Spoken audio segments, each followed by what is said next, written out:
A service of KIBMradio.com, the Internet's home for an all old-time radio.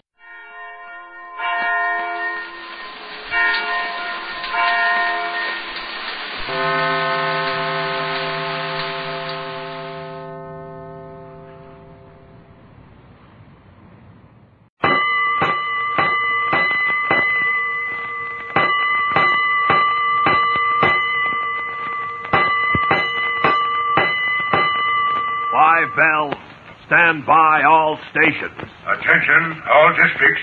A 5-alarm fire, 5 bells. Move in immediately. That's it. Let's roll. Let's go. Firefighters.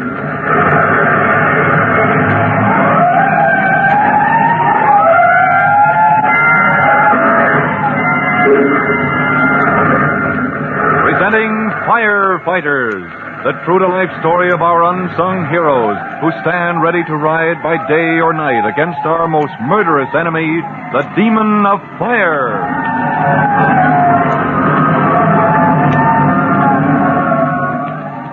In just a minute, we'll visit the home of Tim Collins, rookie fireman, who is wondering if he will ever become a full-fledged member of the fire department. True, he has passed his probationary training. He has even made a special run on the aerial ladder truck in an emergency when all men available were called for special duty. But now, he is waiting for an important letter. The letter that will, or maybe will not, tell him he has won permanent appointment to the fire department. We'll find out what happens in just a moment. But first, here's something you'd like to know.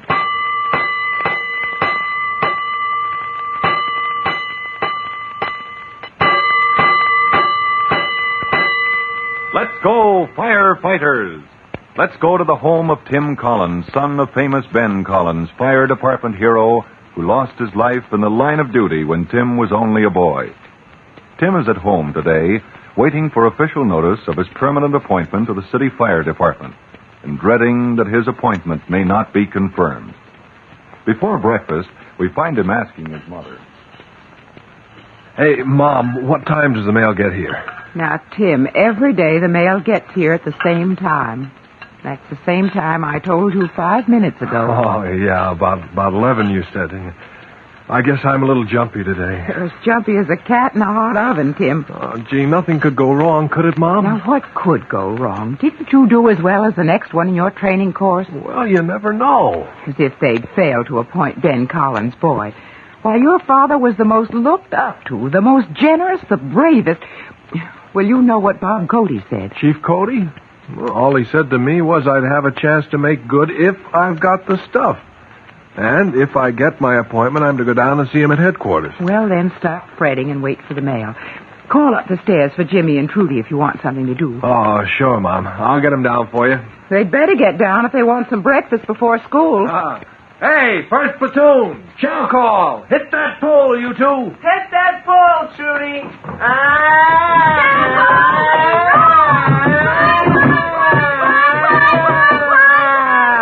First platoon reporting for chow call, sir. Me too, sir. Climb. Hey, Fireman Full Class Jimmy Collins. Secure that bell cord. Yes, sir. Ouch! Quit pinching. Bell cord secured, sir. Ouch! Now, that's enough. You two firemen stop pinching each other and sit down to breakfast. Glory be, you'll never get to school at this rate. Timmy, did your letter come yet? Are you a real rookie fireman now instead of just a prohibitionary? Probationary, Trudy. And you know very well the mail doesn't come till 11. Mom, can we stay and see what the letter says? Huh, Mom? You'll hear all about it the minute you get home from school this afternoon, children. Gee, Mom, we ought to celebrate. Tim doesn't get to be a fireman every day, I guess, Mom. Now, if you two don't stop talking with your mouths full, we'll celebrate, all right? You wait and see. Yeah, if there's anything to celebrate. Oh, hush, Tim. Gee, with a cake, Mom? A big cake, 4 layers like you make with pink frosting, Mom? And pork chops, Mom. I hate pork chops, but Timmy loves them, don't you, Timmy? Yes. A pink layer cake with pink frosting and all the pork chops Tim can eat. But we'll have the chops first, if you don't mind, and the cake for dessert. And now, will you two finish your breakfast and be off to school? Hey, was that the mail, Mom? It's time, and I thought I heard the bell. Yes, it was the mail, son. see he left these letters. Ooh! Let me have my notice, Mom. No, you open it and you read it first, huh? Tim, there's nothing here from the fire department. Oh, but my notice of appointment. Well, may I look for myself? Yes, you'd better, son. Oh. Nothing but bills and advertisements. Mom, you don't suppose I didn't get my appointment? Oh, no, Tim. Why? Your letter's in the afternoon mail, that's all. You'll see. You'll get your notice this afternoon. Oh, yeah. Yeah, sure, Mom. Well, I guess I'll finish cleaning the rooms upstairs. Why don't you go for a walk, Tim? Get some good fresh air. No, I'd rather help you with the housework, Mom. Besides, first platoon always does the committee work. You know, cleans up around the station.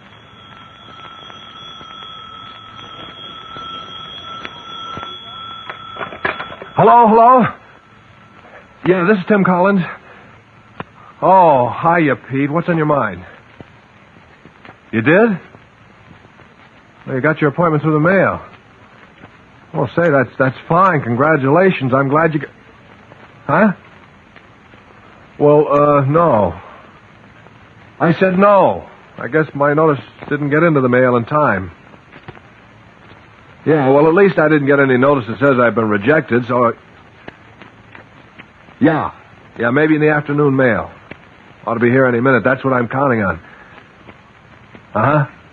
Yeah, sure. Well, there's life, there's hope. All right, goodbye, Pete. I'll be seeing you. Nothing, Mom. Just a fellow from my training class got his notice this morning. Tim, I'm right here behind you. No need to shout. Oh, I didn't hear you come in, Mom.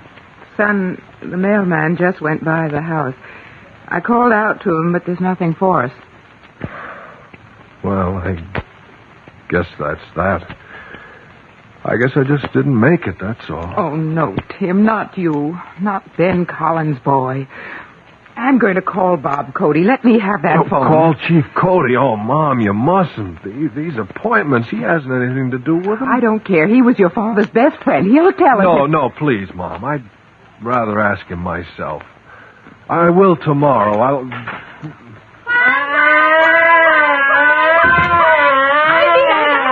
Me first. Let me see your letter first, Timmy. Where is it, Timmy? Did Chief Cody sign it himself, Timmy? Children, Jimmy, Trudy, there's been a delay. Now, don't ask questions, please. My appointment didn't come through, kids.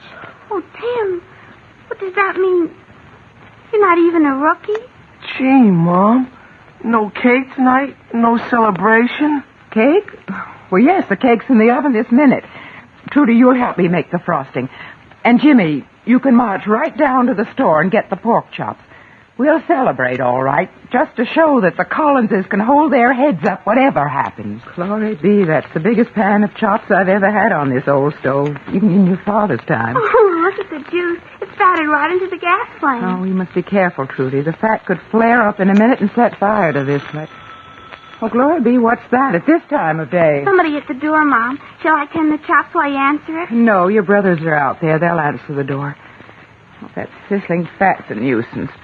Trudy, get my pink frosting up for the cake out of the refrigerator. Okay. I'll begin to fix it now. Mom, you better come into the living room. I'm busy, dear. Who was that at the door just now? Mom, it's Chief Cody, the chief of the whole fire department himself. Bob Cody. Oh, Mom, can I go talk to him? Talk to him. That's what I want to do this very minute. Jimmy, you stay here and help your sister. Oh, Mom. Not a word now, young man. Trudy, put my big apron on and start frosting that cake. Oh, boy, pink frosting. And behave yourselves, both of you, until I get back.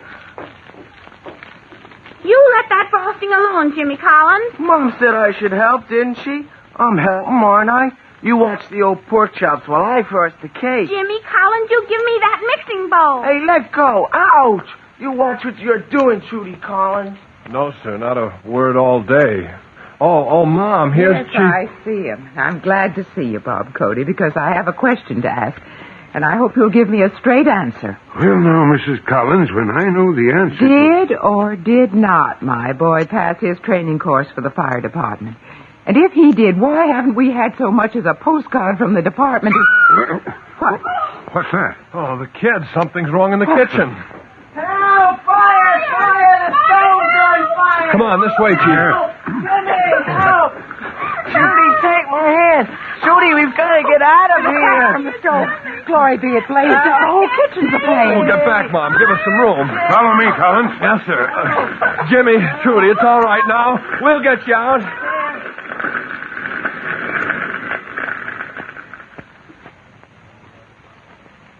Yes, it's all right now, with Tim Collins and Chief Cody coming to the rescue.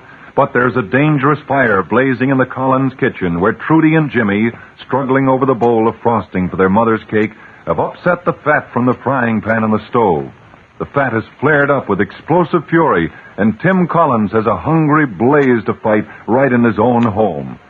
Hear how these trained firemen attack the fire in the Collins kitchen in our next true-to-life episode of The Firefighters. In just a moment, Chief Bob Cody will tell you boys and girls how you can help the firefighters in your own town. But before you meet Chief Cody, here's a message you'll find pretty interesting. And now Chief Bob Cody with a special assignment for all junior firefighters. Chief Cody. Hello there, boys and girls. This is your friend, Chief Cody. And here's your special assignment. I want you to do a little teaching for me, the kind we firefighters do all the time. You're to pass the word around to your friends. Tell them to show a proper respect for fire. That's right, respect for fire. Tell them how dangerous it is to take chances with fire, whether it's in a stove or a fireplace or an incinerator where folks burn papers, or still locked up in a match where some little fellow might let it out and set fire to his clothing or even burn down the house. So fight fire by teaching your friends to respect fire. And we firefighters will be grateful to you. Well, that is all, and goodbye for now. Fire Chief Cody and the young rookie fireman Tim Collins will be back tomorrow at the same time on the same station when you hear... That's it. Let's roll.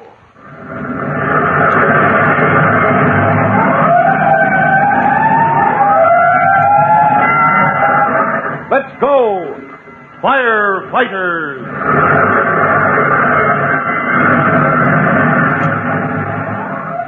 Firefighters is written by Frank Jones.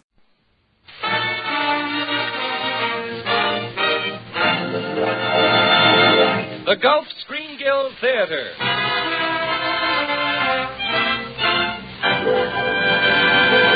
Your host, the director of the Star's own theater, Roger Pryor.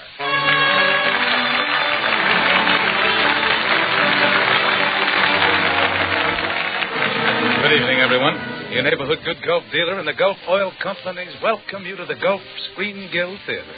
Tonight, your ticket to the Gulf Theater reads Olivia De Havilland, Robert Young, and Charles Winninger in My Love Came Back. Movie audiences voted this story one of the best romantic comedies of the season. Tonight, we present its radio premiere with a sparkling score by Oscar Bradley, his orchestra under the baton of Frank Tours. There are just a few last-minute details to be taken care of, and then you'll meet our stars and our play will begin. In the few remaining seconds, I'd like to ask you if you've ever driven into a Gulf dealer's station and said to yourself, as you looked at the man beside the pump, gosh, he looks familiar. Wonder where I've seen him before. Well, sir, there are mighty good reasons for you to notice something familiar about him, more than just the features of his face. First of all, the man selling Gulf products always has a smile for you and a pleasant greeting. Then, wherever you find him, on the neighborhood corner or in a strange city, you'll notice that he takes care of your car as you want it cared for. Wiping the headlights and the windshield is a matter of course, and offering to check your motor oil. In short, you'll find 35,000 other Gulf dealers from Maine to New Mexico just as friendly and as courteous as your own neighborhood Gulf dealer. The Gulf Screen Guild Theater program is Gulf's way of expressing its appreciation to the customers of good Gulf dealers, as well as a method of inviting others to stop at the sign of the orange disc and try those fine Gulf quality products and that good Gulf service.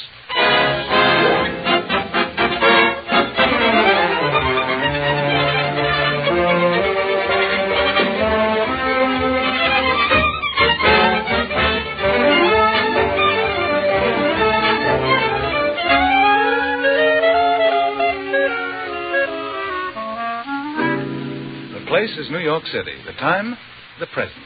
And the story concerns three people. A most attractive young violinist named Amelia Cornell, who is a promising pupil at the Academy of Music. A young man named Tony Baldwin, who is general manager of the Monarch Musical Instrument Manufacturing Company.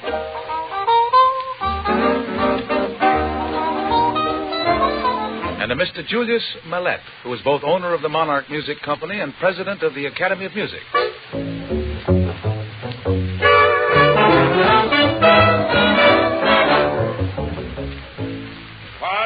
Pardon me, Mr. Pryor. Yes, sir, and who are you? Who am I?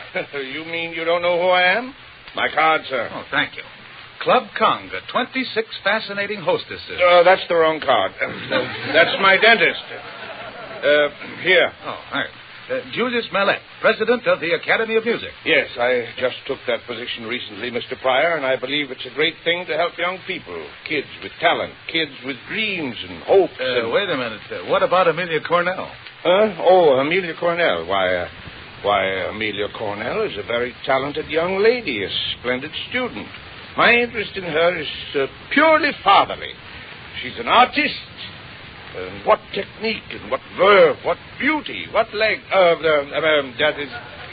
Amelia Cornell was one of the most talented young violinists we had at the Academy. It was for that reason that I felt it my duty as president of the Academy of Music to come here.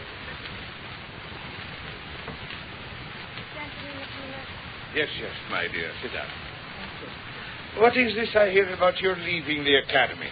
Well, it isn't that I want to leave, Mr. Mallette, but I must earn some money. You see, I have responsibilities. Oh, I never connected you with how many responsibilities do you have, my dear? 2. 2? Is that so? How old are they? Well, one is 6. My, you hardly look old enough to have... how old is the other one? 47. 47? My mother and my sister. Oh, you had me worried for a minute. I thought you had a grown family. Now, Miss Cornell, if you leave the Academy, just how do you propose to make money? Well, I have an offer of a job with a swing band. Swing band? Dusty Rhodes, one of the students here, is organizing it. He plays the trumpet. He's good, too. Well, I don't think you should rush into this, Miss Cornell. No, indeed. I'm sure something will turn up so you can stay on here at the Academy as a student. Well, I don't see how such a miracle could happen, but it's awfully nice of you to take this interest in my career, Mr. Mallette. Oh, not at all, my dear. Now, don't worry. I'm sure everything's going to turn out all right.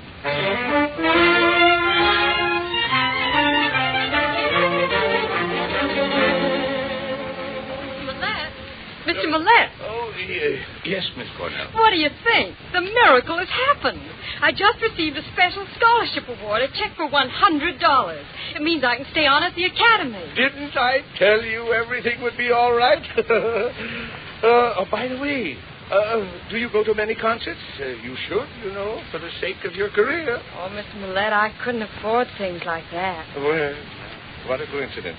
I just happen to have here in my pocket a few tickets for the symphony, the opera, and 4 or 5 musical comedies and shows. And why, Mr. Mallette, I don't know what to say. Oh, now, my dear, not another word. Your musical education must not be neglected.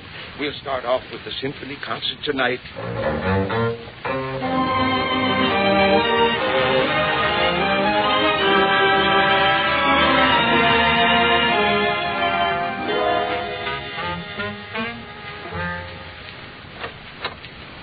May I come in, Tony?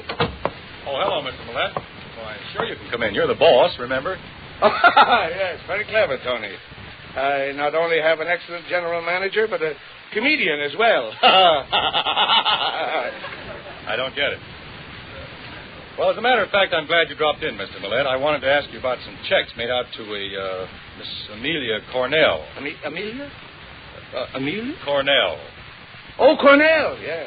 Delightful school. You used to play football there. I'm talking about Amelia Cornell. Oh, Amelia Cornell. Yes, she's a violinist at the Academy, yes. And those checks are sort of a scholarship, a secret scholarship. Mm-hmm. Secret from Miss Cornell or from Mrs. Mallette? Both. Of course, my only thought is to help the girl, but Molly wouldn't understand that. As far as Miss Cornell, of course, she wouldn't accept the check if she knew it came from me, but she'll never find out. But your son, Paul, might. Don't forget, he's in charge of the auditing department, and he's been asking questions lately. Oh, don't worry about Paul. He's just fresh out of college. Just charge those checks off to publicity. I certainly get a lot of titles around here. General manager, comedian, friend, and stooge. You're taking this all wrong, Tony. All I've been doing is taking Amelia to a few concerts, recitals, lectures, operas, musical shows, and... Oh, yes, the Beaux-Arts Ball tomorrow night. I wouldn't have her miss the Beaux-Arts Ball for anything.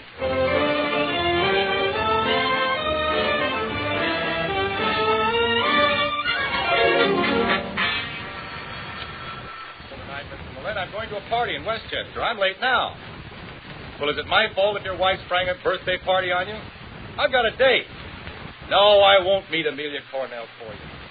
I won't do it. I won't do it. I beg your pardon, miss, but does your name happen to be Miss Amelia Cornell? No, it doesn't. And I've never been to Atlantic City. Fresh guy, even at the Beaux-Arts Ball. Oh, I'd like to wring Julius Millett's neck for this. Excuse me, but do you know what time it is? 5 minutes to 10. Thank you. It's all right. Hey! Could your name be Amelia Cornell?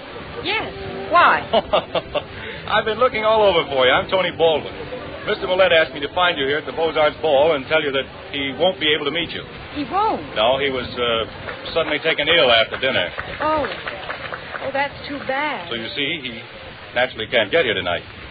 Well, I delivered my little message. Good night. Good night. Oh, wait a minute. Yes? Well, Well, what did Mr. Millett suggest that I should do? Why, nothing. That is, he said nothing. Oh, I see. He said nothing. Well, then I suppose I'll have to go home. Such a marvelous orchestra. I don't suppose that you want to... I'm sorry. I have a date. Oh, I see. Excuse me. Good night. Oh, Miss Cornell. Yes? Look, if you'd really like to dance... Who, me? Oh, no. Not in the least. Well, I was just thinking one dance couldn't hurt. No, really, I don't want to dance. I couldn't think of it. Oh, come on. Just one dance. Well, all right. Just one.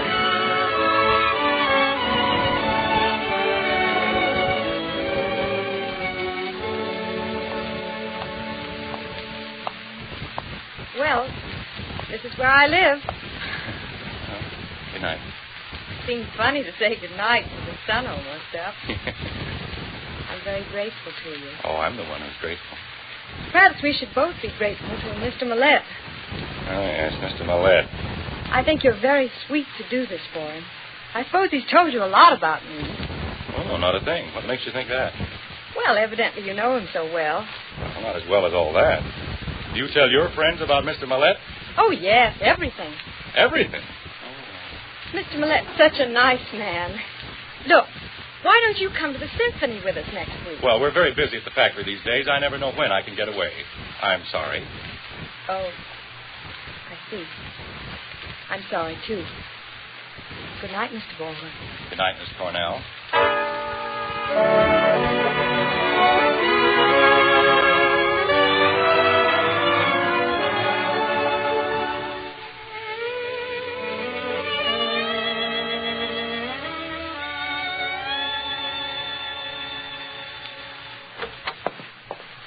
Hello. Well, this is a surprise. Yes, I know. I said last night I wouldn't be seeing you again, but... Come in. Sit down. I'll fix some lunch. I've got bad news, Amelia. Paul Millett has found out about you and his father. Who's Paul Millett? Mr. Millett's son. He's also chief auditor of our company. Didn't you know he had a 24-year-old son? He never mentioned it. Well, now that you know, doesn't it make any difference? No. Why should it? Oh, that's the sort of thing that defeats me. Listen, Amelia, I'm sure you're not, well, basically bad. Oh, I'm not, am I? Well, just remember, money isn't everything. Not tainted money. Maybe one day, eventually, you'll find someone about my age, maybe, who'll really love you without asking anything in return. You think that's possible, even for me? Amelia, I'm convinced of it. Will you please tell me what you're talking about? Why, about you and Mr. Millett, of course. I happen to know about those checks he's been sending you. Check. Wait a minute. You mean to say that money came From from... Mr. Millett, of course. Didn't you know? Certainly not. At the academy, they told me it was a special scholarship. Otherwise, I wouldn't have accepted the money. Of course I should have known you wouldn't. And you'll tell Julius you can't accept any more money. Oh, naturally. Well, he sent you another check today. Well, I'll mail it back the minute I get it. Gee, I could kick myself for mistrusting you. Oh, it wasn't your fault, Tony. I shouldn't have been so gullible. Well, from now on, we'll just forget about Mr. Millett. Well, I guess I'll have to. You see, I have a date every evening this week. Oh, you have? With whom? With you, silly.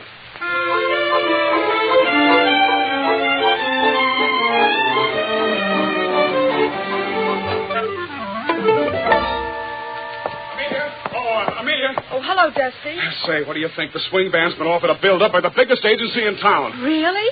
Is the solo job still open for me? Oh, you bet. Oh, this letter's for you, Amelia. I picked it up at the academy. Oh, it's Mr. Millett's check for $100. Golly, I must mail it back immediately. You mean you got money to give away? Boy, oh boy, you're just the girl I'm looking for. What do you mean? I need $100 to pay our dues to the union, otherwise we can't get a job. Oh, I can't lend you this money, Dusty. Oh, but this chance means a lot to the kids. They've been rehearsing their heads off. I'm sorry, Dusty. I just can't let you have this. Oh. Well, anyway, just to show you my heart's in the right place, I'll stick that in the mailbox for you. Oh, thank you, Dusty. Oh, it ain't right. $100. Now, that's all that stands between the gang and fame. Return to sender. Ah.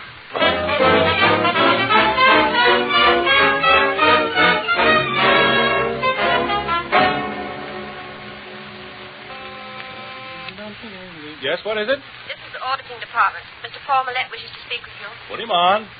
Morning, Tony. How do you feel? Fine, great. Well, I don't. Didn't Miss Cornell tell you she'd returned that last check for $100? That's right. Did it come back? Came back from the bank. Huh? You mean she cashed it? Of course she did. What did you expect from a woman like that? Well, that's the last straw. And after all she told me, I give up. I'm through. What was that, Tony? Say, Paul, you drink, don't you? Oh, not much. More than a couple, and I pass out. Well, you're lucky. It's going to be a lot harder for me. Meet me down at the bar in 5 minutes.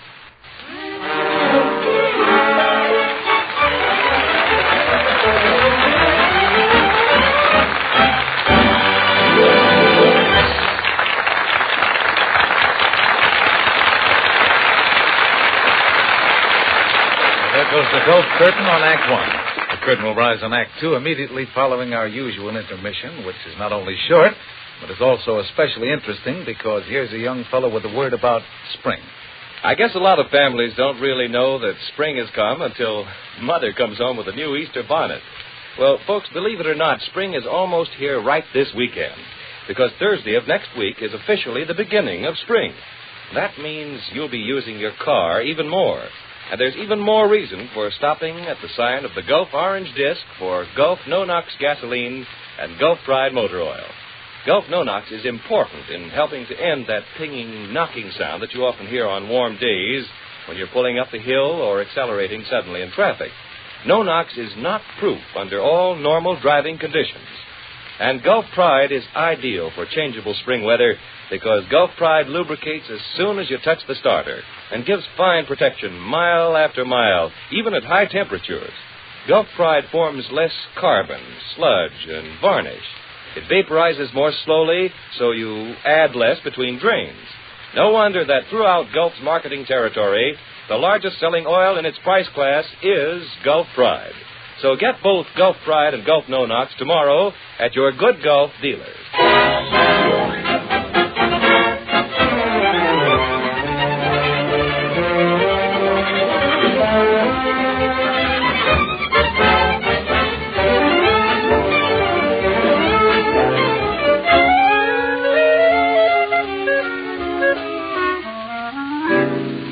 Now the curtain of the Gulf Screen Guild Theater rises on the second act of My Love Came Back, starring Olivia De Havilland as Amelia Cornell, Robert Young as Tony Baldwin, and Charles Winninger as Julius Millett.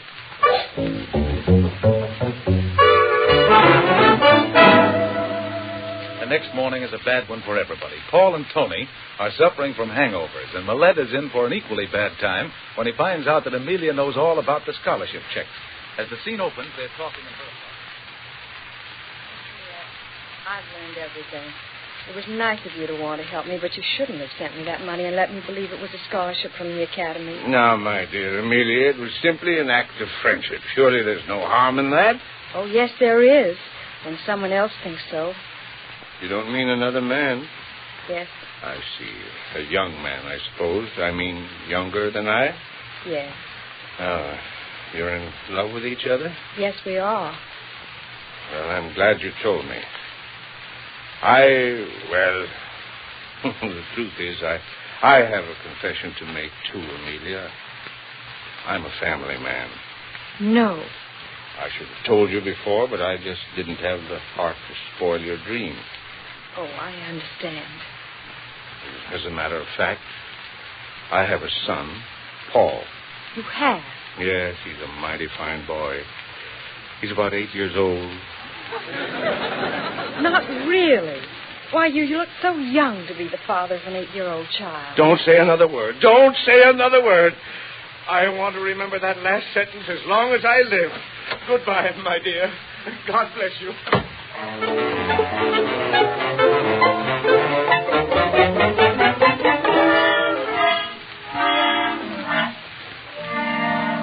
Oh. Yes. Miss Cornell on the wire. No. Oh, my head. Good morning, Tony. What's the matter with you this morning? You look like a ghost with a vitamin B deficiency. Nothing serious, Mr. Millett, just a bad headache. Big time last night? One I'll never forget. Well, I won't bother you much. I want an orchestra for a party next week. I wish you could find me something unusual. Well, how about 20 or 30 girl violinists? No, I don't think that. Now, look here, Tony.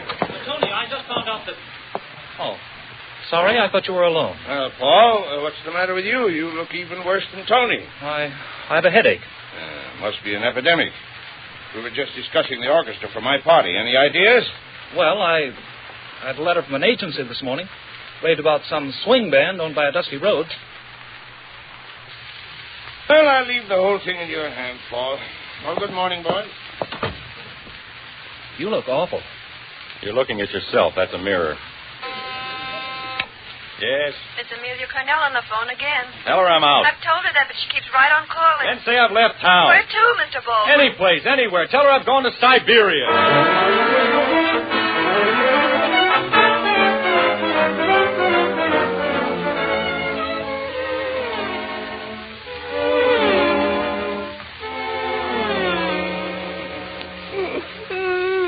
Amelia, please, will you listen? Tony won't talk to me. He won't even let me ask what's wrong. I sent back the check. What more proof does he want that there's nothing between me and Mr. Millett? Now, forget him, Amelia. Gee, you can't cry at a time like this. Look, we've got a contract. Besides, you haven't got any money, and this is the job you've been hoping for. I don't care. I don't want to play. I want to die. Amelia, please, you can't let us down. You're our soloist. Now, sit up a minute. Now, listen to me, please.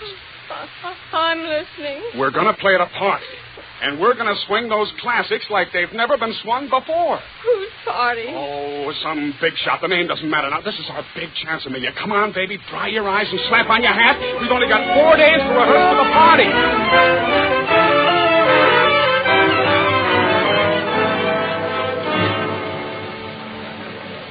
You'll find the ballroom on the right, Mr. Rose. Yeah, thanks. Go on in, kids, and tune up. I'll tell Mr. Millett you're here. Millett? Did he say Millett? No, look, Amelia, Why didn't you tell me? Why, this is awful.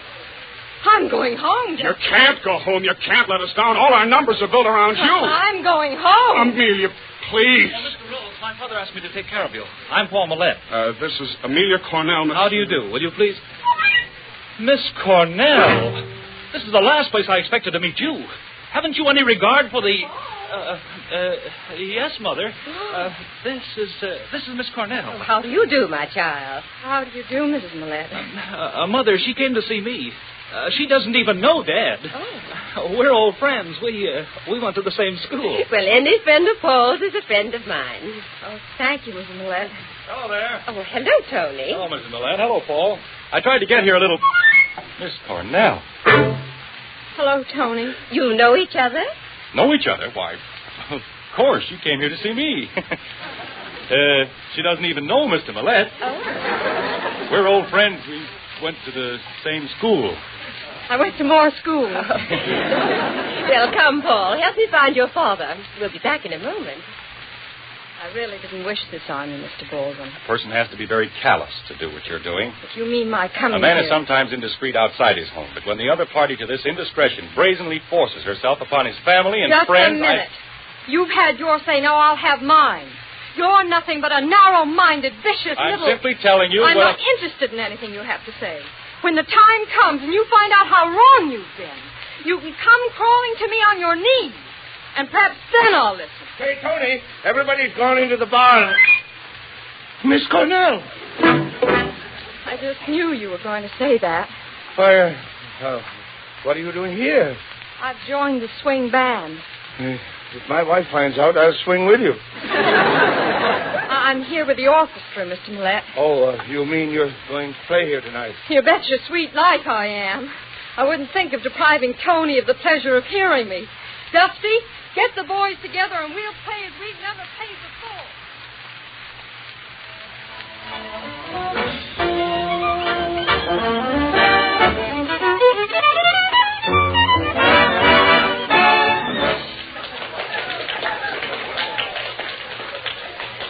That was wonderful, Mr. Rhodes.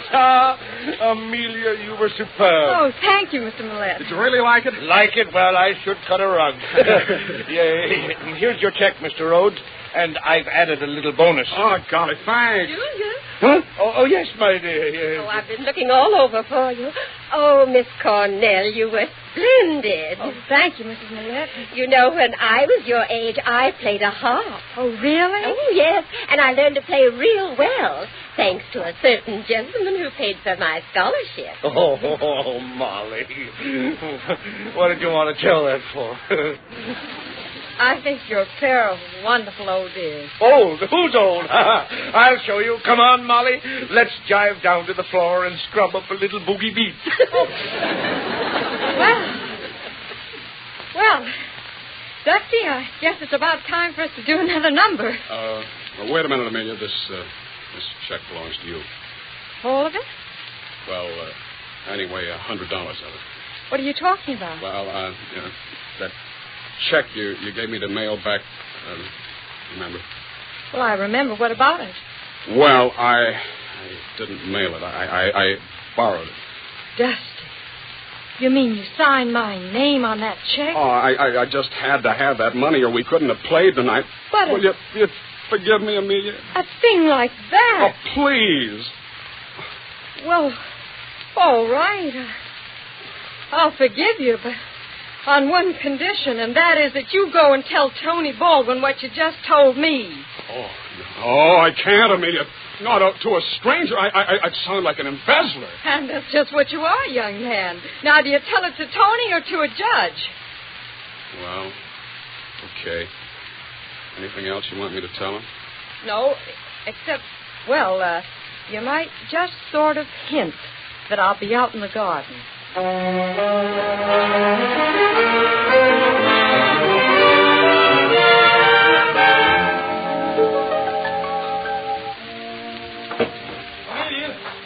Amelia, wait. Oh, darling, why didn't you tell me? If I'd only known... Oh, no, don't run away, please. You've got to forgive me. Please, darling, listen to me. Oh, if you'll just let me tell you how sorry I am. Oh, please stop. I'll do anything. Anything.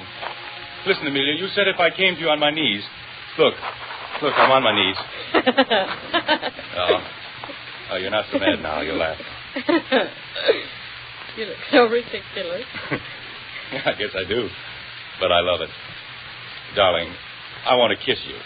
Won't you let me get up off my knees? Well, I guess you'll have to. Because I'll be darned if I get down on mine.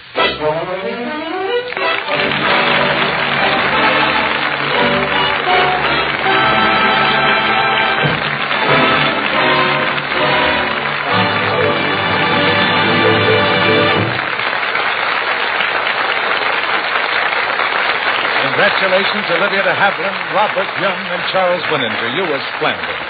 And now, ladies and gentlemen, here is another great star, the president of the Motion Picture Relief Fund, Gene Herschel. Ladies and gentlemen, I'm here to make an announcement that is of great importance to the entire motion picture industry. A few days ago, the Motion Picture Relief Fund purchased more than 40 acres of land in the beautiful San Fernando Valley just outside of Hollywood. Soon on that land, we will build a wonderful home for the people of our industry who can no longer provide for themselves. This is the home that has been made possible by the Gulf Screen Guild Theater. And from the bottom of my heart, I thank the stars who have donated their appearances in the Gulf Theater, and I thank Gulf because Gulf has helped us bring to realization the great home that has been a dream in the motion picture industry for many, many years. Thank you, and good night.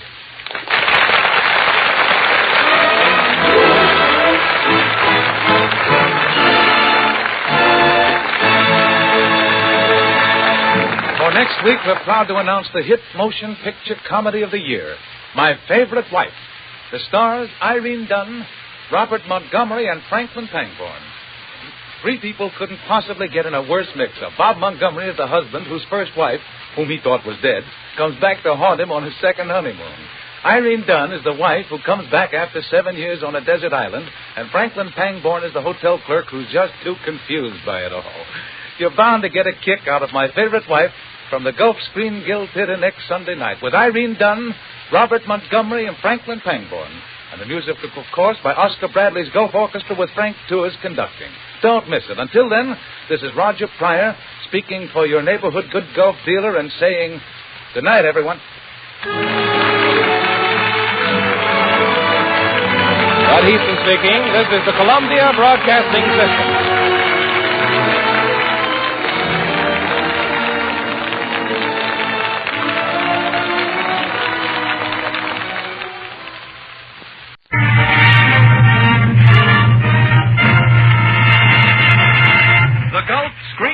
Theater.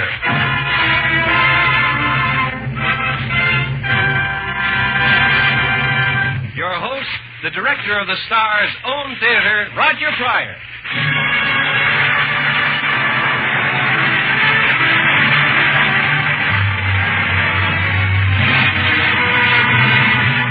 Good evening, everyone.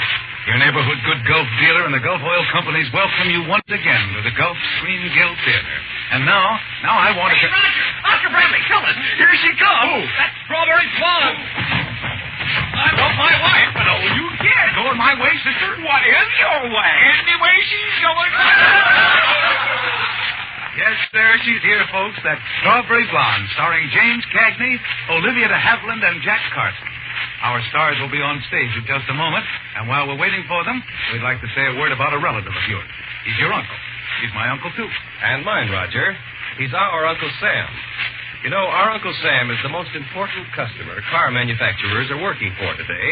And since that's so, there won't be so many new cars available. And you may have to keep your present car for another year or longer. So make sure your car gets the best possible care. And remember, the better lubrication it gets, the longer it will stay acting and feeling young. So give your car the newest and most scientific lubrication, Gulflex Registered Lubrication. Gulflex Registered Lubrication was developed by experts to give you top-notch protection at no extra cost.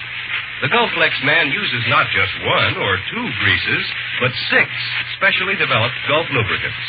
When Gulf Laboratory research men tested one of these, Gulflex chassis lubricant, they found that it stays in the shackle 30% better and lubricates almost 100% longer than the average of competitive products tested.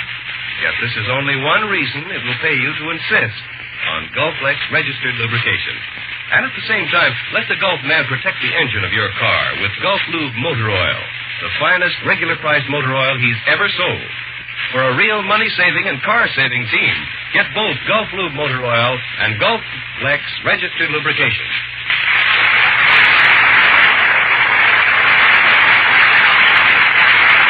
And here come the stars onto the stage. In tonight's play, you'll hear Olivia De Havilland as Amy, James Cagney as Biff Rhymes, and Jack Carson as Hugo Barnstead. And now, Oscar Bradley's music raises the curtain on Strawberry Blonde.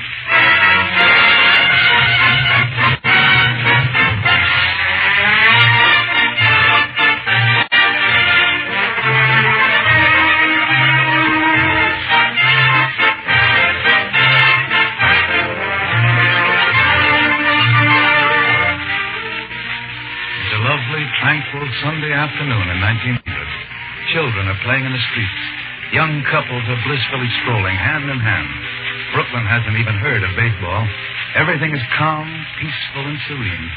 And in his dental office around the corner, Biff Grimes is murdering his old friend Hugo Barnstead.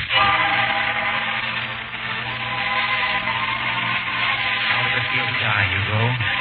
How does it feel to know you'll never get out of my dentist chair? Just think, all these years I've been thinking of going after you with a gun. And today you walk right into my house with a toothache. You didn't know I was a dentist, did you, Hugo? Now I've got you where I wanted you for years. No use in struggling, Hugo. Your arms are strapped to the chair. Your mask is over your face. The gas is turned on. Breathe deep, Hugo. What? Yes, Amy, what do you want? Can I come in? No, I've got a patient in the chair. Will you be long? No, this won't take hardly any time at all. Well, let me know when you're ready to go for our Sunday afternoon walk. Yes, sure, Amy. I'll let you know. No, this won't take much time. Our account's a big one, but you're going to pay it in full. Remember when it started piling up? It all began that night long ago. When you took me along on a double date with you. You remember that, Hugo? I do. I've never forgotten any part.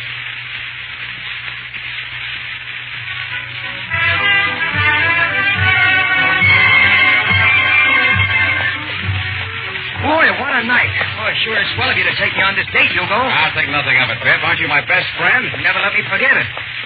Hey, who smells so gorgeous? You or the horse? Me. It's a little something called Canal number 5. Smells prettier than a canal. It's French, and in France, canal isn't a canal. Oh. Hey, who are the girls? Well, one of them's Virginia. Whoa! What did you say? Virginia Brush, the strawberry blonde. And I'm Hugo Barnstead, the chicken inspector. You mean without ever being introduced, she made a date with you? Of course not. Virginia's a nice girl. You know it. But? But what? Go on. Well, I just happened to pass her on the street today, and she happened to drop her handkerchief, and when I picked it up, she just happened to mention she might be in the park tonight with her girlfriend, Biff. Oh, well, that's a nice girl to do that, I guess. Sure. Shut up and get moving, people. Come on, get up. I suppose you get Virginia and I draw the girlfriend? Well, naturally, Biff. Didn't I bring the horse? I bet she's a squab. What's a squab? Well, it ain't no chicken. Oh, I think you'll be surprised, wife. I bet she's pretty swell. Look here, Biff, just to show you my heart's in the right place, if she turns out to be a squab, I'll let you have Virginia. No kidding? Well, that's different. Come on, hey, Bernie, let's get going. This Grimes got a date.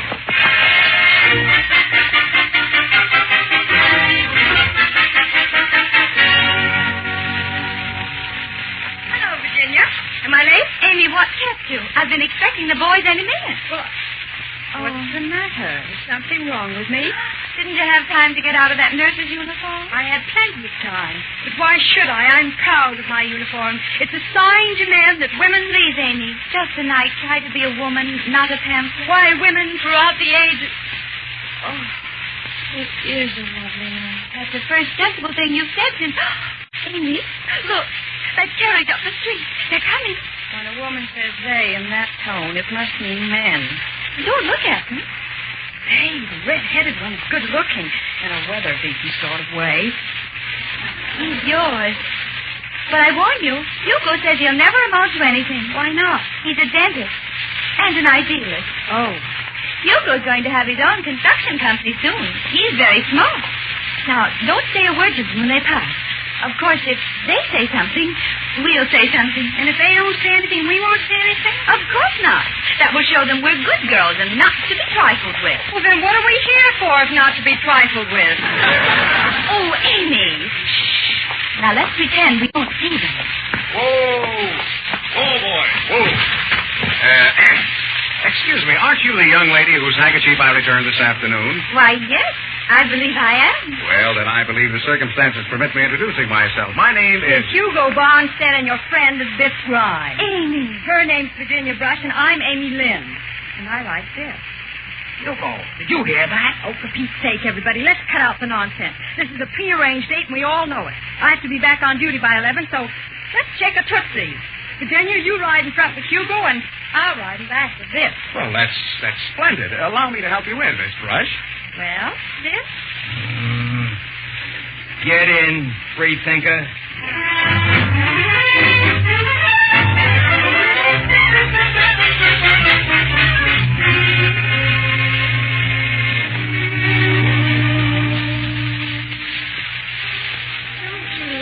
Country at night, Biff. There's something about the country air. I like city air. Oh, I wonder what Virginia and Hugo are doing over there. Who cares? You're not a very easy person to get to know, Mr. Grimes. Well, that's the kind of a hairpin I am. My mother was one of the original Zuma girls. What'd she play, second base? I mean, she was a suffragette. They had bats in their belfry. They did not. All right. Nobody's blaming you for your mother. I'm not apologizing for my mother. Oh, listen, do I know your mother? Why get into an argument about her? I think I'll have a smoke. May I have one, too? Yeah, sure. Hey, don't tell me you smoke cigarettes. Only when I'm bored. Your mother a bloomer girl. You a nicotine fiend. Are there any more who like you? I have an aunt who's an actress. Well, that completes the picture. Why, I bet you let a boy kiss you, even if you weren't engaged. He was charming and nice looking, I certainly was. You mean? Exactly. Well, wouldn't you like someday for a nice fellow to marry you? Not particularly. You don't believe in the institution of marriage? An outmoded silly convention. Don't you want a home and kids? Well, certainly I do, but that doesn't mean that I have to. You don't mean... Simply. Well, of all... Oh, Hugo! Oh, what's the matter, Biff? We gotta get out of here. Quick. Well, why should we? He's been free-thinking again. Why, Biff, she's perfectly harmless. Then you take her home. I'm going home with Virginia.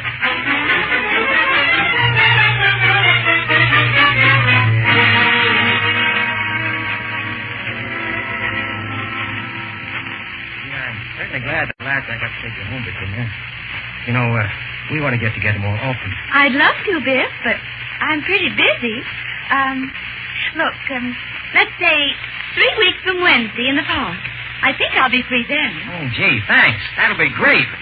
Well, Good night, Biff. Can I, before you go in, would you, that is, could I kiss you? Why, Biff, we hardly know each other. Oh, yeah, you're right. Why, I might lose my respect for you. I'd probably hate myself. Of course you would. Oh, gosh, thanks, Virginia, for saving us. I guess there's a little of the beast in every man. Well, mother fill a rose on me. I'll be seeing you 3 weeks from Wednesday.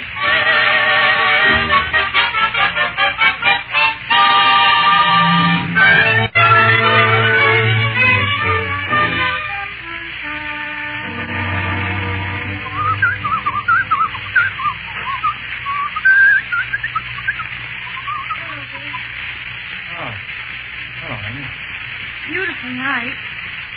Look, I've got a date with Virginia. I've been waiting 3 weeks for this night. Now, eat it. Well, maybe I've got a date, too. Must be a good one. You're all dressed up like Mrs. Astor's horse. Where are the bloomers? Well, if you really... Come on! Mind if I sit down? I promise I'll go whenever you want me to. Well, that will be when I hear Virginia coming. All right, Steve. You love Virginia. Hey, what business is it of yours? I guess you do, otherwise you wouldn't be angry. Oh, sure I do. Oh, she's somehow my ideal. I see. Biff, I saw Virginia this afternoon. Yeah? And she asked me to tell you that she couldn't meet you here tonight. You're crazy. She won't be here, Biff. Why not? Because Because at 4 o'clock this afternoon, she married Hugo Bonstead. Married Hugo? I was a witness at the wedding. I don't believe it. It's true, Biff. They left for Niagara Falls right after the ceremony. But she wouldn't. She couldn't. She did. I'm sorry, Biff. Oh, I don't want your sympathy. Why, girls are like horse cars. There's one coming along every minute. Sure they are, Biff. Oh, I'd like to show her. Wish you weren't such a free thinker. I'd ask you to be my steady. You would? Oh. Well, I'm really not very much of a free thinker, Biff. But your mother was an original bloomer girl. No, she wasn't. Father wouldn't let her. Oh. Well, what about the aunt who was an actress? Well, she was only an actress in a church play. I bet you're a fake all around. I bet you never even smoked a cigarette. I put them in my mouth sometimes, but I never lit them. Oh, Biff, I was such a fool. Oh, now, please don't cry. Everything's all right. You can be my steady. Biff, you really mean it? Sure. Oh, that's wonderful. Well, then it's understood, huh? You got an understanding? Yes, Biff. Remember this, though. No more of this smoking business, lit or no lit. All that bloomer and free everything business, none of that either. All right, Biff. Would you like to kiss me? Yes? Oh, all right. Oh.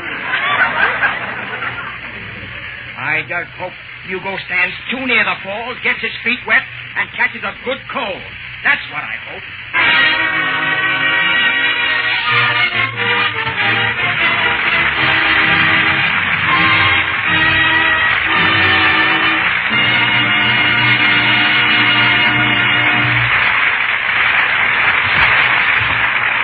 And so the Gulf curtain falls on Act 1 of tonight's play. During the short intermission, before we bring you the rest of tonight's story, we'd like to tell you about an unusual name that figured in the news back in the gaslit era of the Strawberry Blonde. Well, folks, that name is Spindletop. And although many of you may not recognize the name Spindletop, it's a name that means something to every American. For it was on a low hill south of Beaumont, Texas, a hill called Spindletop, that the first big oil well in Texas was brought in 40 years ago. That discovery was a great step ahead for the petroleum industry and for America. It contributed much to the revolutionizing of industry and transportation, as well as helping to make life richer and more enjoyable for all of us. This week, there's going to be a big 3-day celebration in Beaumont, at which a monument will be dedicated to the men who discovered that oil well. And, folks, it's interesting to know that the Gulf oil companies trace their origin to this first big oil well, the Lucas Gusher, brought in by the Guffey Petroleum Company, the forerunner of the Gulf Oil Company. And since those early days, Gulf has been a leader in developing the finest petroleum products that are constantly improved to give you better value. For instance, this year for you motorists, there's the 1941 Gulf No-Nox gasoline. And this year and every year, there are the special services that you get from your good Gulf dealer that help your car last longer. So for Gulf quality products and for friendly, helpful service, stop at your neighborhood good Gulf dealer.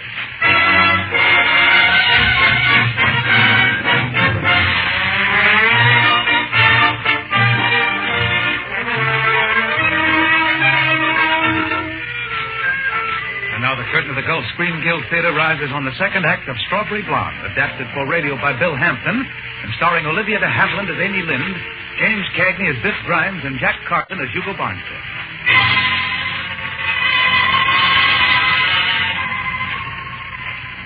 Can you still hear me, Hugo? I don't want you to die until after I've added up the whole debt you've been owing me all these years. All these years, Hugo. The ache you had in your tooth that brought you into my office today isn't half the ache I had inside me when you stole Virginia. I never got over it, Hugo, even though I married Amy. Breathe deep, Hugo. I've got a whole tank full of gas for you. And meanwhile, let's go on to the next item in our account.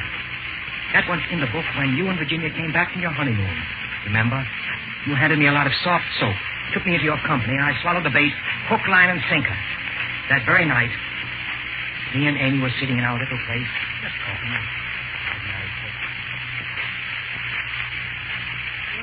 You know what day it is? Friday. Yes, but it's also our anniversary. A year and a half ago, we were married. If Grimes is too busy to bother with fractions. Just think of it. Yesterday I was just a nobody. Today I'm the executive vice president of the Hugo Bonstead Construction Company. I guess Hugo knows you're the man for the job. Certainly. I didn't wear for it, did I? Hugo looked me up. Well, he always said he was your best friend. Yeah. But you know, I was all for taking a punch at him when he came looking for me. Then he explained how he felt. You know, sorry and everything, and ended up by asking me to be a vice president. Has he got a desk at the office? I've got a private office and a secretary. Is she pretty? Beautiful. Oh. She hasn't got your personality. Did Hugo put you right to work today? Sure, but isn't what I call work. All I did was sign a lot of papers. What kind of papers? I don't know. But they must have been important because Hugo rushed them right out. Oh, well. Guess it's about time to turn in, huh? I've got to iron your white shirt first. I want your beautiful secretary to see you're not being neglected at home. Won't take long. Yeah, just a minute. Yeah? Are you Bill Grimes? That's right. I got a warrant for your arrest. What is this, a joke? No, you'll have to come with me. What for? What have I done? You're vice president of the Bonstead Company, aren't you? Yes, sure, but... That was a Bonstead building that collapsed yesterday. So? A man was killed. I didn't kill him. You signed the orders for the faulty material that caused the building to collapse. Well, how could I? I just started working today. It's a frame-up. Well, maybe you can explain that to the district attorney. Come along, Grimes. Biff, now that you're vice president, don't you think you're... Oh, it's all right, Amy. This is Charlie Brown. How do you do? Is anything the matter? Oh, no, nothing at all. You see, the police department is holding... That is, they're giving a clam bake down at Coney Island Wednesday, and... Or was it Thursday? And so they asked me to be on the committee. Oh, that's nice. Yeah, is it? Awfully nice. I've got to get down there now and arrange things. I'll be back in a little while. All right, Biff. Wait for me. Oh, really? All right, Charlie. Let's go.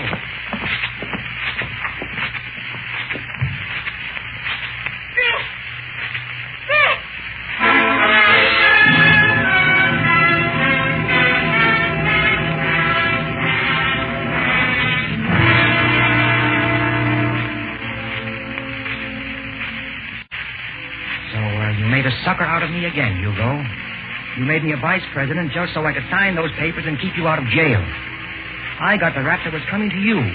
4 long years, Hugo. I kept reading about you in the papers. The day you were made alderman of the 4th Ward, I was made trustee in cell block 6. The day I got out, though, there was only one person I wanted to see.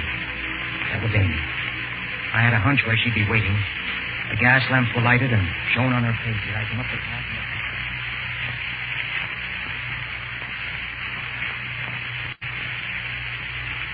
Hello, Amy. Yes. Yep, it's me. Something told me you'd be here in the park. I don't know, just something. Nice. Spring. Yes. Spring. You glad to see me? You know I am, Biff. Same here. You all right? Yes. Fine. I would have been all shot to pieces if I hadn't gotten your letters. The thought of you waiting, I just somehow... I know, Biff. Yeah, sure you do. You always know. Quiet, isn't it? Yes. You know, we'll have to move to a new neighborhood. All right, Biff. All right with you? Wherever you go, Biff, I'll go. Amy, I think you're the finest lady in the whole world. Just that I love you. Well, then, everything's all right. Everything's all right. Mm-hmm. Come on, honey. Let's walk home.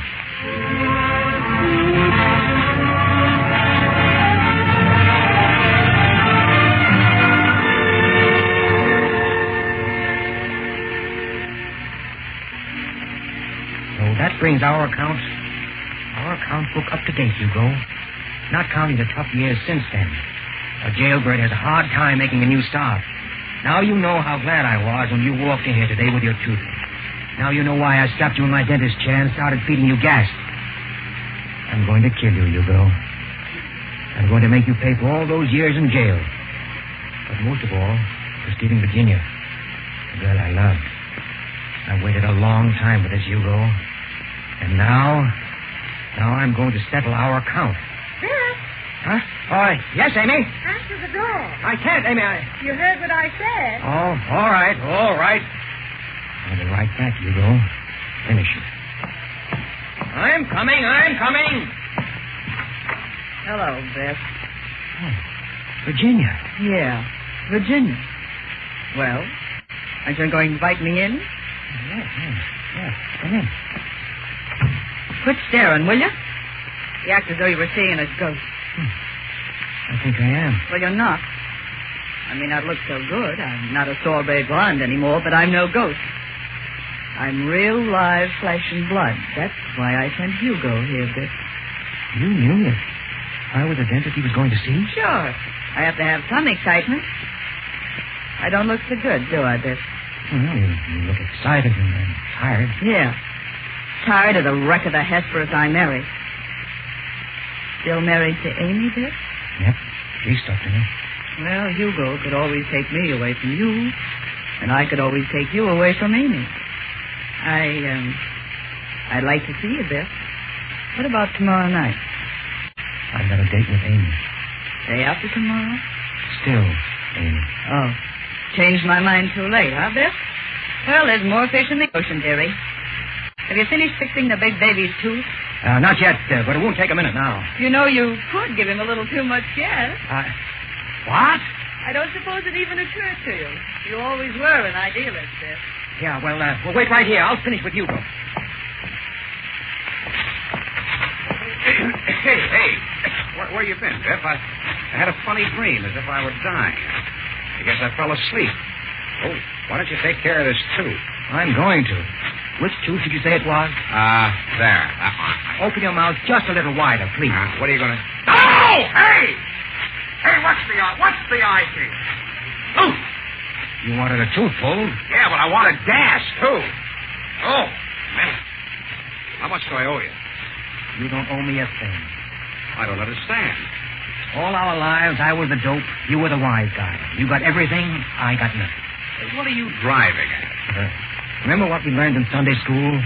Vengeance is mine, saith the Lord. I still don't understand. I might have been the one married to Virginia. Go on, Hugo.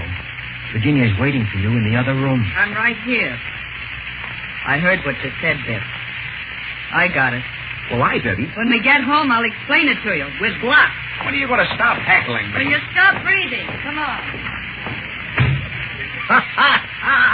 Well, I'm all dressed, Biff. Are you ready to go walking? Yeah, I'd love to go walking. Here's your hat. Come on.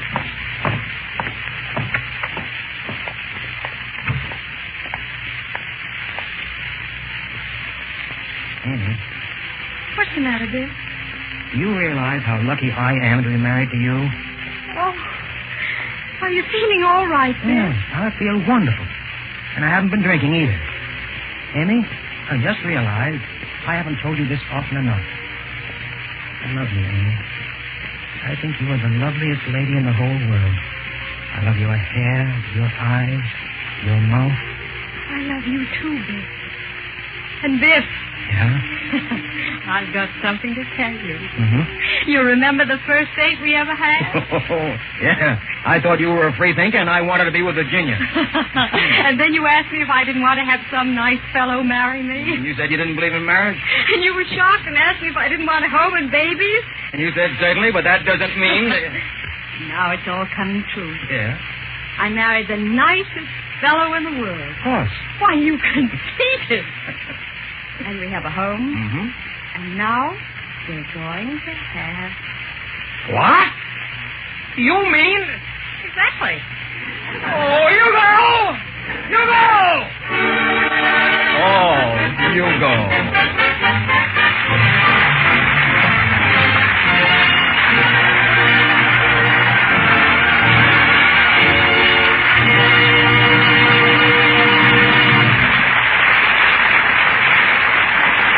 Thank you, Jimmy Cagney, Olivia De Havilland, and Jack Carson. You were great.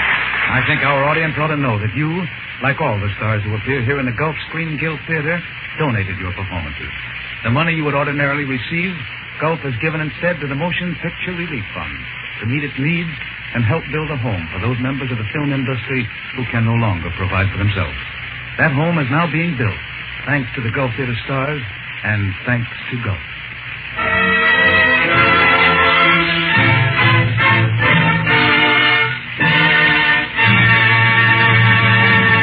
Next week, we've got a Gulf Theater Extra Special. A perfect combination of a star and a story that will blend to make one of the finest shows we've ever presented in the Gulf Screen Guild Theater. The story, Booth Tarkington's American classic of an adolescent girl's struggle with life's greatest problem, Alice Adams. And starring in that story as Alice Adams will be the greatest singing star of the screen in the most dramatic performance of her career, Deanna Durbin. And with her will be that popular young star, Alan Marshall, in the beautiful story of Alice Adams. Until then, this is Roger Pryor speaking for your neighborhood good Gulf Theater and saying, good night, everyone.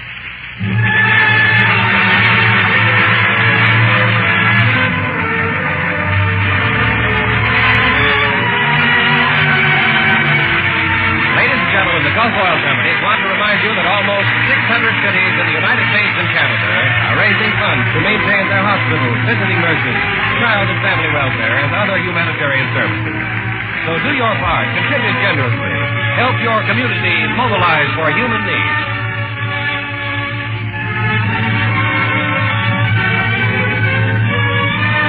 Bud Easton speaking. This is the Columbia Broadcasting System.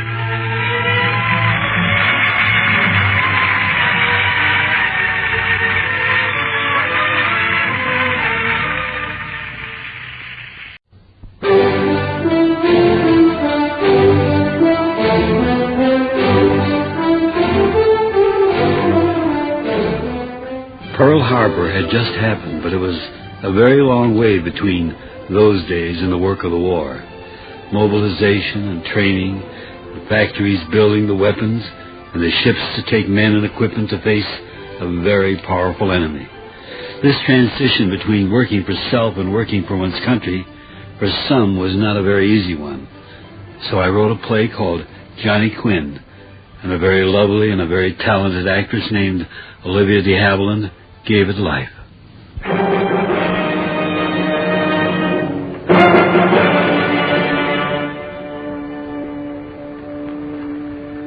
The National Broadcasting Company presents Plays for Americans by Arch Oboler. As a further contribution to national defense, NBC brings you a limited series of new plays dedicated to people of goodwill everywhere who believe in the inherent dignity of man, who fight together now for life, liberty, and happiness for all. This is a war of men and ideas, and these will be plays of the men and the ideas that make up our America of today. As the first of this series, we bring you the talented Miss Olivia De Havilland in a new play, Johnny Quinnn, U.S.N. I'll tell you of pleasant things. The way your father looked, the way he talked and walked and laughed, and what he thought. Your father was born in a little place called Far Harbor, in a cold little sea-swept town in Maine. He died on a day when the sun was very warm and very bright in a place they call Pearl Harbor. Let me tell you.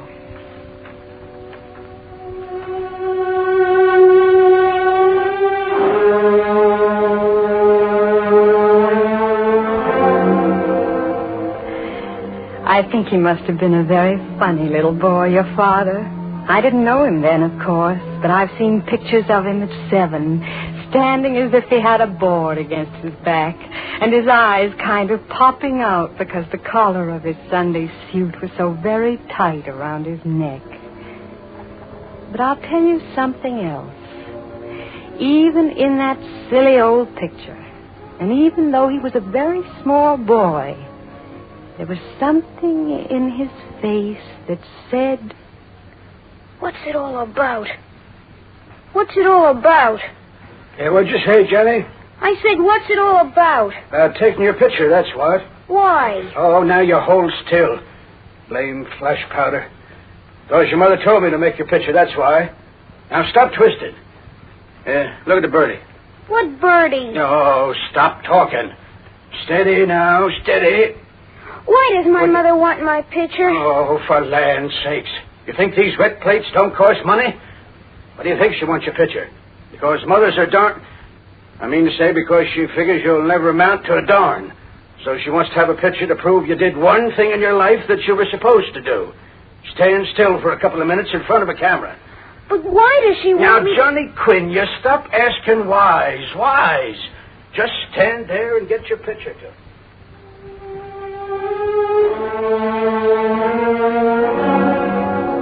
Always, yes.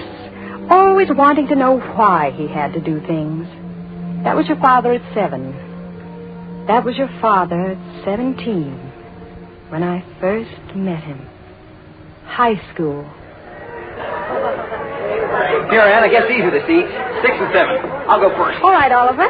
Gee, we're so late. Oh, pardon me. Come on, Ann. I'm with you. Pardon me. Excuse me, couldn't we get by there? I beg your pardon. Here, Ann. Yes. You here, me here. Oh, gee. Weren't we lucky getting such swell seats? Yes, we were. Gotta find out what the score is. I wonder if anyone... 7-3 their favor, beginning of second quarter. Oh, thanks, Bill. I sure appreciate... Oh. Hi, Johnny. Hi. How about introduction? What? Oh, yeah, sure. Ann Griffith, Johnny Quinn. Hello. Glad to meet you. Johnny Quinn. I've heard that name before. Have you? Ann, look at the program. That Edgewood bunch sure got the weight on us. Look, here it says... Wait a minute, Oliver. John, why should I know your name? Are you somebody important? Ann, look, the program, it says... Oliver, please don't keep interrupting me. Johnny, I've just gotten back to town. We've been traveling. What do you do at school that's so terribly important? You better watch the game, man. I'm taboo. What's that? Yeah, no touching, no speaky to, no seat. But why? Look at the scoreboard. There's your answer. The guy won't play football. How do you like that? Johnny, is that true? Yeah, sure. What do you keep looking at me like that for? I don't know. Will you meet me after the game? Oh, no, I couldn't. Come on, meet me. I want to talk to you. Yeah, I want to talk to you.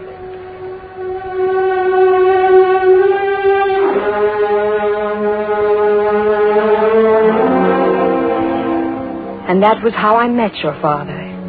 After the game, we met and walked. Cold? No. You? No. Walking too fast? No. Johnny. Yeah? You asked me out to walk and talk, but we just walk. Why talk?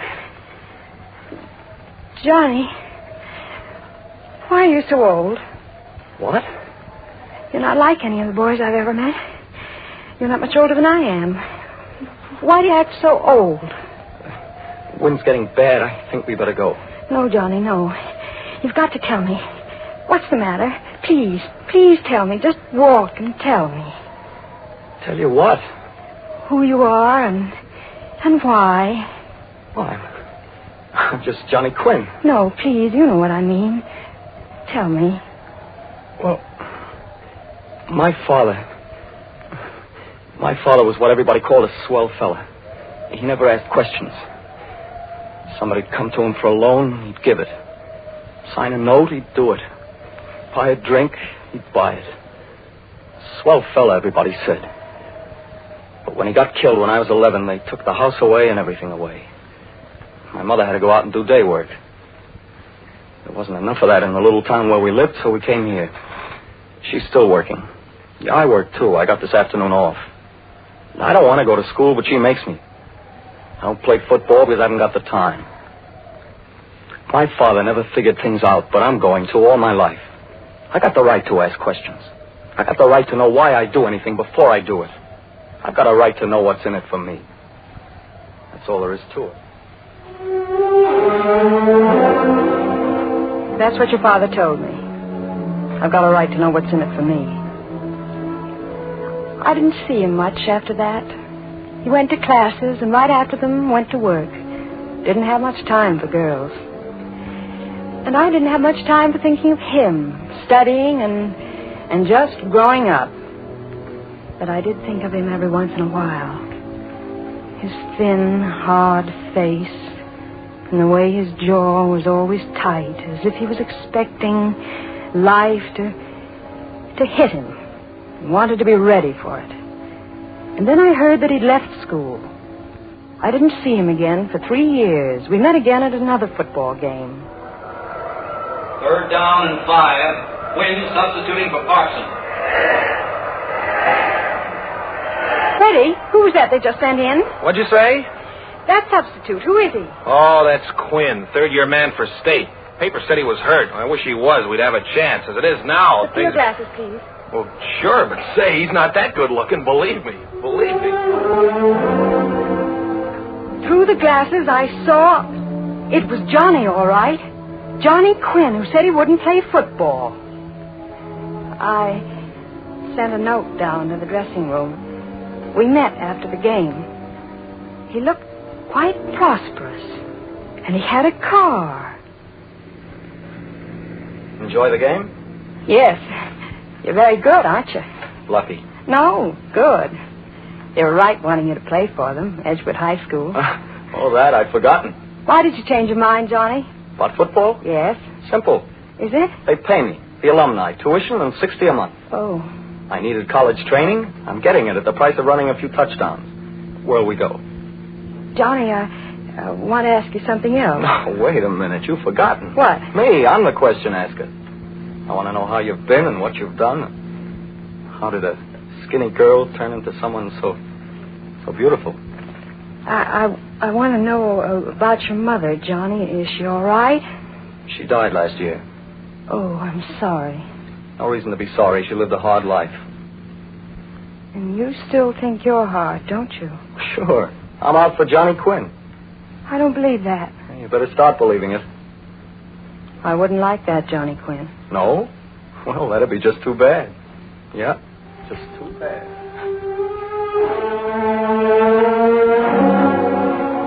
He said that, your father, to me. His lips said it. But his eyes... We didn't meet again for another year. This time it was at a party. And now, my dear, I want you to meet a man to remember. He gives no quarter and asks none. Johnny Quinnn. Johnny, this is... I know. You've met? Yes, we met. Well, forgive me. Do forgive me. How are you, Johnny? I'm fine. I see you are. So we... What's the matter? I just heard myself asking you if you'd like to go off someplace and talk. That's what we always do, isn't it? Yes. Look, I got some tickets for a concert. Someone gave them to me. I didn't want to go alone. It's the kind of thing you like, so let's go. Okay? Okay.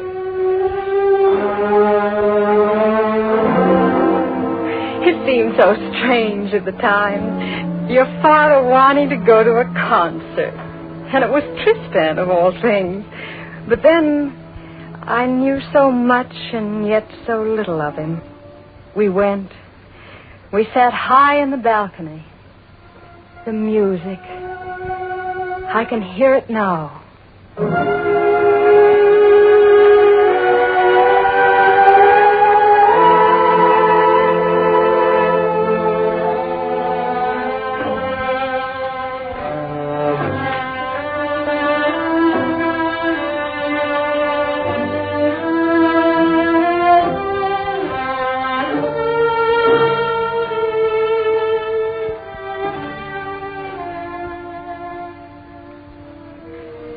Love music. But while it played, my eyes kept going to Johnny Quinnn. His eyes were closed, and his thin face was at peace. And as I looked at him, his eyes opened, and he looked at me, and he smiled a slow smile, and I loved him.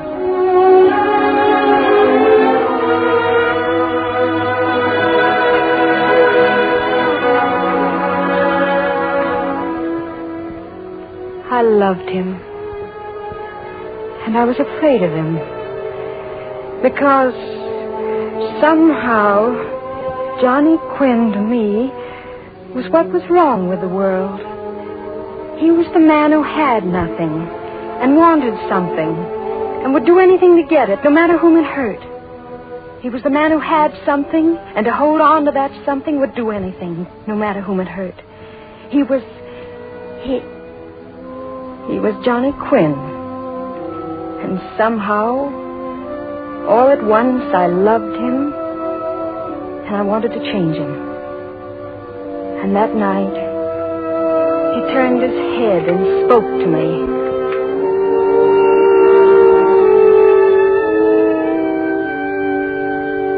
Anne. Yes? I tried to find out where you lived. Did you? Yes. Anne. Yes? Will you marry me? Johnny. I said it and I mean it. Will you marry me? Oh. No. No, Johnny. No. No, no.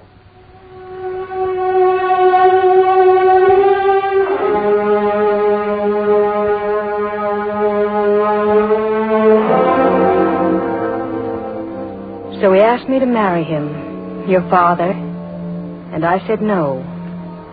I said no to him. As we left the concert, he was very angry. Well, put it into words at least. We've walked from 6 to the river and all you've said is no. I know I haven't had time for a build-up proposing like this, but, well, I'm a sudden guy. Not for a husband, Johnny. All right, I've heard that. Put it into words. Yes. I will. Do you know there's a world outside yourself? What kind of a question's that? I'll ask you another. Did you see today's headlines? Headlines? Sure, of course I did. What were they? Why, Chamberlain got back from Munich today. And what does that mean to you? Should it mean something? I'm asking. All right. So they sold out the little guys. So we'll have peace for a while. So what? That's the way the world is. Big dog eat little dog. So for a while, everything's quiet. And that's all it means to you? For Pete's sake, what should it mean? Well, doesn't the fact that the price of Munich will be that hundreds of thousands of little Czech people, good people, are going to be hurt mean anything to you? Oh, now, Anne, are we going to start on politics? Politics? When you use it that way, I'm afraid I don't know what the word means. I'm talking about people. And I'm talking about us, you and me. What have we got to do with what's happening to foreigners half the world away? That's just it. Once you said, what's in it for me? I'm asking that question now, Johnny. What's in a marriage for me to a man who thinks of the world as a hunting ground and everybody but himself the prey to be hunted? No, Anne. No, let me finish. You haven't known me at all. And I hope that I didn't quite know you as I know you now. The world's full of people like you, Johnny. People who think they can live apart from the stream of mankind and not eventually pay for it. I talk of marriage and you stand up on a soapbox. Oh, Johnny, for the last time, try and understand me. Oh, I know what a terrible thing your childhood was, but you're a man, and you've got to have a man's values now. You're a man in a world of men where all the oldest hatreds and cruelties have come to life. And the fight against those is reality, nothing else. This is a time in a world when you've got to take sides. You're for those things and you shut your ears to persecution, or you're against them and you start in fighting. Which are you for, Johnny? The same one. Johnny Quinn.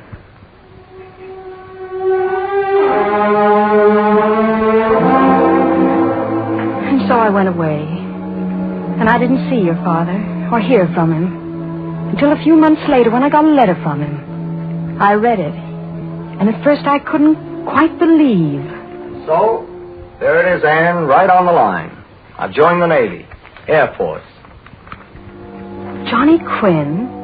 Navy? Air Force? Johnny Quinn a part of something? Johnny Quinn listening to anyone but himself? I couldn't believe it. Until I read the next words. No, Anne, I haven't got religion. Just being smart. You see, I figured out that aviation is going to be the ground floor to what you apparently don't care about. Cash in the bank. Since the Navy will pay for my training and a salary besides, well, here I go. Yep. Still dog-eat-dog Johnny. You know, I couldn't quite answer you that night you lit into me. I never was much good at off-the-cuff answers. But maybe I can put it into words right now. What's wrong with the world is not the ones like me who say, this is my life, let the other fella take care of himself. No. What's wrong is your kind. The ones with their heads up in the nice pink clouds. The ones who talk truth and honor and justice and forget the plain fact that the only thing that matters in life is cash in the bank. So it's off I am to a nice, cozy little session at the taxpayer's expense, Anne. When they've taught me all I want to know, I'll be back to call on you. Maybe by that time, you'll be off your little lace-trimmed soapbox and ready to listen to good common sense. That's what he wrote me, your father. You'll be off your lace-trimmed soapbox.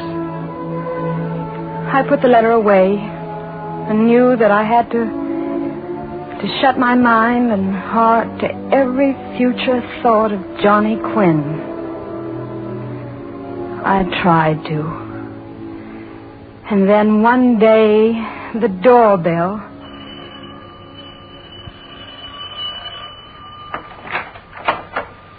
Hello, Anne. Johnny. I'm cold. Come in. Anne. Your uniform. Very nice. I wanted to see you very much. I'm going out. With me? No. Then listen, just a minute. I leave for Hawaii tomorrow. Hawaii? The squadron. We're ordered out. Oh. Anne, look at me. All the things you talked about, being part of the world and having to do something about it, I sort of believe that now. Johnny. Sounds crazy, doesn't it? But you've been in my mind so much, I guess your ideas climbed in, too. Anne, before I go, marry me. Say it, Anne. Marry me. Marry me.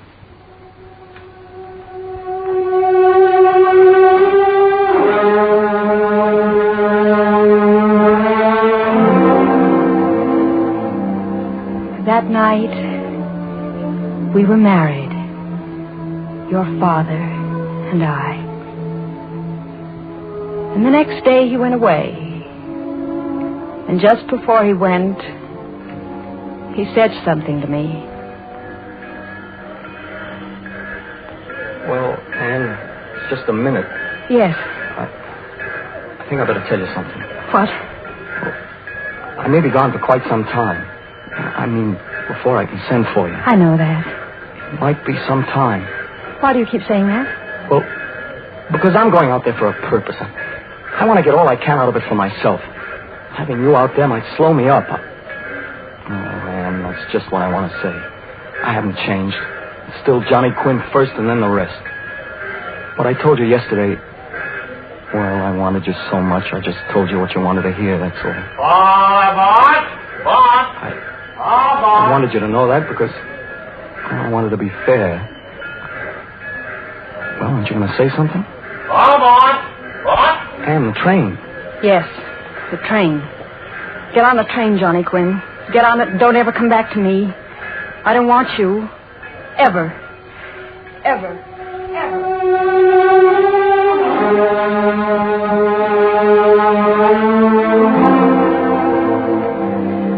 When I started to tell you all this, my son, I told you I'd talk of pleasant things.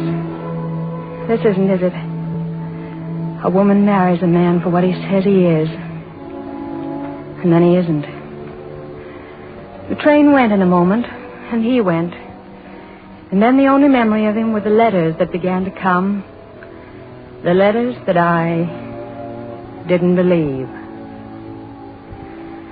And now, December 7th. I'll tell you about that. It was early in the day. The telephone rang.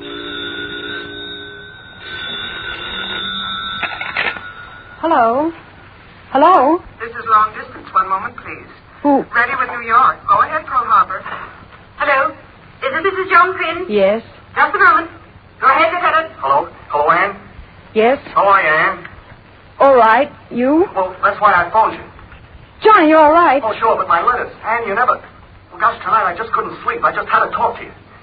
Anne, I'm not going to tell you how much I love you. I do, but there's something else I want to say very much. In all these months I've been stationed out here, the Navy... I mean the men. Anne, I want to tell you... Johnny? Johnny? Hello, Johnny? Operator, we're cut off. I was talking to Hawaii, someplace in Hawaii, Pearl Harbor. Sorry, the line's been temporarily disconnected. Sorry, the line's been temporarily disconnected. I hung up the phone. I sat there, I waited. He'd call me back. He'd tell me what he started to tell me. I waited. He didn't call. The hours went by. He didn't call. And then a radio across the hall. Pearl Harbor. Pearl Harbor? What of Pearl Harbor? Japanese treacherously attacked Pearl Harbor. Attack? Pearl Harbor. Johnny, I went back to the telephone. He'd call. He must call. He never did. But let me tell you what he did do, son. On that December 7th. The enemy, while talking peace and friendship, suddenly began to bomb and burn. And Lieutenant Quinnn took off in his plane and went up high into the air and saw a formation of enemy bombers down below and dove down through the sky and crashed the enemy and died. Just that, my son. The enemy, one plane, and Johnny Quinnn. Men have a word for that. Heroism. Before this war is won, there'll be other wives and mothers to cry for and be proud of that word. But your father's dying was a special thing. Because what he did was how he told me what he wanted me to know. Ann, I want to tell you. Ann, I want to tell you. Sorry, the line's disconnected. Sorry, the line's disconnected. I know what Johnny wanted to say. I know it as clearly as if I'd been right there next to him, that moment before he turned the plane down toward the sea. Ann, let me tell you what I've got to say. They broke the phone connection, didn't they? Well, no matter. Now I can say it. All my life, I thought it was just Johnny Quinnn against the rest. And what I got was mine, no matter how I got it. And then I got you that way, and didn't have you. And then I joined the Navy, and didn't have that either. But why, I asked myself, why? I'm smarter than the rest. Why should they who have nothing have something? And I take what I want and never have it. And then I got out here, and met the men of this squadron. My squadron. The way they talked and flew, and all the big and little things they did day in and day out. Suddenly I saw they weren't out of step. I was. Me, wise guy Johnny Quinnn. For they were giving something all the time, and I was taking. That was the difference. But why were they giving? I tried to find that out. What percentage was in it, this giving business? Yes, what was in it that they should give and take a punch at anyone who asked what they were getting for it? And then I thought of you, Ann, and all your words I'd laughed at, hadn't listened to, hadn't understood. And suddenly, as quick as the dive I'm going to take now, I understood it all. You were part of a world, and they were part of a world. The world of all the people willing to die for something bigger than themselves. Yes, you were all in step with every man and woman and kid who'd ever stood up under the whip, or charged across a no-man's land, or died in a concentration camp, or hung upon a cross. Yes, you believed something bigger than the world itself. You believed that every man who stood up for the right to be a man was your brother. That every woman who spoke for freedom for her children was your sister. That every child born under God's son was your child. Remember? Which side are you on, Johnny Quinnn, you said? The side of those who hide and say, let me alone, the fight's the other fellas to win for me? The side of stabbing in the back and slow starvation for the children and the gangsters standing on the backs of all the little peoples? No, Ann, not that side. Your side. The side of dying, maybe, but living in that dying. Your side, Ann. Yours, yours, yours, yours, yours, yours.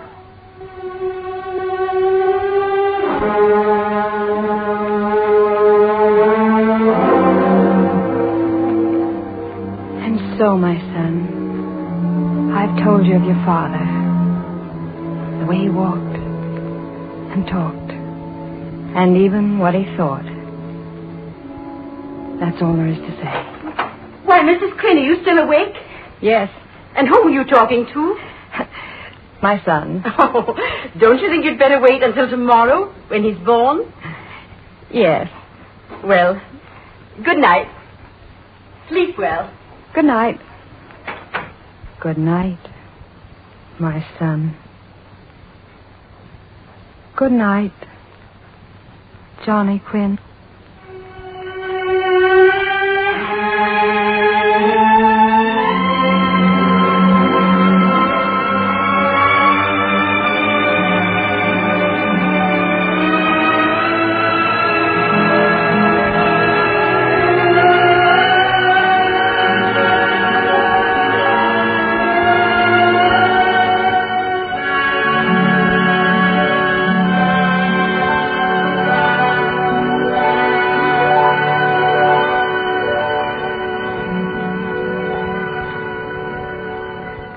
have just heard Miss Olivia De Havilland in Johnny Quinnn, U.S.N., the first of a limited series of new radio plays by Arch Oboler. The National Broadcasting Company brings you these dramas as a further contribution to national defense. Mr. Havilland appeared through the courtesy of Warner Brothers and the Hollywood Victory Committee for Stage, Screen, and Radio. With Mr. Havilland was Alfred Ryder.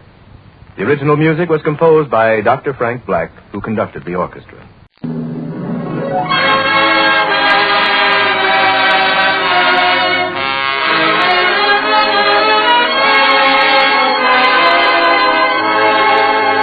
Lady Esther presents the Screen Guild Players.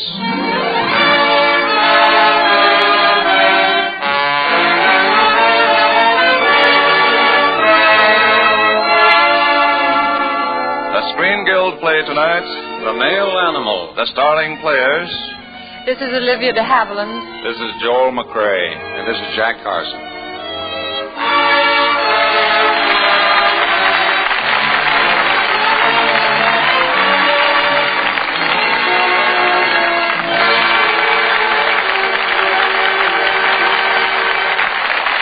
Tonight, Lady Esther and the Screen Guild Players are grateful to Elliot Nugent, James Thurber, Herman Schumlin, and Warner Brothers Studios for allowing us to present their successful play and motion picture, The Male Animal, starring lovely Olivia De Havilland as Ellen Turner, Joel McCrae as Tommy Turner, and Jack Carson as Whirling Joe Ferguson.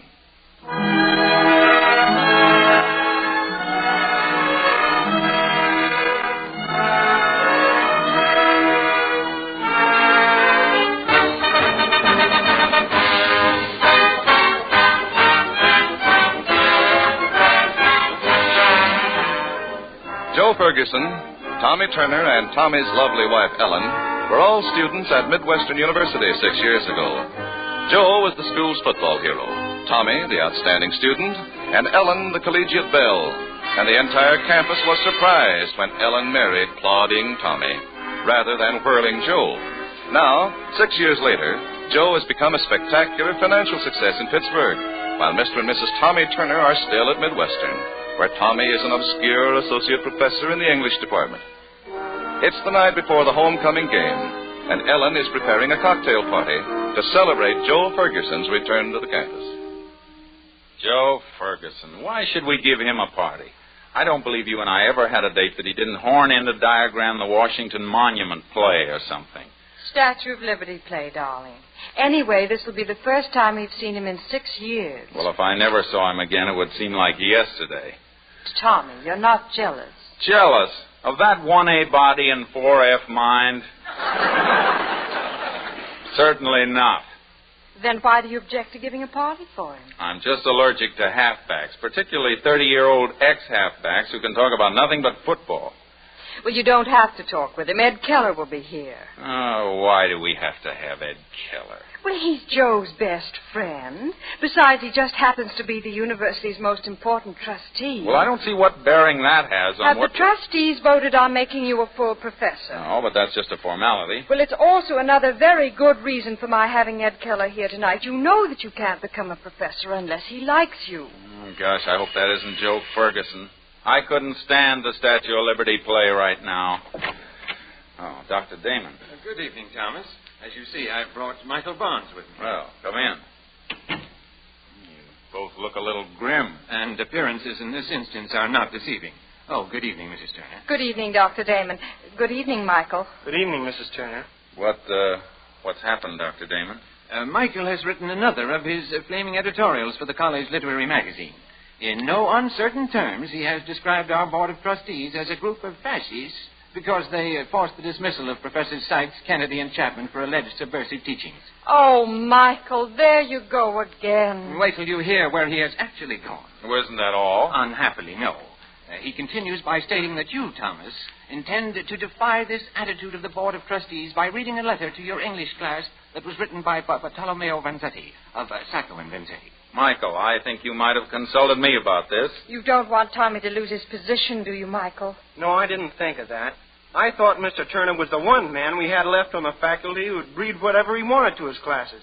I thought he was the one man, a veritable tiger, who would defy these stadium builders. Why, Keller. I'm not defying anyone, Michael. This is just an innocent letter I wanted to read. I know it must be all right, Tommy, but you can't read the letter now. Keller and the other trustees kicked Chapman out last month for doing things just as harmless as this. Michael will just have to change his editorial. But I can't change it. The magazines were run off the presses last night, and they've already been delivered to the newsstands. I quite understand that you meant to present the letter as literature, Thomas, but our good friend Mr. Keller would not. I think our tiger here will have to issue a denial tomorrow. I suppose so. I'm not really a tiger, but I don't like to be thought of as a pussycat either.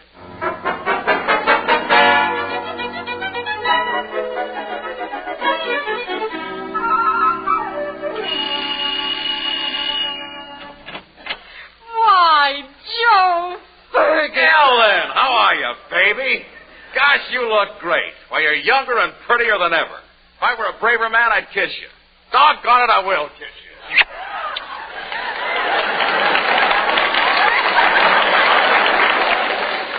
It's terribly nice to see you again, Joe. Come in and close the door. Gosh, this is swell. Where's the great Thomas? Upstairs. He'll be down in a minute. You haven't changed a bit. Do they still call you Whirling Joe? Do they? Did you read what Grantland Rice said about me the other day? I'm afraid I missed it. Huh? Well, I just happen to have it here in my wallet. There it is. Thank you. Yeah, you can keep it. Matter of fact, I meant to have my secretary put you on the mailing list. There are always pieces in the paper about me, and I like to keep in touch with my friends. Well, that's very thoughtful of you, Joe. That's nothing, really. Gee, it's going to be a great game tomorrow, Ellen. I bet 1,000 fish on that game. We've just got to beat Michigan. Midwestern has a fine team this year, Joe. Don't I know it? Boy, I wish I could play. Can you imagine that backfield? Stalenkowitz, Wirasaka, Rodzinski, and me. Hello, Joe. It's nice to see you again. Tommy, old man, how are you? Teaching must be good for you. And Ellen here looks like $1 million. How have you been, Joe? Oh, fine. Except for a little cold. You want some Kleenex? No, thanks. How's Brenda? I meant to ask before. Wonderful, just wonderful. A little heavier, maybe. We're being divorced, you know. But I didn't know. Oh, Joe, I'm sorry. Yeah, that's too bad, Joe. Oh, it's all fine. We're both taking it in our stride. Took her out to dinner last week, along with her new boyfriend. Wasn't that rather complicated? Oh, you're not up to date, Tommy. That's the modern way of doing things. Sure. Gosh, Ellen, I just can't take my eyes off you. I noticed that. Huh? I'll go mix the drinks. Hey, Joe. Yeah, Tommy? Would you like an olive or a cherry in your Mickey Finn?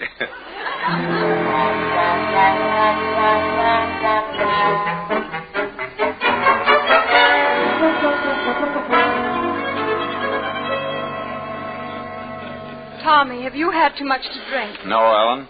Not enough.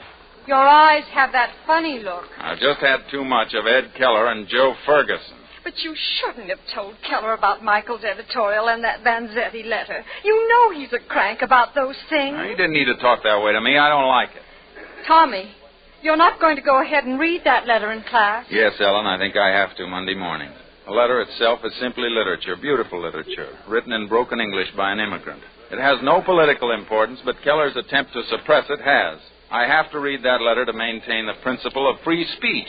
Tommy, try to be practical for once, like Joe. Like Joe? Why don't you try and understand how I feel about this? I'm simply trying to keep you out of a lot of trouble. Well, your mind can't be like Joe Ferguson's mind. Oh, you and your mind. I have to go through such a lot with your mind. Well, maybe you wouldn't if you understood it a little better. Oh, I know. I'm too dumb for you. No, Ellen, I didn't say that. You said Joe and I were stupid. I didn't say you were. I said Joe was. Oh, look, Tommy, what are we fighting about? You said I was dumb. Tommy, you've had too many drinks so you wouldn't say that. No, I haven't. I don't feel very well. I feel very unhappy and slightly sick. I'll get you some bicarbonate of soda. No, you won't. I'm going upstairs and lie down for a few moments. Let's not bring this thing down to the level of bicarbonate of soda. Huh?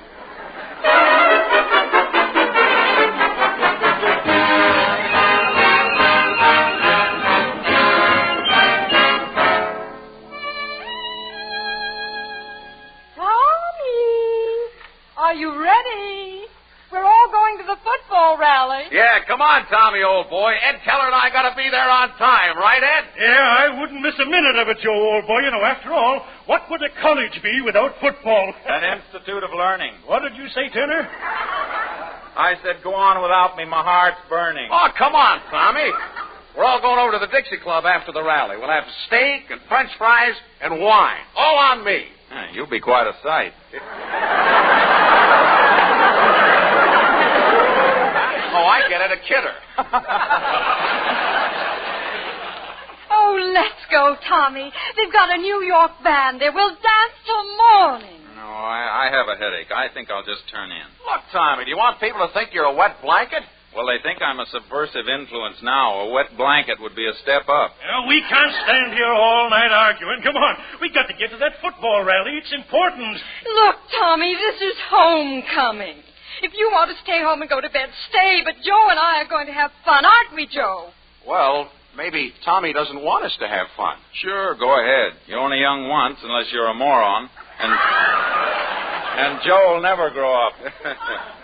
I won't go if you don't want me to, Tommy. I want you to. You go ahead and dance. You and Joe always dance perfectly together. Come on. What are we waiting for? Well, good night, Tommy. Good night. Good night, Tommy. You better take a hot water bottle to bed with you. Oh, thanks. That's nice of you to arrange for a substitute. But I don't think I'll need it. I'm going to be in all the hot water I can stand.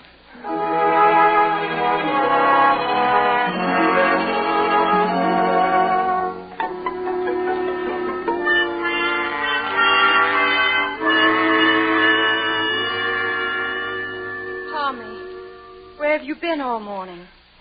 Walking, thinking. Thinking about what?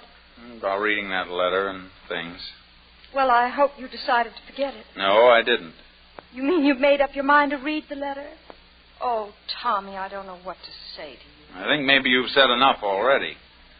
I don't see why you're being so mean. It's just that this morning I began to see you and myself clearly for the first time. Oh, you saw Joe kiss me when he came in. I thought that was I'm it. trying to tell you that I don't care what you and Joe do. In fact, it's very lucky he came back just now. I don't have to worry about what effect my reading that letter in class will have on you. Oh, that's what you want. Suddenly, that's what you want. Reading that letter means more to you than I do. It's not any more sudden than your feeling for Joe. He's always been in love with you, and you've always been in love with him. All right, have it your way. If you want to be free, then I want to be free, and I've gone around for years mooning about Joe. Well, maybe I have, because I'm certainly sick of you right now. Say, Ellen, Tommy, I'm sorry if I... Hello, Joe. Hey, what's wrong here? What's the fight about? Tommy's tired of me. What? Tommy'd rather read letters and live with me. I beg your pardon? Us! Tommy and me! We're breaking up! Not just before the Michigan game. Yeah. Oh, you're crazy. Tommy, what do you have to say? Rah, rah, rah.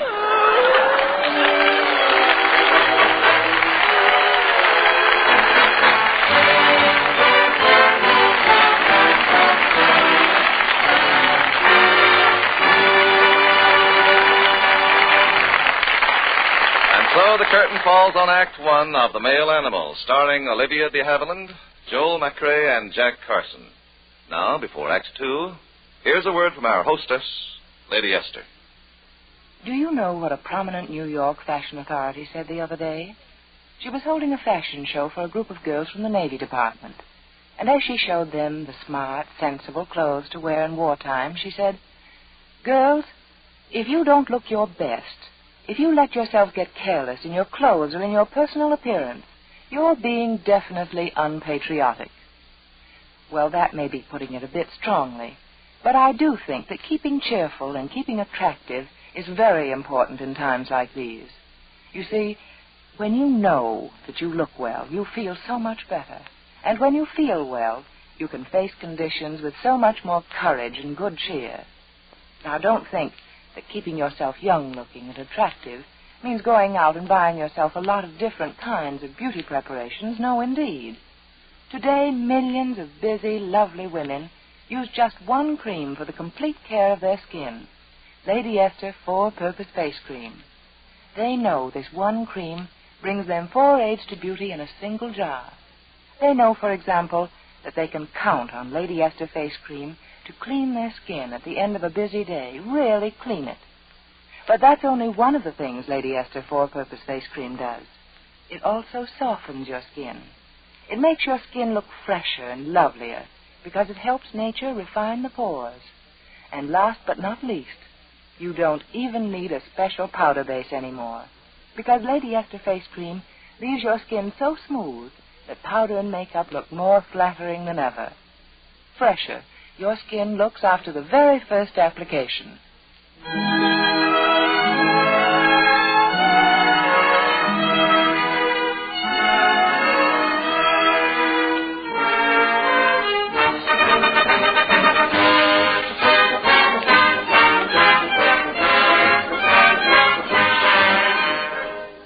Now, Act 2 of the Lady Esther Screen Guild Players' presentation of The Male Animals, starring Joel McCrea as Tommy Turner, Olivia De Havilland as Ellen Turner, and Jack Carson as Joe Ferguson.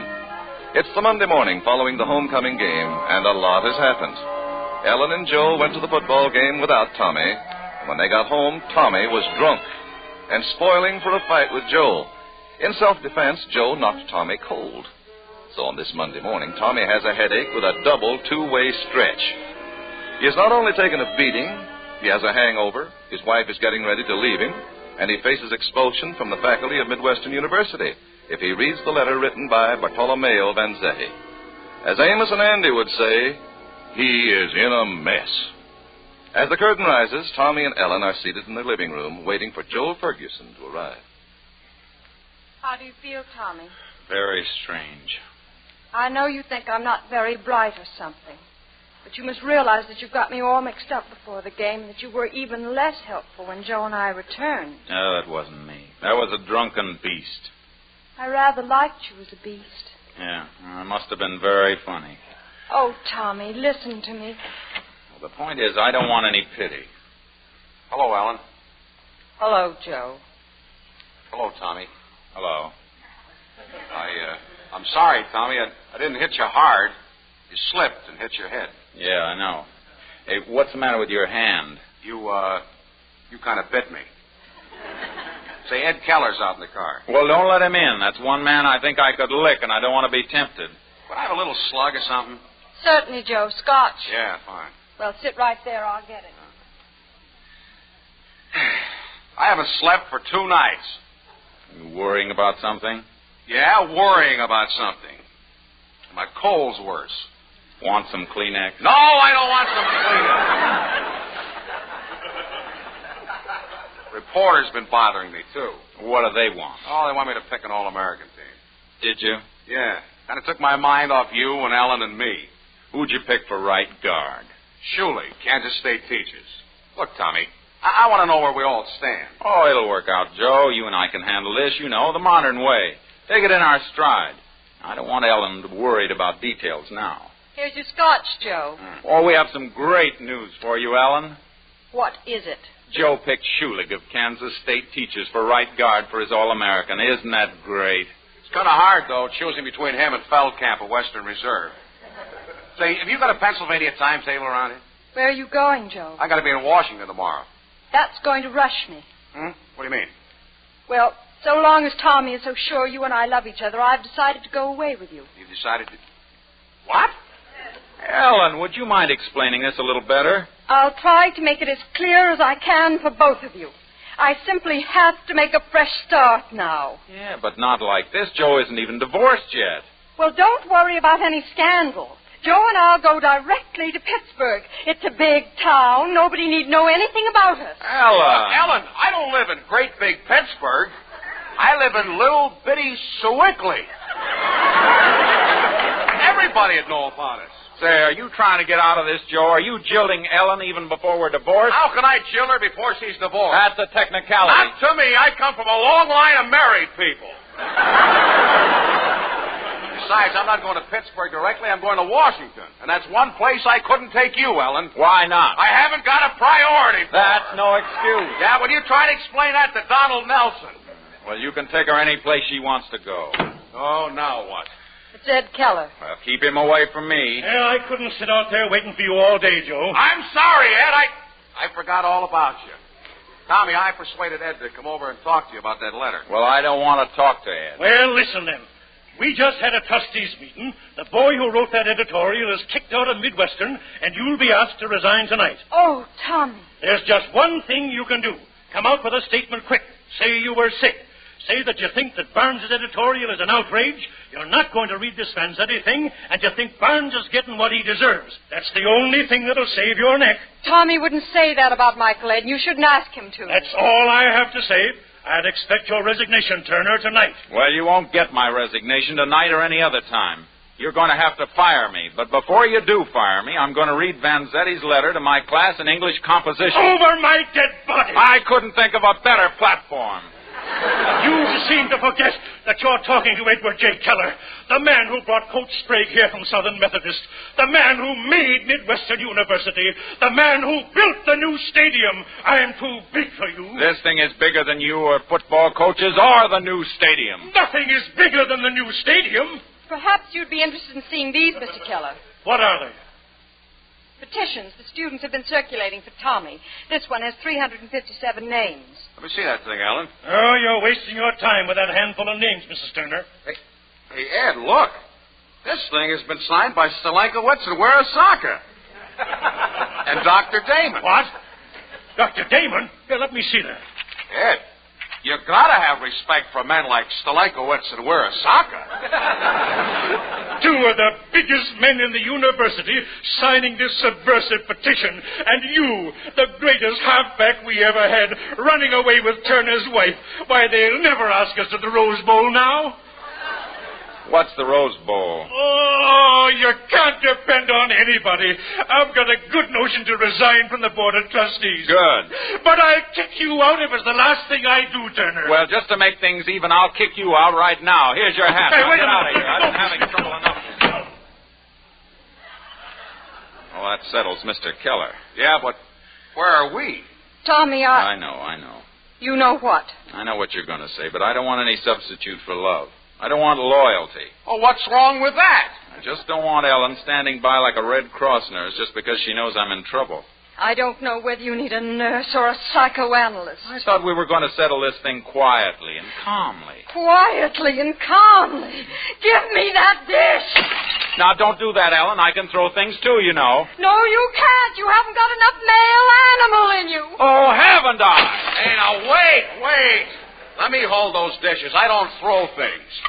I just want to say that I came to this city to see a football game. Oh, no, you didn't. You came here for me.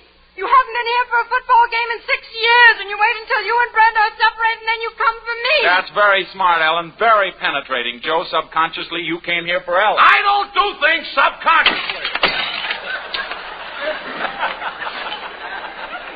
Now see what you made me do. Oh, shut up. I'm not going to listen to any more of this. I've been packed for 3 days, and I'm going somewhere. Oh, well, then I'd better be going to class if I'm going to get a chance to read that letter before Keller fires me.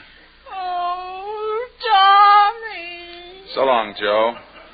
I know you'll see she finds a place of her own. Oh, Ellen, you can take that 4-poster money with you, too. I'll have one more check coming to send you. What's 4-poster money? We were saving up to buy a 4-poster bed. Oh, here we go again. Why did you have to ask her what 4-poster money is? Oh. Oh. Please don't cry, Ellen. Oh, go on. Put on your coat. If you're going to be kicked out of school, you can't go over there looking like a tramp. Well, where is my coat? I hung it up in your room. Oh, well, thank you, Ellen. I'll be right down. Look, Ellen, you're still crazy about Tommy, aren't you? I'm kind of scared of him. He used to be just nice, but now he's wonderful. Oh, I don't think he's wonderful. Yes, he is. What he's trying to do about that letter is wonderful. He wouldn't let me or you or anyone stop him. I think you're wonderful, too, Ellen. No, you don't. You think I'm dumb. Tommy, were you listening? Of course not. You were, too. You were snooping. Now, for heaven's sakes, don't start that again. Why don't you quit criticizing Ellen? Why don't you go back to your wife? Joe, we can send her a wire. Don't worry about me, brother. I sent her a wire this morning. Good. Now maybe we can all fight in peace.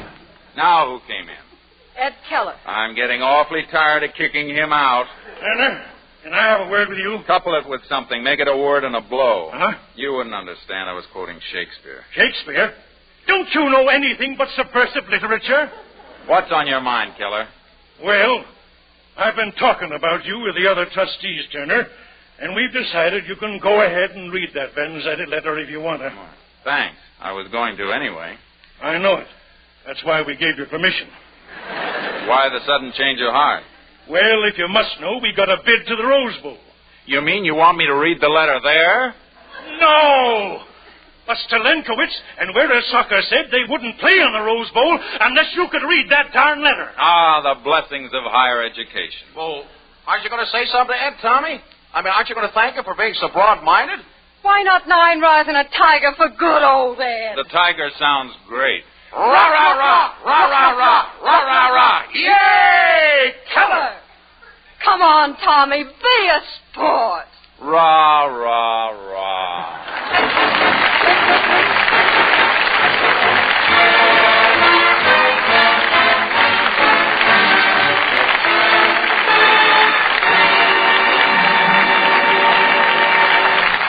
Thank you, Olivia De Havilland, Joel McCrea, and Jack Carson. I'm sure the Lady Esther Screen Guild players have enhanced their box office popularity tonight with your fine performances in The Male Animal. It was a pleasure to have you with us, and we hope you'll come back soon. We would like to be invited for a return engagement, Mr. Bradley. The fact that all the benefits from this radio series go to support the Motion Picture Relief Fund makes it a charity in which we are all vitally interested. Joel McCrea has something to tell our audience about next Monday's program, but here's a word from one of our best-known beauty authorities, Lady Esther. Thank you, Mr. Havilland. A girl wrote to me last week and said, Lady Esther, I always used to use a powder base, but I don't anymore. Not since I changed to your four-purpose face cream. A powder base just isn't necessary now, because Lady Esther face cream leaves my skin so soft and smooth. Well, thank you for your letter, Miss Lillian E. So many girls are making the same pleasant discovery that you have made. You see, the purpose of a powder base is to leave a fresh, smooth finish to the skin, so that powder and makeup look more flattering and stay on longer. But why should anyone use a special cream for this purpose when it isn't necessary? Lady Esther Four-Purpose Face Cream not only cleans the skin, it not only softens the skin and makes it look lovelier, but it also leaves a perfect base for powder. Yes, Lady Esther Face Cream leaves your skin as smooth as velvet, and with such a fresh look to it that even your rouge and lipstick seem to take on a new radiance. The very first time you try Lady Esther Four-Purpose Face Cream, you will see for yourself why more and more busy, lovely women every day are changing to this one cream for the complete care of their skin.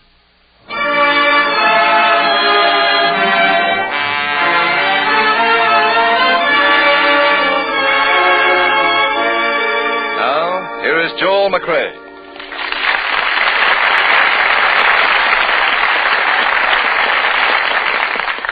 The Lady Esther Screen Guild players have planned an exciting and intensely interesting program for next Monday night. The play was one of the biggest pictures of last season, Suspicion, and our stars will be Nigel Bruce, Brian Ahern, and Joan Fontaine.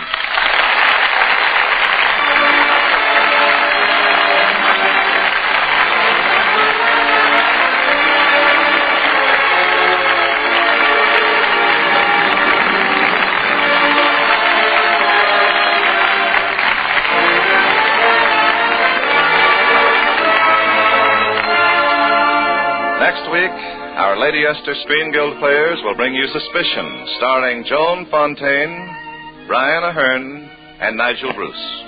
Olivia De Havilland can now be seen in This Our Life. And Jack Carson is now appearing in Gentleman Jim, both Warner Brothers productions.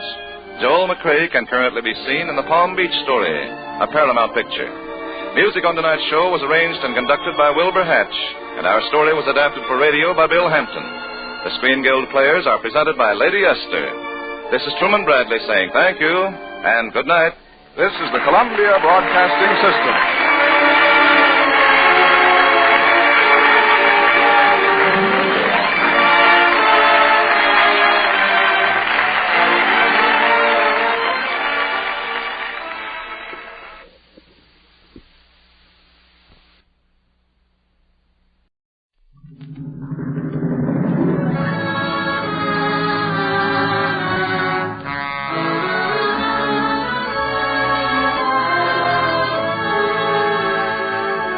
Lady Esther presents the Screen Guild Players.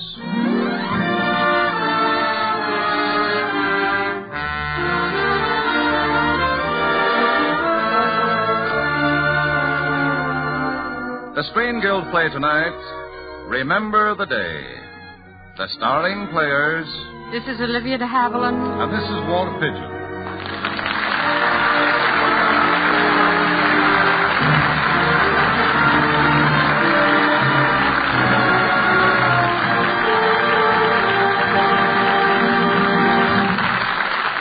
Tonight, Lady Esther presents the Screen Guild Players in a radio adaptation of the 20th Century Fox screen success, Remember the Day, from the story by Philo Higley and Philip Dunning, and starring Olivia De Havilland as Nora Trinnell and Walter Pigeon as Dan Hopkins.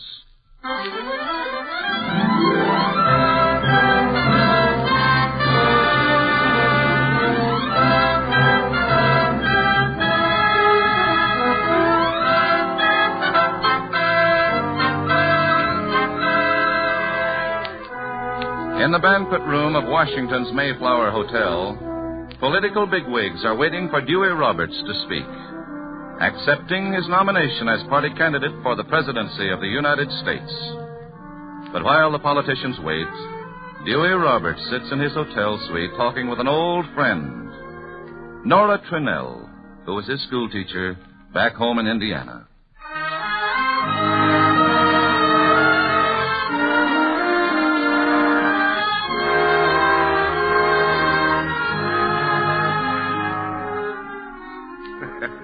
Remember the day you kept me after school and made me write, I beg your pardon, 500 times, Miss Trinnell? Very well, Dewey. That was the day I met Dan Hopkins, and we had our first argument. I remember. You wanted to take the class to see a matinee of Midsummer Night's Dream. And Dan had us scheduled to play an important ball game. 27 years ago. Yet, when I close my eyes, I can still see Dan coming through that classroom door. I beg your pardon. Are you Miss Trinnell? Yes? I'm Dan Hopkins, one of your colleagues. Oh, yes. How do you do? Well, Miss Trinnell, it seems we got our signals a little mixed. Yes? Yes. You see, I've scheduled a very important baseball game for tomorrow afternoon. Well, I'm afraid you'll have to postpone the game, Mr. Hopkins. But that's impossible. Now, why don't you postpone your matinee? Well, you see, I can't. It's the only matinee they're playing. Oh. Well, I'm afraid we're in the position of the irresistible force and the immovable object, aren't we? Well, I don't know how immovable an object you may be, Mr. Hopkins, but in this matter, I'm afraid I'll have to be irresistible. You are, in any matter. What? Oh, well, I think we'd better let the principal decide this. No, wait a minute. We're two grown, intelligent people. Are we? Well, what I mean is, perhaps we ought to talk this over further without bringing Mr. Steele into it. Did I hear you mention my name, Mr. Hopkins? In a way, yes. Did you wish to see me about something? Well, no. As a matter of fact, I didn't. I do, Mr. Steele. It wasn't anything of importance. Oh, I think it was. Yes, Miss Trinnell. Well, Mr. Hopkins and I were having a little argument, Mr. Steele, and I thought perhaps you might be able to settle it. Well, it wasn't anything really. Go on, Miss Trinnell. Well, we were just arguing about whether or not this taxing of one's income is constitutional. You don't have to worry about that, Miss Trinnell. The House of Representatives will never pass an income tax law. Oh. You see? That's exactly what I told you. Thank you. Both of you. That's quite all right, Miss Trinnell. I'm glad to see you and Mr. Hopkins taking such an interest in national issues. If you have any more questions, I'll be in my office. Do you have any more questions? No. Well, if you think of any, I'll be waiting outside.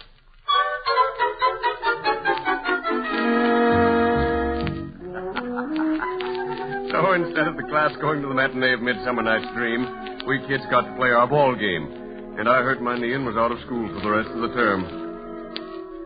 I remember making a boat model and asking you to come to my house to see it. May I see the boat model you made, Dewey? The boat's right over there in the mantel, Miss Trinnell. Why, Dewey. I hope you don't think I was fresh, naming it the Miss Trinnell. Why, it's just about the nicest thing that anyone ever did for me. Gosh, you're beautiful, Miss Trinnell. You're practically overwhelming me with flattery, Dewey. I'm sorry. Oh, there's nothing to be sorry about. That was a very pretty compliment.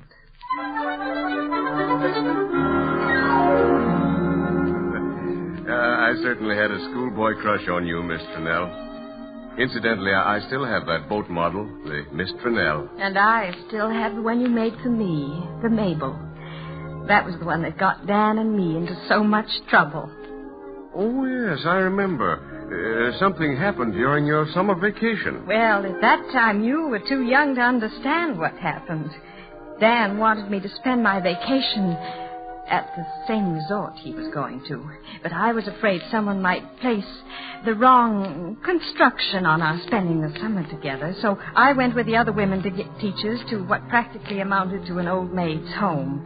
And after a couple of weeks, I was bored to death. Then one day, while I was hiking along a road getting away from the incessant woman's chatter, Dan drove up. Hello, Nora. Dan! I just happened to be staying at a lake about 210 miles from here, so I thought I'd drop over. Oh, I'm so glad to see you, Dan. I wondered if you'd like to go for a drive. Will the drive take me away from here to the place where you're spending your vacation? That's what I had in mind. Well, that's exactly where I want to go. Well, hop in.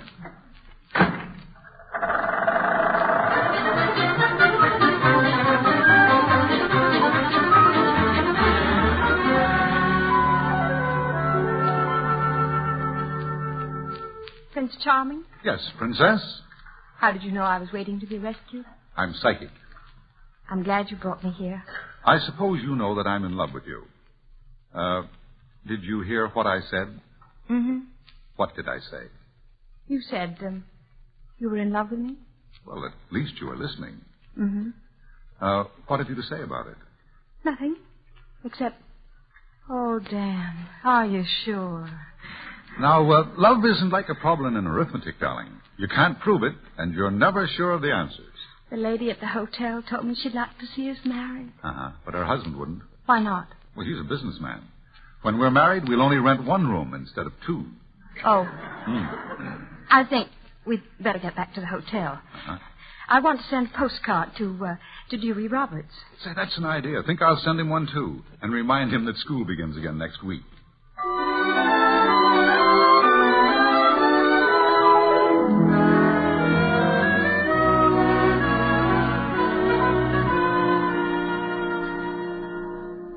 Good morning, Mr. Steele. Did you enjoy your vacation? Yes, thank you. You wished to see me? Yes, Mr. Hopkins. A certain matter has come to my attention. Uh-huh. A delicate matter. Oh. One of great concern to me as principal of Auburn School. Well, what is it, Mr. Steele? Have you ever seen this postcard before?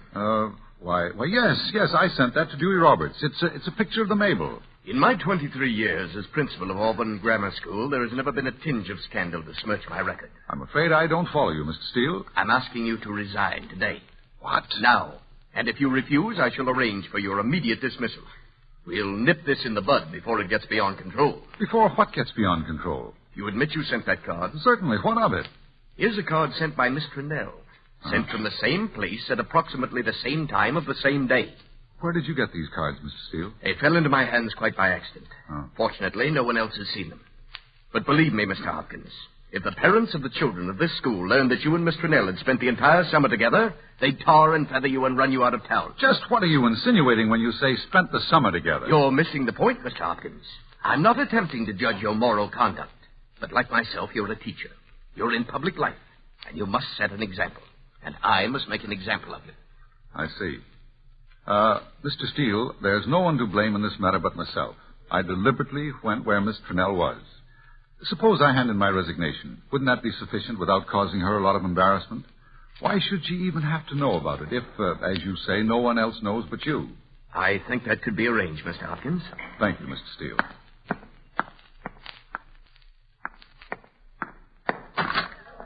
May I speak with you for a moment, please, Miss Trinnell?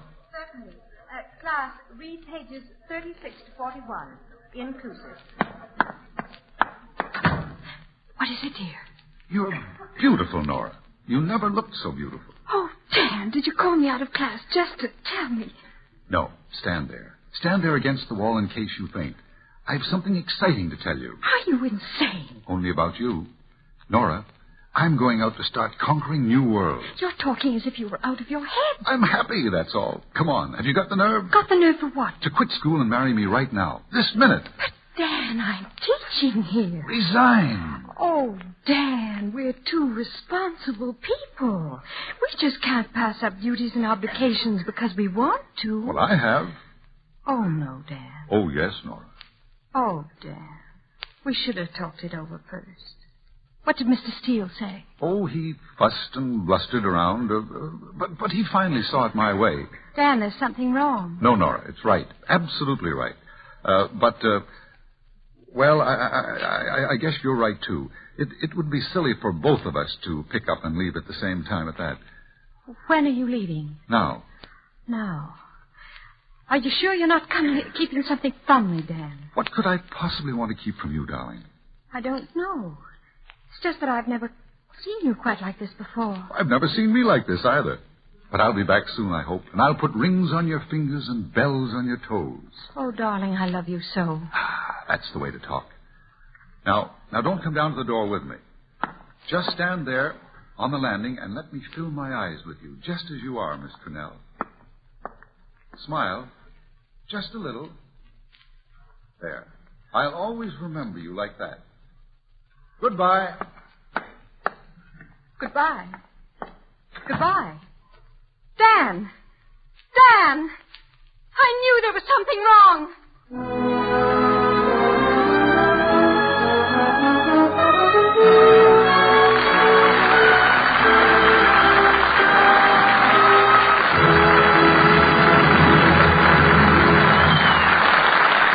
And so the curtain falls on the first act of Remember the Day, starring Walter Pidgeon and Olivia De Havilland. Before we hear Act 2, a word from our hostess, Lady Esther. Just yesterday, I was talking to a man, a well-known artist, who happened to be a judge in a beauty contest not long ago. He told me what a problem it was for him and the other judges to decide on a winner, because all the girls were so lovely. I was interested in a man's viewpoint, so I said, "How did you finally choose the winner? What decided you?" "Well," he said, "there was one girl who wasn't actually any prettier than the others, but she had such a gorgeous skin that we felt we just had to name her the winner." Yes, the girl with a lovely skin is always a winner, always outstanding. And any girl can have a lovelier skin. Any girl can have a softer, smoother, more attractive skin by using Lady Esther 4-Purpose Face Cream. For you see, every time you use Lady Esther Face Cream, here's what it does. First, it cleans your skin so thoroughly that no stubborn dirt can stay lodged in the pore openings. Second, it softens your skin and relieves the brittle dryness that may cause little lines. Third, it helps nature refine the pores. And fourth, it leaves a smooth, perfect base for powder. Just try Lady Esther 4-Purpose Face Cream. And when you touch the soft, new smoothness of your skin, when you see in your mirror the look of radiant, new freshness your skin has taken on, you'll know you've discovered a truly beautifying face cream at last.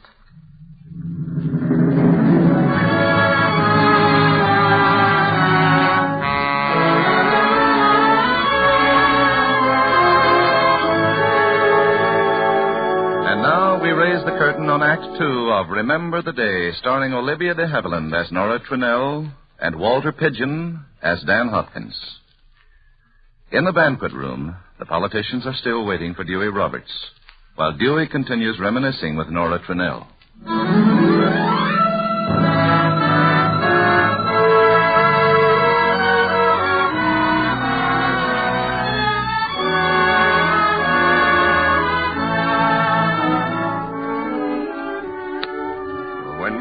Hopkins left town so unexpectedly, it certainly gave Auburn a scandal to talk about, Miss Trunell. Yes. Mr. Steele's secretary had overheard just enough of his conversation with Dan to start a torrent of malicious gossip. And the story of Dan's leaving town because of an affair he was having with a girl named Mabel had so many seemingly authentic points, even I almost believed it. Until you came to my school. Come in. I waited until after school to bring you this, Miss Trunell. I think it's the best boat model I ever made. Well, thank you, Dewey. It's lovely. Do you recognize the Mabel?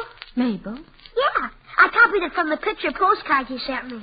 Your card was perfect for the beam, and I got the side view for Mr. Hopkins' picture. Mr. Hopkins' picture? Yeah, he sent me a picture of the Mabel, too. Mabel? Mabel? Why, of course, Dewey. It was the Mabel, wasn't it? Huh? Dewey, did you show those picture postcards to anyone? Only Mr. Steele.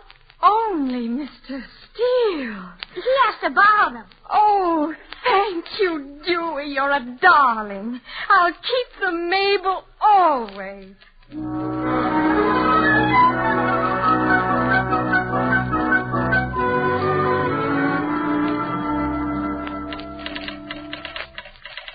Is this a night letter, Miss Trunell? Yes, full-rate telegram. You got more than 10 words, you know. Night letter'll get there the first thing in the morning. Dan drives fast.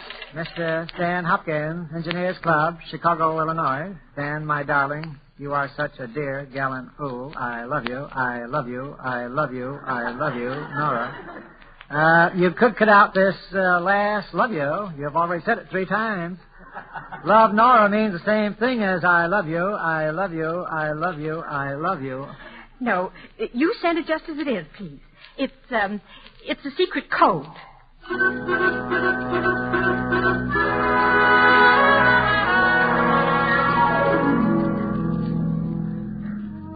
Mr. Hopkins got some sort of engineering job with a Chicago firm after he left Auburn, didn't he, Miss Trunell? Yes, Dewey. We were going to be married the next June as soon as school was out.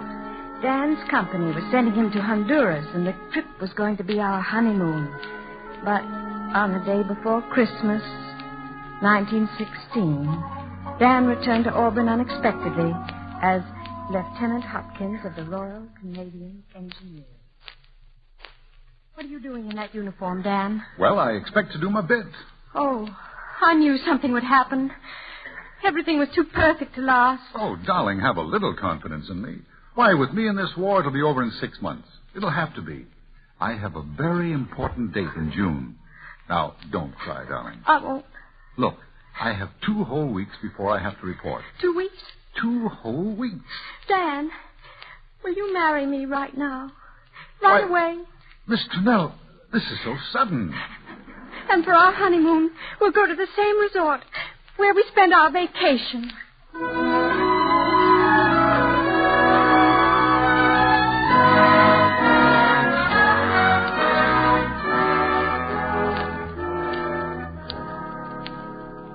After 10 hours, what's your opinion of marriage, Mrs. Hopkins?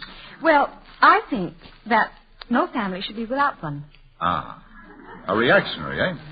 You know, I've come to the conclusion that we're 2 of the nicest people I ever knew. Oh, you may be, but I'm not. Well, I won't argue with you. Anyway, you're beautiful. No, definitely no. That's just your masculine ego. A man thinks his wife has to be beautiful because he picked her. I still say you're beautiful. No. If anyone in our family is beautiful, darling, it's you. You think so? Yes. Well, if you insist. Yeah, but by golly, I guess you're right. Oh, Dan, darling, I love you so. I'm going to be so terribly, terribly lonesome. Stop the world, please, darling. Stop. Thank you so much. It can't stand still indefinitely, Nora. I know. But let's try to forget it. There's so much I still have to know about you. All the things that happened when you were a child. Oh, there was nothing unusual. Mumps and measles. Say, I thought I told you that you weren't to cry. I'm not crying. Oh, I'm so sorry, darling. I wanted to be brave and gay and amusing and make it easy for you to leave when our time is up, but I can't. I'm selfish. You've given me the world, and I want to keep it. Keep it for me, too, dear. Oh, Dan, I'm frightened. I'm frightened at the thought of being alone. But I suppose in the end, we all have to stand alone. You won't be alone. I'll be back. You can bank on that. I'll always be with you.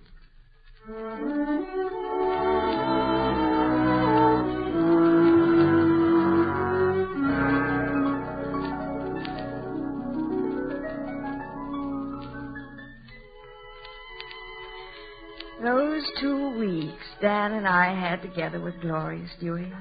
But they ended too soon. We went back to Auburn, and almost before we knew it, the day for Dan's departure arrived. He didn't want me to go to the station with him for fear we'd cry, so I kissed him goodbye and walked over to your house. You'd been acting strangely from the time Dan returned to Auburn, and though I didn't connect the two, I was anxious to learn what was wrong with my favorite pupil. Well, I was just lovesick. I remember Steve Hill and I had quite a battle when Steve said Mr. Hopkins had been forced to resign from school and leave town because he'd gotten into some sort of a mix-up with you. Then when I walked into your classroom one afternoon and saw you kissing Mr. Hopkins, the only thing I could think of was to leave town and go to another school. I remember. You were packing when I reached your house, and your mother directed me to your room. May I come in, Dewey? Can if you want to. Oh, how wonderful, Dewey. You're first, aren't they? They're just long pants, that's all. I wouldn't let you go away without saying goodbye. Weren't you going to come and say goodbye to me? No. What's happened, Dewey? What's happened to what? To our old friendship. I don't know what you're talking about. Well, if you don't want to tell me, it's quite all right. Goodbye, Dewey. But I want to wish you luck. So much luck. Oh, great guns. Don't be nice to me. Go ahead and laugh at me. I'm not laughing, Dewey. Anyway, you can tell him and have a lot of fun. Dewey, my grandfather, the ship's captain I've told you so much about, used to say that when you run afoul dirty weather and there's a chance you may founder, spill your cargo, it's the ship that counts. Well, I couldn't help it. The fellas were talking about you and Mr. Hopkins. That's what I fought Steve Hill about. Then I went up to your classroom to tell you I was sorry. And I saw him kissing you. Oh, so that's it. I wonder what I should tell you. I'd like you to understand, you. You don't have to tell me anything. The way you're feeling now will pass, Dewey. Believe me. I know how awful it is when people and things disappoint you. It hurts. It hurts to find out that people you love are not stars, but human beings made of flesh and blood. But that's the way people are. And those are the things we learn as we grow up. I love Mr. Hopkins, and he loves me. But my love for him hasn't changed my affection for you. It's hard to grow up, Dewey. But you mustn't let anyone or anything throw you off your course. Because, you see, in the end, you'll have to stand by yourself. Gee, Miss Trinnell, don't cry. Because if you cry, I'll cry. I'm trying hard not to, Dewey. I'll tell you a teacher's secret, Dewey.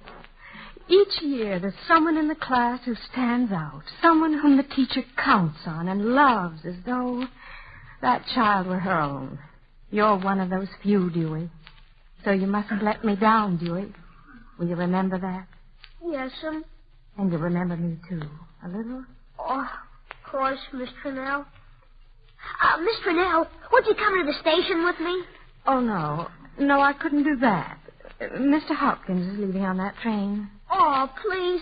Just sort of be there to wave. That way I could never forget.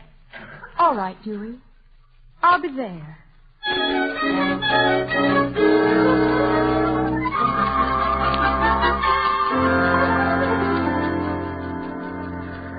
Nora, I knew you'd be here. How could you know, Dan? I just... Remember I told you I was psychic? You were waiting to be rescued that day, Nora. Yes, my darling. But you're leaving now. And I don't want to be left alone. I'll be back, Nora. Dewey and I will both be back to rescue you again. Of course you will, darling. In a way, I won't even be leaving. I'll be with you every minute. Wherever I go, whatever I do, you'll always be with me. I remember another goodbye, Nora. I said, just stand there on the landing and let me fill my eyes with you, just as you are. Let me fill my eyes with your beauty. Goodbye, Mr. Nell. Goodbye. Goodbye, Dewey. Au revoir, Dan. Au revoir. Au revoir, darling. Smile. Smile. There. That's better. Much better. He really means it this time. So long, Nora. So long.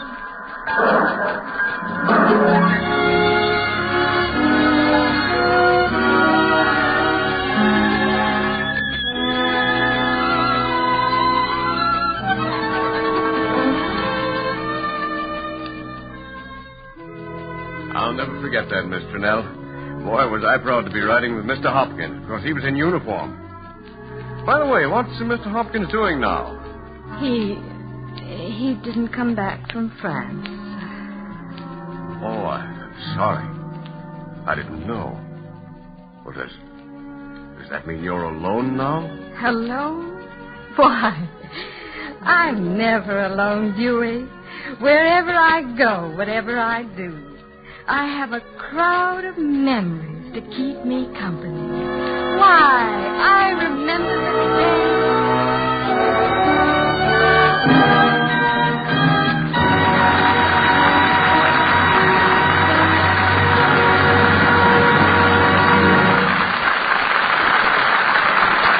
Thank you, Olivia De Havilland and Walter Pigeon, for appearing with the Lady Esther Screen Guild players tonight. That was our pleasure, Mr. Bradley. You see, the Motion Picture Relief Fund, which benefits from these programs, is very important to all of us in the industry. We're vitally interested in the fund and the country house and clinic which it supports. And now, here's a word from America's best-known beauty authority, Lady Esther. Thank you, Mr. Havilland. Friends, do you know how a play becomes a hit, how a book becomes a bestseller? I'll tell you how. By people talking about the play, talking about the book, telling one another how wonderful it is. And that's exactly how Lady Esther Four-Purpose Face Cream has become such a big hit with the women of America. Women have tried it, talked about it, told one another how much this one cream can do to improve and beautify the skin. Today, millions of women use Lady Esther Four-Purpose Face Cream. And I just wish you could read some of the letters they write me. One elderly woman wrote that her skin now looks so much younger and fresher that she's the envy of many women half her age. You see, Lady Esther Face Cream is an entirely new and different kind of cream, designed to take care of these 4 vital needs of your skin. It thoroughly cleans your skin, removing dirt that ordinary washing often fails to remove. It softens your skin, loosening and absorbing the dry, clinging flakes. It helps nature refine the pores, and it leaves a smooth, perfect base for powder. Now, if you want proof that Lady Esther Face Cream brings your skin these 4 aids to beauty, just try it. Your mirror will show you all the proof you want in the new freshness, the soft, new loveliness of your skin. Many women say their skin looks years younger after just a few applications of Lady Esther Four-Purpose Face Cream.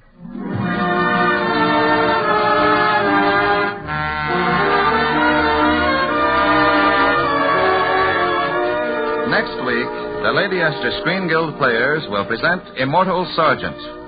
It will star Francho Tone, Maureen O'Sullivan, Alan Mowbray, and Charles Irwin. Be sure to listen. Olivia De Havilland can now be seen in the Warner Brothers' latest comedy, Princess O'Rourke. Walter Pigeon can soon be seen in the Metro-Goldwyn-Mayer production, Madame Curie. Music on tonight's program was arranged and conducted by Wilbur Hatch. For economy's sake, get the largest size of Lady Esther Four-Purpose Face Cream and the larger size of Lady Esther Face Powder. This is Truman Bradley speaking for Lady Esther, saying thank you and good night, all. This is the Columbia Broadcasting System.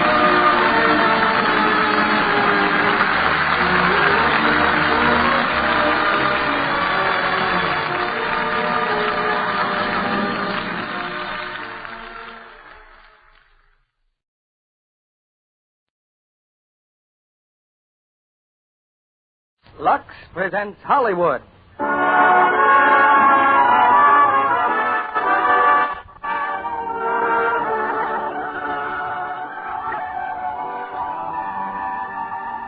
Lux Radio Theater brings you Olivia De Havilland and Paul Lucas in Appointment for Love. Ladies and gentlemen, your producer, Mr. Cecil B. DeMille.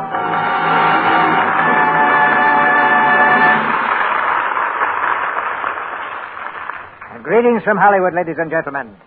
In motion pictures, a straight line is not always the shortest distance between 2 points. Take the case of Paul Lucas. After making 10 or 12 pictures for 10 or 12 years here in Hollywood, he was suddenly discovered all over again on Broadway. Watch on the Rhine was the play that turned the trick. When Mr. Lucas played that same part on the screen for Warner Brothers, the result was the Academy Award. Tonight he's here in the Lux Radio Theater to co-star with the talented Olivia De Havilland, who finished high school and began starring in pictures in almost the same breath. She's been making the screen look lovelier ever since. And just recently has added a brighter note to the scenery in the Aleutian Islands, of which more later. Tonight we've cast these stars in Universal's gay romance, Appointment for Love. The appointment in this instance is between a famous playwright and a woman doctor, whose career puts a few rocks in the road to romance. In these days, the audience for one of our plays just about covers the globe. And many of the men in khaki and blue who used to join us at home now join us overseas. Many of them are also self-appointed ambassadors for such comforts of home as Lux Flakes. A photograph has just come in showing a sergeant in the midst of doing his washing somewhere in Australia. The wash tub is steaming away over a small wood fire, and there are tents in the background under a grove of eucalyptus trees. I've never heard very many soldiers celebrate the joys of washing clothes, but the sergeant in the photograph is grinning broadly. Perhaps the reason is right there beside the wash tub. A familiar-looking box of Lux Flakes. And now, the familiar moment of curtain going up, and the first act of Appointment for Love, starring Olivia De Havilland as Jane and Paul Lucas as Andre.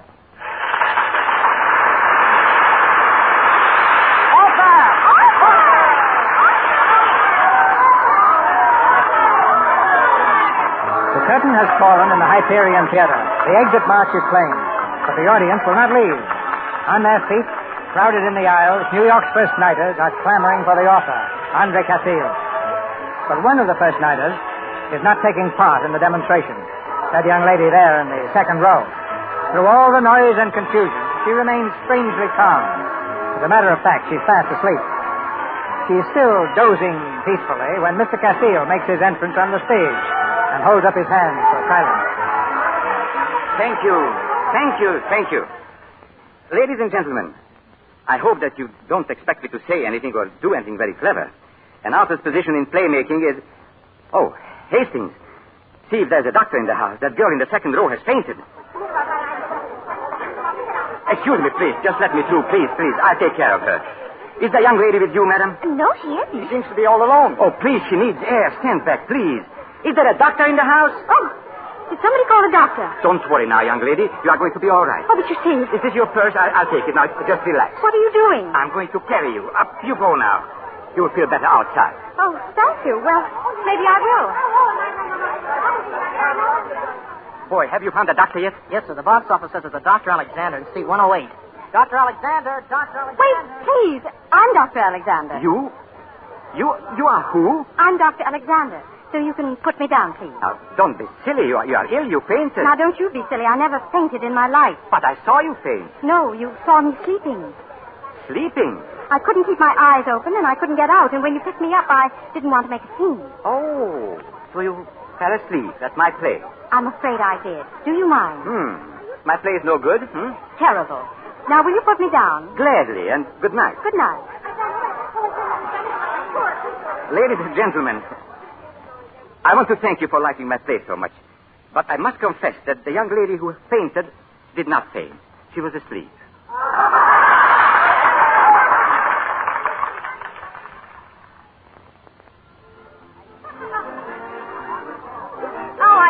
Party, Andre, and I adored your play tonight. Oh, thank you, Ethel. Andre, don't you remember me? My name is Edith. Oh, well, thank you, Edith, then. Mr. Castillo, you're wanted on the phone, sir. Miss Benson calling from Chicago. Oh, Nancy, let me have it. Hello, Nancy. Andre. Yes, Nancy, of course I missed you. Oh, yes, they liked it. Some of them. What? Why, of course you are going to be my next play. Here, darling, I'll let you talk to Hastings. George, take this. It's Nancy Benson. Oh, sure. Hello, Nancy. How are you? Huh? The next play? Wait a minute. Did you promise her a part in the next one? No. Oh. Hello, Nancy. Why, we'd love to have you. Andre's tried to sell me the idea of you doing the part a dozen times. Yeah, we'll talk about it. Goodbye, love. You still stuck on that girl dreamboat? No more. Finished. Finny, she wouldn't be bad. No, but it wouldn't be good either. Anyway, I've got another idea. A pretty one? Beautiful. There's a young lady to see you, Mr. Castillo. Oh, excuse me, George.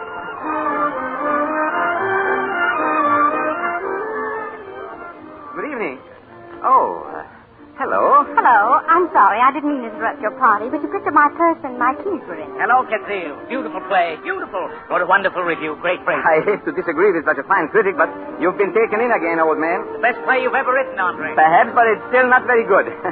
Now, poke your fingers into any of my characters, and what would you find, Doctor? Well, I'm sure I don't know. I will tell you. Sawdust. Just sawdust. I'm afraid that's true. Now, my keys. Now, you also agree that my situations are phony and unbelievable, huh? I agree, absolutely. Now, you are not just agreeing to be polite. No, I'm not. I'm agreeing because I agree completely. The people in your play were unreasonable, illogical. Oh, they were in love. And love is an unreasonable and illogical emotion. I'm sorry, but love is very logical. So logical you can prove it in the laboratory. It's a chemical attraction based on a law governing affinity. Put two objects with affinity in a test tube and they merge through attraction. It's the simplest of all formulae. That's very scientific, I'm sure, but... All you do is just add a little rose-colored romance and cloud up what's really happening. Now, if you don't mind, I'll take my keys and go home. Oh, no. I want to talk to you. You are the only person who knows the truth about my plays, except myself, of course. Oh, Mr. Castillo, you're the worst kind of a faker. You like your plays. You think they're wonderful. My purse, please. Good night. Hey, Dreamboat, wasn't that the babe who fainted in the theater? She's no babe. She's a doctor. And you know what the doctor thinks, Georgie? She thinks that love is something you make in a test tube.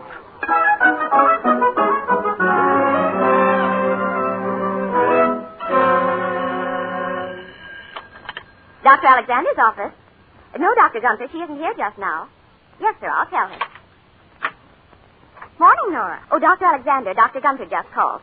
He wants to see you about that strep case. And there's a new patient in your office. Thanks. Hello, Doctor. Well, here I am. I came to see you do it. Do what? Make love with the test tube.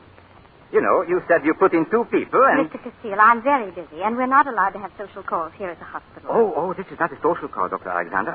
I didn't sleep one wink all night, thinking about what you told me. Oh, Dr. Alexander, Dr. Gunther's here. Oh. May I come in, Doctor? Certainly. This is Dr. Gunther, our chief of staff, and Mr. Andre Castillo. How do you do? How are you, Mr. Castillo? I never felt better in my life. Well, that is until last night. Yes, last night I just went to pieces. What seems to be the trouble, Mr. Castillo? I believe it's my heart, Doctor. I see. You don't mind if I watch your examination of the patient, Dr. Alexander? Why, no, not at all, but I think probably Mr. Castillo would rather come back when he has more time. Oh, no. Might just as well get it over with while I'm here. Let me feel your pulse, please. Dr. Alexander is my assistant. I like to watch these young ones. Sometimes they can teach us old fellows a thing or two.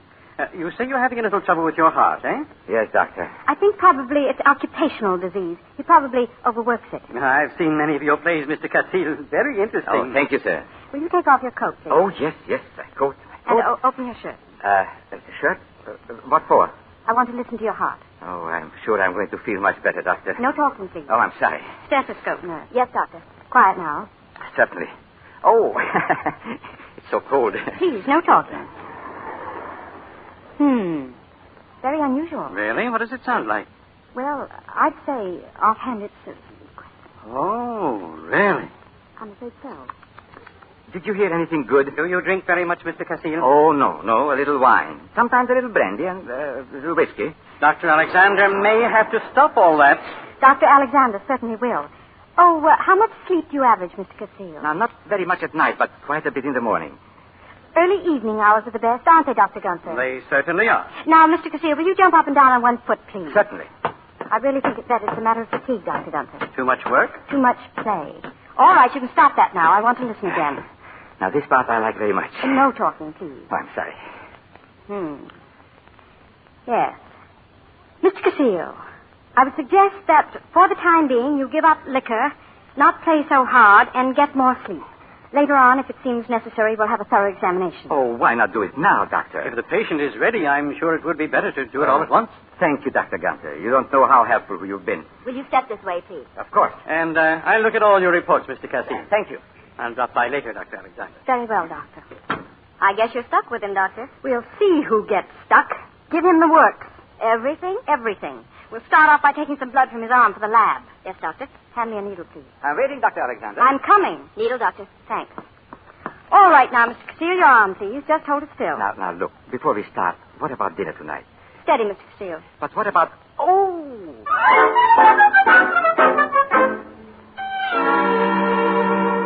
Hello, office?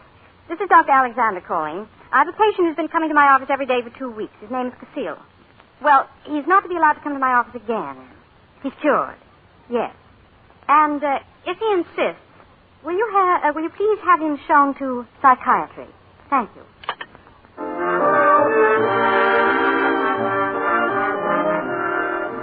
Of course, I know you don't like it, but you're having a good time? I like to dance. Is that all? I used to dance a lot. Really? That sounds very frivolous. But it proves I was right. It doesn't prove a thing. No? No, decidedly no. Sure? Look, we've been out now 5 or 6 times. He's dined, we've danced. Still, there are no rosy-colored clouds. Oh, it's too soon. But speaking of clouds, I have a place in the country I would like you to see. An old hunting lodge. Is that where you write your plays? Well, not exactly. It's too nice for work. So quiet and peaceful. Sounds like an ideal place to write your plays. And there's a waterfall. You can hear it from the house at night. Sounds wonderful. Will you come to see it sometime? Oh, I'm very busy. Doctors never get vacation. Oh, Dr. Alexander. Yes? Call for you, Doctor. They want you at the hospital right away. Emergency. Oh, Andre, I'm terribly sorry. I always get emergencies when I'm having the most fun. I'll go with you. Certainly not. I might be hours. Goodbye, Andre.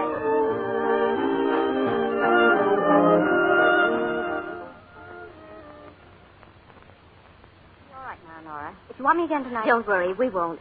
And you've got to get some rest. You look all in. Don't you think someone ought to drive you home? No, I'll be all right. I'm just a little jumpy, that's all. Good night. Good night, Doc. Hey. Andre. Hello.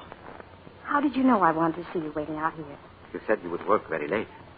And I was afraid you'd be tired. Oh, I am tired, but I never felt so wonderful in my whole life. They said she couldn't live, but she did. They both lived. I never saw you look this way before. I never felt like this before. I was going to call you. And you were waiting right here. I will always be waiting. Always. Oh, Andre.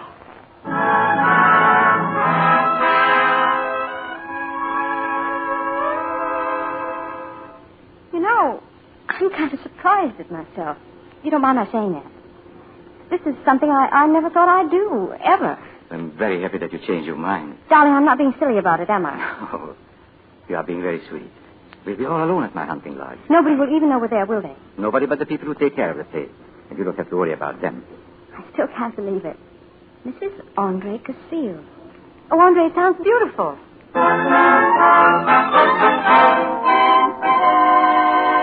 There's the wire, Martha. Arriving tonight, see?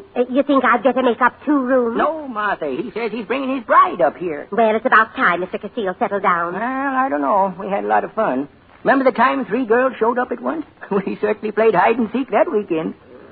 You ought to think shame of yourself, you mean men. The only way we could get him out of the house was to say he had to go to a fire. He wore my helmet and carried my axe. He certainly looks silly, too.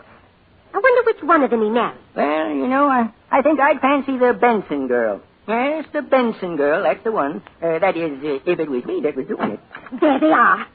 Hello, Timothy. Hello, Mr. Castillo. Welcome home, Mr. Castillo. Hello, Martha. Congratulations to you, sir. And to you, too, ma'am. Thank you, Timothy. She's wonderful, but a little bit heavy. Put me down, darling. Hello, Martha. Hello, Timothy. Welcome, Mrs. Castillo. Well, this is a surprise. Quite a surprise, I must say. Well, Mr. Castillo, you certainly did very well for yourself. Thank you, Timothy. Now, how about some wine? It's all ready, sir. You'll have it in 2 minutes. I'll fix some supper, Mr. Castillo. Oh, what a nice house, Andre. And what a nice wife to live in it.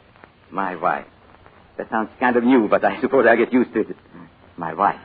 My husband sounds new, too. Nice and new and warm. Hello? Come on, I want to show you our waterfall. Oh, There, you can see it from the window. Just a minute. Oh, it's lovely, Andre. Oh, Mr. Castile. Who is it, Timothy? Well, it's for you, sir. A certain party. Well, just tell him I'm not to be disturbed. I can't tell him that, and he's going to disturb you quite a lot. It's the old chief. What chief? Which chief do you mean? The old chief, Fire Chief Benson. Fire chief? What in the world would a... Oh, Fire Chief Benson. That's right, Fire Chief Benson. And he's very excited, and he seems to be heading up this way. What's he coming here for? Oh, he drops in from time to time. We talk about fires. Everybody here belongs to the volunteer fire department. I'll speak to him. You know, this sounds like fun. Sometimes it is, ma'am, and sometimes it isn't. Is there a fire now? There's smoke, ma'am. Oh, yes, quite a lot of smoke. Hello. How are you, Chief? Hello, Pappy. What's going on up there? I just got in from New York tonight, Pappy. Come on down to the station and get me. Oh, no. I'd love to, Chief, but I'm on my honeymoon. What? Whose honeymoon? Mine. It's nobody you know, Chief. Will you stop calling me Chief? I'll be right up there, Pappy. No, wait, Chief. Well, if that's the way you feel, I'll certainly do my duty. I'll be right down to the station. You can count on me. I thought so. I'll be waiting. Make it snappy, Pappy. Bye, Chief. Well, I have to go. Is there a fire in the depot, sir? Oh, a very, very bad one. I'm sorry, Jane, but community duty, you know. I'll be back. Well, come on, darling. I'll go with you. No. They won't let women go. They wouldn't like it, would they, Timothy? Oh, no. The chief had just raised the roof, ma'am, if you showed up. Well, all right, but be careful. I will. Timothy, my axe and my fire hat. Coming up, sir. And don't take any foolish chances on Yes, and don't get burned. I won't, I promise. Bye.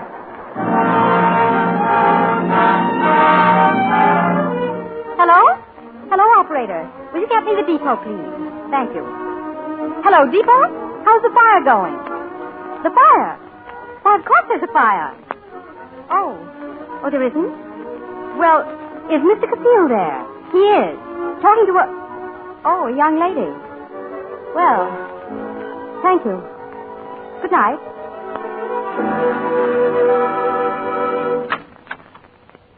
Jane? Here, dear. Hello, darling. Sorry I was so long. Tell me all about it. Was it bad? It was a very stubborn blaze. Very hard to get under control, but it's all out now. Nothing left but the ashes. Nothing. I could see the flames from the upstairs window. Huh? You could see the... You want some wine? Your throat must be very dry. Yes, it is very. Sit down, I'll get it. You're probably exhausted. Oh, no, I feel fine. Your face is so hot. Oh, I hope you didn't get too near the flames. Oh, no. I was very careful about that. Your pulse is pretty fast. Well, it's the effect you have on me, darling. It might be the suspense, too. The suspense? Yes. You weren't quite sure I would believe your fire chief story. Oh, I didn't fool you, huh? Not for long. Oh, darling, you didn't have to go to so much trouble. You could have told me the truth. Were you afraid I'd be jealous? Well, it was sort of the idea. But I'm never jealous. Oh, but most women are. Oh, but that's because they don't understand it. You know, jealousy is a very simple thing. Physiologically, it's merely the adrenal gland pumping adrenaline into the bloodstream. Of course, it has a psychological trigger. Bing. Yes, like that. Sets the glands working. Oh, but that's a hangover from caveman days and has no place in a civilized mind. You really believe all that? Well, I certainly do believe it. Listen, if you ever catch me being jealous, I give you leave to put on your tiger skin, pick up your club, and beat me back to my senses. Oh, that might be fun. Jane, darling, aren't you tired? Not a bit. Want to go for a walk? I certainly do not want to go for a walk. No. Neither do I. Oh, now, who can that be? Another fire, darling. Hello? No, sis, I don't think so. Who? No, we ain't got any Dr. Alexander here. Oh, Timothy, that's for me. Excuse me, dear. Just a minute. Thank you, Timothy. Hello? Yes, Dr. Gunther. Oh, really? Why, yes, of course I can. Wait just a minute. Andre. What's wrong? I have to get to the hospital. Hello, Dr. Gunther. We'll drive in. I'll make it as soon as I can. It's perfectly all right. Good night. Dr. Edward has been hurt, and I have to get back and take over his cases. Tonight? Yes, and I have to get dressed. But, darling, this is our honeymoon. I know. I'm terribly sorry, Andre. No, I won't let you go. Andre, don't be silly. There are 20 patients waiting for me there. But I am waiting here. But you're not sick, darling. But I am so. Look at my tongue, eh? Now feel my head. I've got a fever. I'm coming down with something. Andre, you do look sort of funny. There, now, you see? Timothy, put Mr. Castile to bed. Yes. No, wait, now. Put him to bed right away, Timothy, and put an ice bag at his feet. If he gets a chill, good. Good night, dear. But, Jane.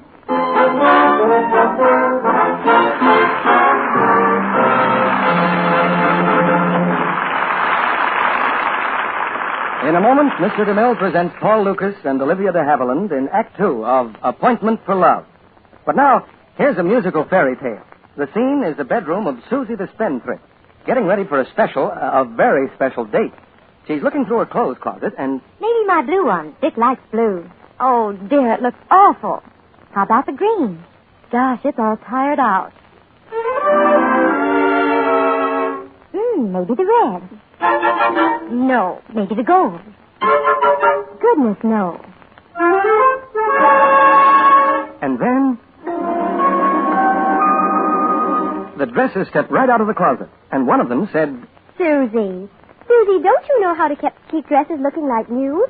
Listen while we tell you the secret. Hear those bubbles? Gentle Lux bubbles. Just a dip. Never a touch of strong soap. Never any rubbing with cake soap. Just a dip in Lux, and dresses come out lovely, looking like new. Susie, don't you know people stop? Look. At girls whose dresses have that Lux look. Anything safe in water is safe in Lux. And how much you save. Because clothes lead a long life when they lead a Lux life. We pause now for station identification. This is CBS, the Columbia Broadcasting System.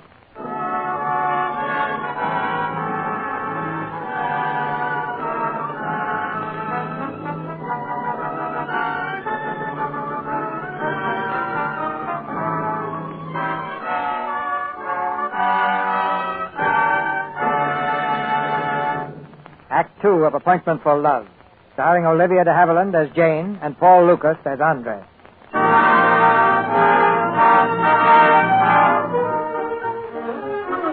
So far, the marriage of the successful playwright and the successful woman doctor has been a dismal failure.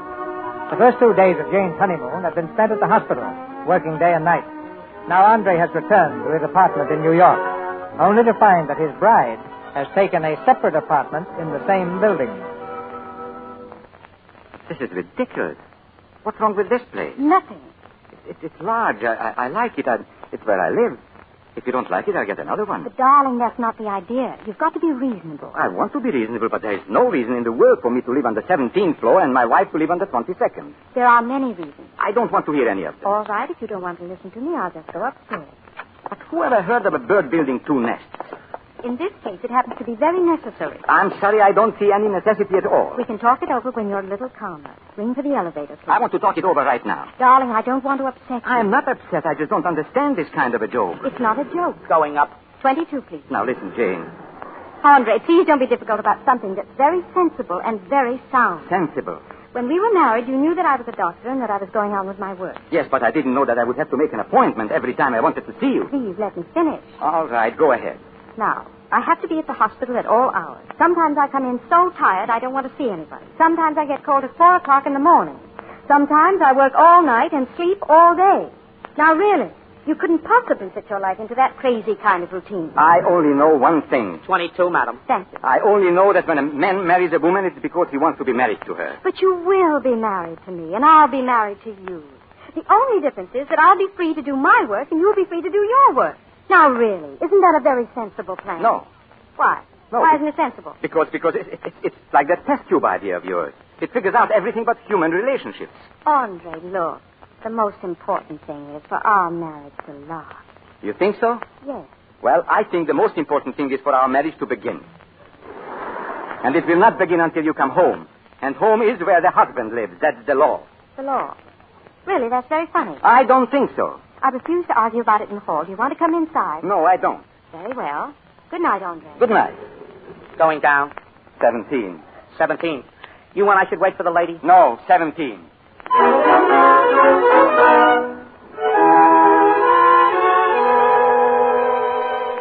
Mr. Castile? Mr. Castile, sir. Huh? What is it? I hate to disturb the rest, sir, but it's Mrs. Castile. She's come to have breakfast with you. Huh? What? Your wife, sir. She's here for breakfast. Breakfast? What time is it? It's almost 7:15, sir. Almost 7:15. In the morning? Get out of here before I kill you. Yes, sir. Shall I tell Madam you're not accustomed to having breakfast before 12, sir? Tell her that... Oh, never mind. I'll tell her myself. Get me a robe. Yes, sir. Here, Arthur. I woke the cook up, sir, and breakfast will be ready in a few minutes. Stop talking about breakfast. 7:15. Where's my wife? In the dining room, sir. 7:15. I'd never heard of such a... Good morning. Good morning. Sit down, dear. I hope I'm not too early. No. I always get up in the middle of the night to have breakfast. Oh, it's going to be fun. We can have breakfast together every morning. Every morning? I promise. The same time? Yes. You see, this gives me plenty of time to get down to the hospital at 7:30. Mornings, you're dressed. You can walk down with me. Oh, it isn't far, only a mile. Oh, that would be interesting, too. We could walk around all by ourselves at 7:30 in the morning. I certainly shall look forward to that. Andre, have you thought about last night? A little. I'm sorry we quarreled. So am I. Oh, here's the key to my apartment. I already have the one to yours. That's marvelous. You have everything figured out. I'll tell you all about it at dinner tonight. Dinner? But dinner seems so far away. Will Madam have oatmeal? Yes, lots of cream. Will you have oatmeal, sir? What? No, I thought not, sir. Now, what are your plans for the day? The day? Oh, you mean today, now. Sausage and eggs, sir. Coffee, strong coffee. Yes, sir. I thought maybe if I could get time off for lunch, I could meet you at the little restaurant where we had our first meal. Nah, that's a very romantic idea. I feel romantic today. This is our first breakfast together. Mm-hmm. All right, then. I'll pick you up at the theater and we'll have lunch. After that, I have an ulcer operation at 3.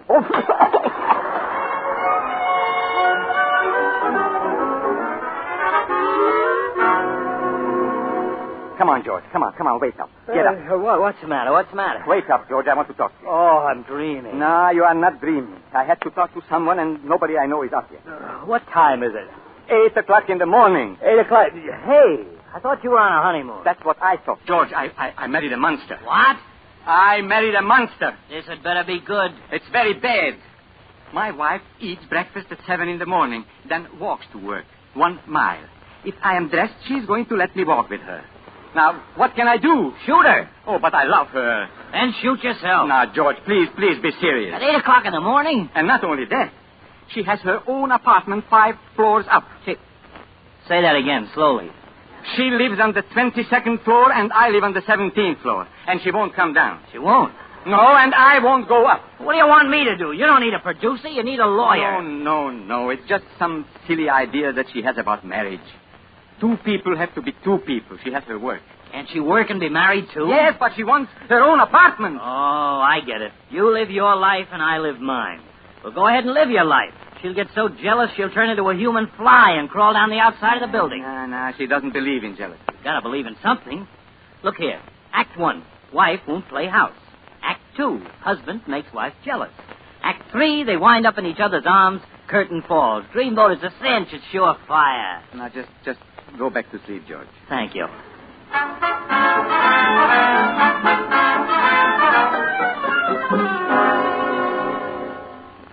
Do you know, darling, that we are celebrating our 48th wedding anniversary? Our what? 48 hours. Oh. And we've done nothing but quarrel.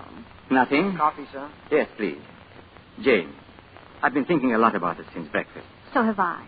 Tonight we'll have dinner together in my apartment. We'll have dinner there every night. That was part of the plan. And we'll have breakfast there, too. Of course we will. I want to be with you as much as I possibly can. Alex, is it really you? Why, Michael. Michael Daly. Oh, how nice. Well, this is a rare piece of good fortune. I don't believe it. Just off the plane about half an hour ago. No. Called the hospital 3 times, wanted in here to drown my despair, and here you are in my very teeth. Really, Michael? I was going to write you 1,000,000 times, but I never write letters. And anyway, you never answer them. No. Jane... pardon me, old fellow. You don't mind if I sit down? Oh, no. No, thanks. Alex, I thought of a dozen ways to lure you to Brazil, but I knew you wouldn't come. Michael, listen. What have you been doing? You look peaked. Mike, will you please stop? I'm trying to introduce Mr. Castillo. How do you do? Now, you mustn't be busy tonight, Alex. You have to run me all over New York. Michael. I want to do all the old places we used to. Michael, Mr. Castillo is my husband. Oh, that's very nice, yes. And, what? Did you say husband? Yes, she did say her husband. Yes, Michael, we're married. Oh, well, I don't like that at all. I walk around the corner, go to Brazil, and the moment my back's turned, you marry the first beggar who comes along. Pardon me, old fellow. Surely, I know what you mean. Michael, Mr. Castillo is the Mr. Castillo, the very famous one who writes the plays. Well, don't tell me you married him for that reason. I'm famous, too. She never married me. Said she never was going to get married, but I was gentleman enough to believe her. But if she was going to get married, I certainly think she should have married me. I saw you first, you know. You don't mind, old fellow? No, certainly not. I think you made a great mistake in getting married at all, Jane. A brilliant career in medicine, your own life. You might have turned out to be a great doctor. But I'm still practicing. Oh, he can't even support you, eh? Now, wait, my friend. Now, wait. No, Michael, you see. I don't see what you want to live in New York for anyway. You'd be much better off as a doctor on one of my expeditions. Catch new microbes, go into jungles, fight epidemics with one hand and natives with the other. And you pass all that up for marriage here in New York, living in a little cooped-up apartment. 2 apartments. All right, 2 apartments, 6 apartments. What difference does it make? Why 2 apartments? It's a long story, and we don't want to go into it now. You know, Andre, Michael is an explorer. He goes to all kinds of weird places, meets all kinds of weird people. You don't have to go very far. You meet them everywhere. No offense, old fellow. Oh, no. 2 apartments. Well. Michael used to be a patient of mine, didn't you, Michael? You bet I was. That's why I'm back here. They were a lot of fun having Janie for a doctor, old fellow. You a patient of hers, too? I'll never forget those treatments. They used to put me to sleep like the dead. Now, why don't you try one now? Michael, it's been lovely seeing you, and we must get together if you're going to be in town for long. But in the meantime, I really have to run. I have to get to the hospital. Oh, it's running off to the hospital. You ought to break her of that habit, Mr. Casile. Why don't you take her out of the hospital? Now, look. Because I don't want to be taken out of the hospital. Oh, all right. I'll drive you over there. I want to talk to you about doing a broadcast. Scientific. You don't mind, old fellow? Do you really want to know what I think? Look, Michael, I'll talk to you about it later. Goodbye for now. Righto. Oh, by the way, while I'm still in the States, I'm going to call you every day. I'm going to be an absolute pest. You're making a very good start. Oh, I'll do much better than this. Goodbye. Goodbye. If he had said old fellow one more time, I think I would have killed him with my bare hands. Well, it's a good thing you didn't try it. He has muscles like an ox. Oh. He has muscles like an ox? He's really very nice, Andre. Well, it's a matter of whether or not you like oxes. Oxen. Oxen. All right. Terrible word, anyway. Seems to do very well here. He's quite fascinating. You know, he's been all over. Why doesn't he go back all over? Oh, you'll change your mind when you get to know him better. I don't want to know him anymore. Andre, don't shout. He's just a patient of mine with a very interesting feeling. Wait a check, please. Yes, sir. After all, it's just the same thing as you going off to meet that Benson girl. That didn't mean a thing to you, did it? Well, of course not. So you see, this doesn't mean much either. Goodbye, darling.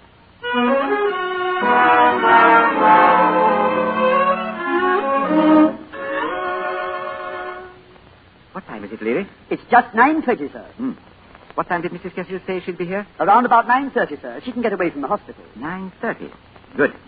Some of the 1926 vintage tonight, sir? No, not wine. Cognac. Yes, sir. You'll pardon my noticing, sir. But don't you think wine would be safer in case Madam hasn't dined tonight? Yes, possibly, but this is not for Mrs. Cassil. Are you expecting someone else, sir? Yes, a Miss Meredith. Tonight, sir? In a few minutes. But aren't there possibilities of complications, sir? Do you think so? Well, it's very likely, sir. Do you suppose Mrs. Cassil might be jealous, Leary? I don't know, sir. Well, we can try, huh? I'll answer that. You go and get the cognac. Yes, sir. Hello, Edith. Hello. I hope I'm not late. I had such an awful time getting away. So glad to see you again. Oh, I couldn't believe my ears when you telephoned. Let me take your rest. I'd given you up for lost when I heard you got married. Sit down, Edith. Nice. Nice and cozy. I wanted to see you again because I felt I hadn't been very nice the last time you were here. Oh? Oh, the night the play opened. Mm-hmm. Oh, yes. You know, Andre, you certainly must have had an awful lot of experience to write a play like that. Sit down, Andre. Over here. The cognac, sir? Just leave it, please. Yes, sir. Oh, nice. Would you like to hear some music? Oh, sure. Put it on. I'll turn out the light. Huh? There. I can hear better in the dark. Oh. Oh, you have a wonderful view from here. I have a wonderful view from my place, too. It's on 66th Street. Yes? Uh-huh. You can see the Hudson River. If you ever get tired of looking at the East River, you can come over to my place and look out my window and see the Hudson River. That might be a very nice change, yes. It would be. Say, you're not expecting anybody, are you? No, why? Well, you keep looking at the door as if you're afraid somebody might come in. Oh, am I? Oh, I'm so sorry. You know, when I look at a fire, it just makes me feel nice and drowsy. Oh, I just love to cuddle up. Would you like a cigarette? A cigarette? Oh, no, I don't smoke much. I don't drink much either, just once in a while. There's someone I like very, very much. And then, of course, I only take one. Oh, what was that? Oh, nothing. It sounded like the door. No. Here, sit close to me. You know, darling, it's very sweet of you to come here, and you know you shouldn't. Well, why not? You said you wanted me to come over. So I said to myself, well, I'll come over. Hello. Oh, Oh, I'm so sorry. I didn't mean to frighten you. Oh, this fire looks cozy. It's cold outside. Edith, this is my wife. How do you do? And, darling, this is Miss Meredith, an old friend of mine. Yes? I thought you were going to be at the hospital tonight. Oh, no, I just had to give Michael a few shots, watch the progress of the fever. Well, I guess I'd better be going. I really have to be going. You see, I'm late for an appointment. Oh, no, please don't go. I just dropped in to say hello. I'm going on up to change now. Wish I could stay, but you know how it is. Good night, Miss Meredith. Listen, I want to get out of here. Oh, I'm sorry. I thought I'd been around, but this beats me. You didn't marry her on a bet or anything, did you? Leary, get Miss Meredith dressed, please. I'm sorry. I'll have to go up and explain. Go up? Where? Just up. Goodbye. Well, while you're thinking up an explanation for her, will you think of one for me, too?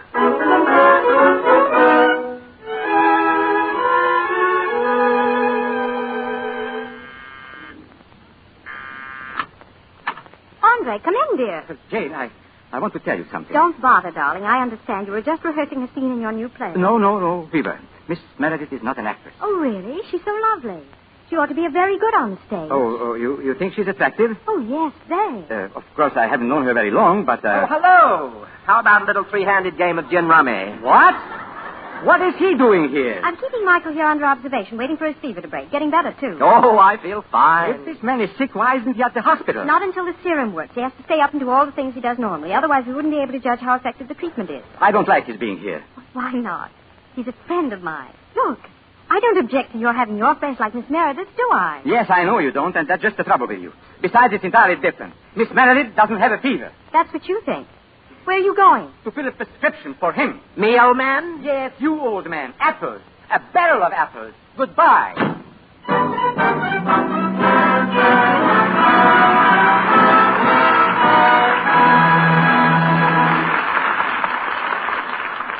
After a brief intermission, Mr. DeMille returns with Paul Lucas and Olivia De Havilland for the third act of Appointment for Love. You know, Mr. Kennedy, this week I found out for sure that spring is really here. I hope you're right, Sally. But what's your proof? Did you see a robin? No robins. But I wrote a poem. And that's a positive sign that it must be spring. Let's hear it. The sun is bright, the birds are here. My heart is light and full of cheer. But not because of spring alone has life assumed this happy tone. There really is another thing which makes me just as glad as spring. That is to know there is a way to help my rayon stocking stay as good as new for twice as long. It's news that fills me full of song. And I can tell you what it takes. The secret is to use Lux Flakes. Just try and see if I'm not right. Your stockings last, the world is bright. Did you like it? Very nice, Sally. And making stockings last twice as long is something for you women to be pretty happy about, isn't it? Happy? Why, it's something to write poetry about all year round. And Lux certainly helps. Tests proved that silks, nylons, and rayons stand twice as much strain if they're washed in gentle Lux Flakes as they do if they're rubbed with cake soap or washed with a strong soap. There are just two simple things to remember. Lux stockings after each wearing, and dry rayons from 24 to 48 hours. Now, our producer, Mr. DeMille. Paul Lucas and I will get the details on Olivia's Aleutian journey after the play. But now the curtain rises on the third act of Appointment for Love, starring Paul Lucas and Olivia De Havilland.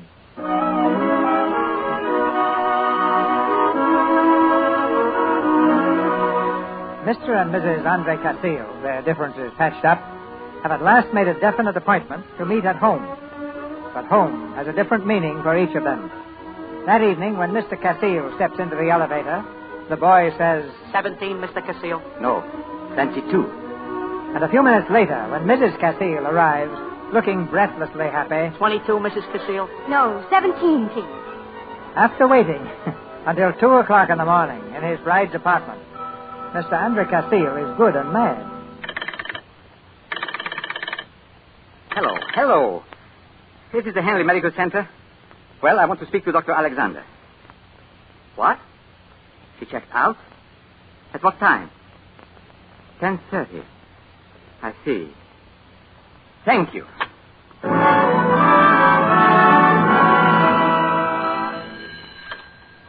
Hello? Yes, this is Mr. Castile's apartment. Oh, don't hang up, Miss Meredith.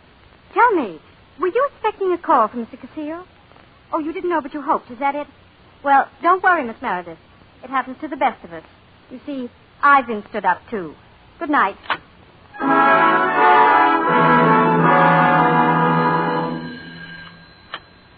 Dr. Alexander's office. Oh, good morning, Mr. Castillo. No, she's not here, Mr. Castillo. She just left with Mr. Michael Daly. Mr. Castillo, please. They went to do a broadcast on the radio, the Scientific Forum. Mr. Castillo!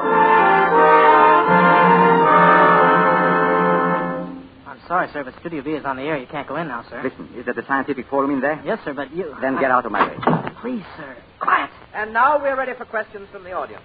The usher will pass through the aisles with the microphone. Now, are there any questions you would like to ask Dr. Alexander? I have a question, please. Yes, madam. Is it true, Dr. Alexander, that simple cases of measles still prove fatal to primitive people? Yes, it is. The primitive man lacks resistance because his system has not had to exercise the functional guards against the disease, which creates certain immunity. Thank you. Anybody else? Let me have that microphone, please. Thank you. If she will be so kind, I have a question I would like to ask Dr. Alexander. The question is this. Where did you spend last night? Andre. Shut that mic off. You were not at home. You were not at the hospital. Where were you? Throw that man out of here. Ladies and gentlemen, I'm her husband. Outside, please.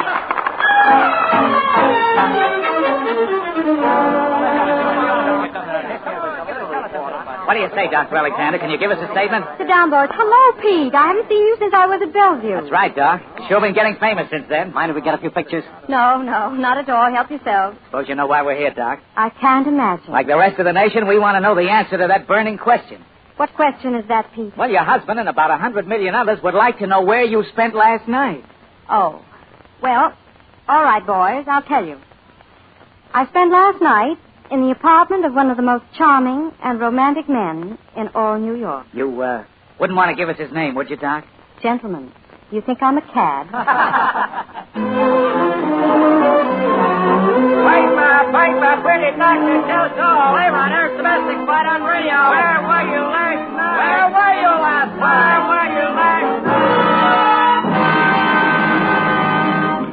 night? Mr. Castillo? Yes. What is it? Miss Benson to see you, sir. Miss Nancy Benson. Nancy? Don't get up, Pappy. Just the old fire chief calling. Hello, Nancy. Hiya. What's the matter? You look awful. Got a cold? Yes, I have a cold. It's in your feet. Come on, Pappy. Where's your sense of humor? This isn't serious. It's funny. Why be worried about publicity? I wish that were my face all over the front pages. I'm not worried about publicity. Now, don't tell me you're worried about her. She's the kind that tells her husband about the other man. And I thought doctors were supposed to be ethical. Oh, if I hadn't started it with that radio business. Well, I'll admit that wasn't very smart. But you can't sit around here moping about it the rest of your life.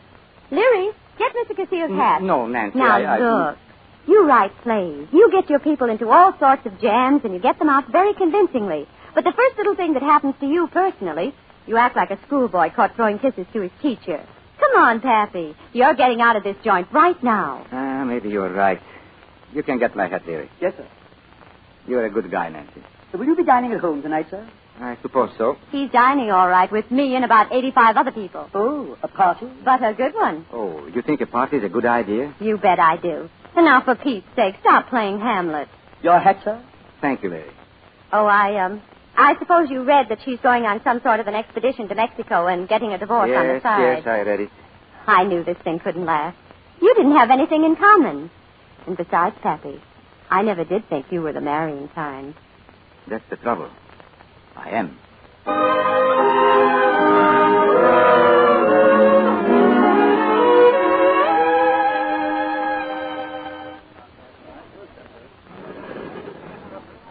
Going up?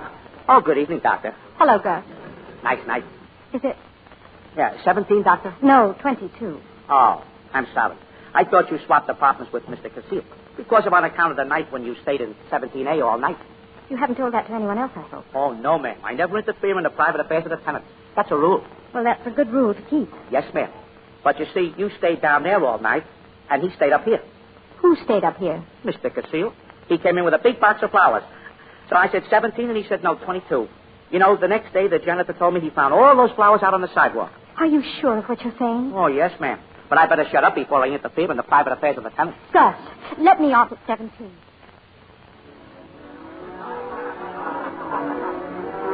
Hello, Leary. Oh, good evening, madam. Leary, where's Mr. Castillo? Hello, Dr. Alexander. Who are you? Oh, it's so nice of you to come. We really didn't expect you. Andre, look who's here. Jane. Hey, there's a doctor in the house, folks. Pretty good, huh? We thought you were halfway to Mexico by now, didn't we, Pappy? Yes. It's so much more civilized to be friendly about divorces. And don't you worry about Andre, Doctor. He's well on the road to a speedy recovery.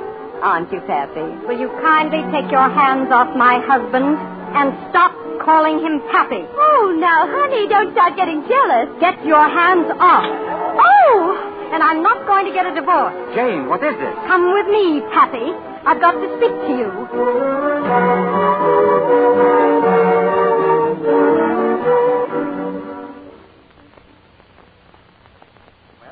What is it all about? Just ring for the elevator, please. I did. Now, what is all this nonsense? Oh, hello, folks. Going up? Hello, Gus. 22, please. Get in, Andre. Where are we going? Shh, please, Andre. I will not. Well, at least don't shout. You come downstairs in front of my friends, and why did you come downstairs? To tell you where I spent that night. I don't care where you spent that night. Oh, don't you? No. You were where you wanted to be, and I was where I wanted to be. 22. Where? Waiting for the only woman I ever loved, or ever will love. The only woman you ever loved. Oh, darling. Why, darling? A tomato like that, and he's asking questions yet. Well, you see, while you were up here in my apartment, I was downstairs in your apartment. Me, I feel like a itty-bitty Cupid. I don't care where you... My apartment? You were in... Jane. All night, darling. But I was right here. I was waiting, and you were... I was waiting, too, for the only man I ever loved, or ever will love. Jane. Excuse me, but if the doctor gets any emergency calls tonight, do you want I should... Gus, we're surprised at you. Forgetting rule number 1. Huh? Never interfere with the private affairs of the tenants. Good night, Gus. Good night. Oh, love. It's sickening.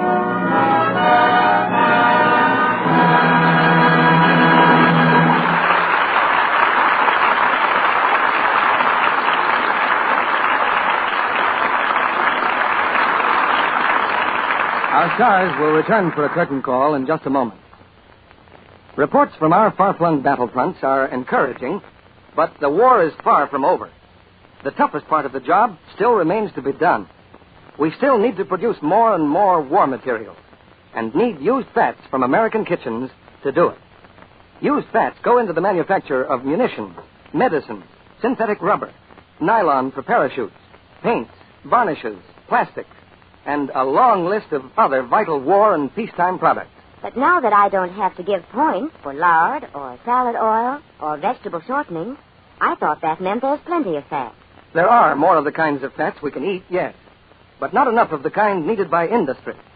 In peacetime, we imported this kind of fat, useless for food, but essential in making many different products.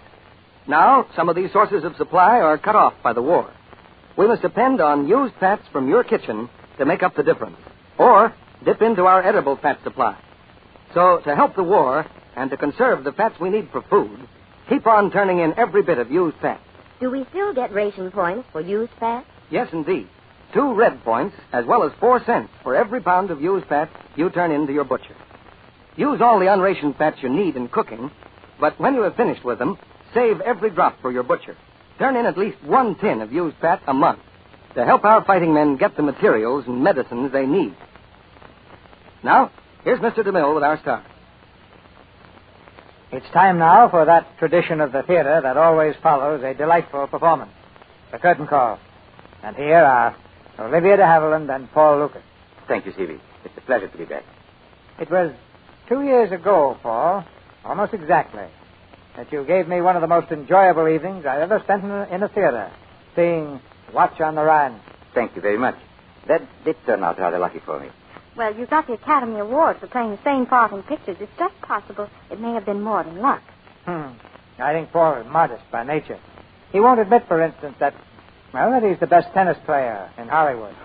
There is always Mickey Rooney to beat. And if you said he was the best fencer, he'd find someone else. Well, Basil Rathbone, maybe.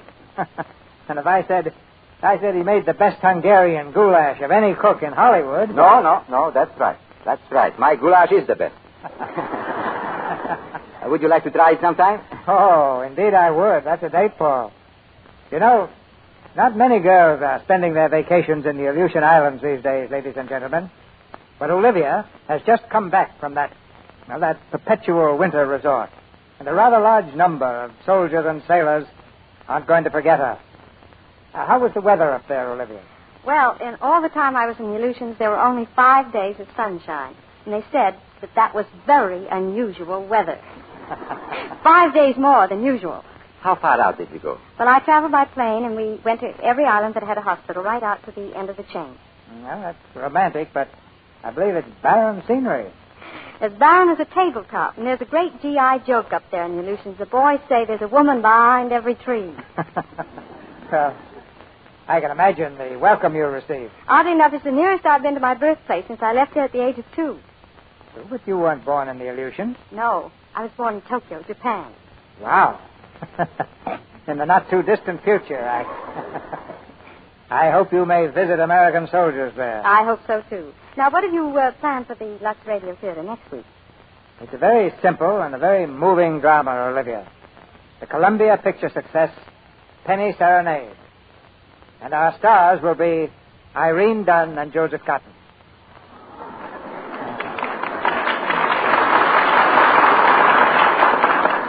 Penny Serenade is a love story of two people who found happiness with the help of a child. And with these distinguished stars heading our cast, I think we've found some fine entertainment for next Monday night.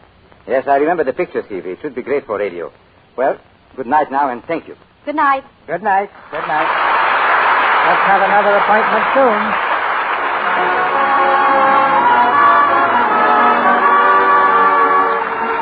Our sponsors, the makers of Lux Flakes, join me in inviting you to be with us again next Monday night when the Lux Radio Theater presents Irene Dunn and Joseph Cotton in Penny Serenade with Edgar Buchanan.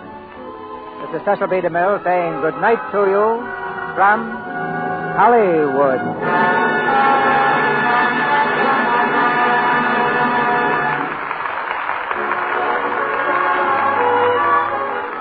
Paul Lucas will soon be seen in the Warner Brothers picture, Uncertain Glory.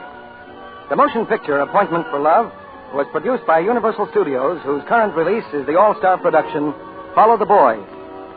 Heard in tonight's play were Dennis Green as Michael, Dorothy Lovett as Edith, B. Benaderet as Nancy, Arthur Q. Bryan as Hastings, Harold DeBecker as Leary, and Stanley Farrar, Dwayne Thompson, Jack Morrison, Ed Emerson, Norman Field, Eugene Forsythe, Charles Seal, Verna Felton, and Eddie Marr.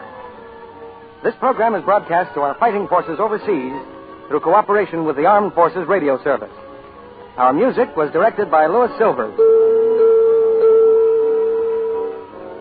3 bells for 3 great shows. Same time, same station. Listen tomorrow night at this time for George Burns and Gracie Allen and their guest star, Lana Turner. Listen Wednesday night for Frank Sinatra singing The Music Stops. Joan Leslie will be Frank's guest. This time, Lux Time. Every Monday, Tuesday, and Wednesday for the tops in entertainment. Our Lux Radio Theater production of Appointment for Love has come to you with the good wishes of the makers of Lux Toilet Soap. This is your announcer, John M. Kennedy, reminding you to tune in again next Monday night to hear Irene Dunn and Joseph Cotton in Penny Serenade.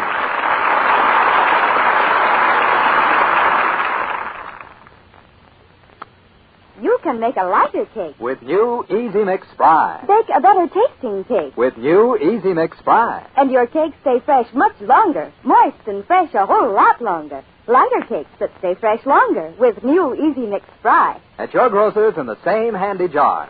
New Easy Mix Fry Shortening. Brand for all baking and frying. This is CBS, the Columbia Broadcasting System. From Hollywood, California, and an invasion base facing the coast of Europe, Autolite brings you Everything for the Boys, the Command Theater of the Air, starring Mr. Ronald Coleman, and his guest for tonight, Miss Olivia De Havilland.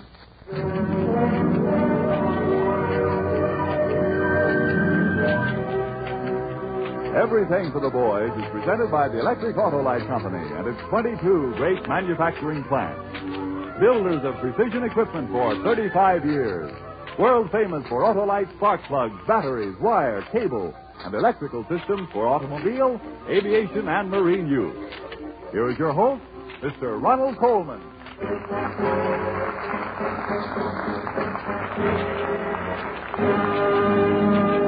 Thank you and good evening. We cannot escape history. Dinosaurs crawled all over the ages. Airplanes moved through swiftly accelerated hours. And this morning's newspaper tells us that history is moving faster than ever. Too fast for that overfed, over-decorated, overconfident German who, not so long ago, was given to boasting... Listen! It is Hermann Goering who tells you this. If so much as one bomb falls on German soil, you can call me Meyer. So call me Meyer. Yes, we're dealing it out to Hermann Goering Meyer now. But there was a time it was the other way round. And our play tonight is set against those dark days. England in 1940, after Dunkirk. It's a story you will remember, I'm sure, as I know you will remember the performance of our lovely guest, Miss Olivia De Havilland. When the curtain falls, there are 2 Canadians overseas with whom we'll have a bit of conversation. And it is to them and to the armed forces abroad that we dedicate this global half hour.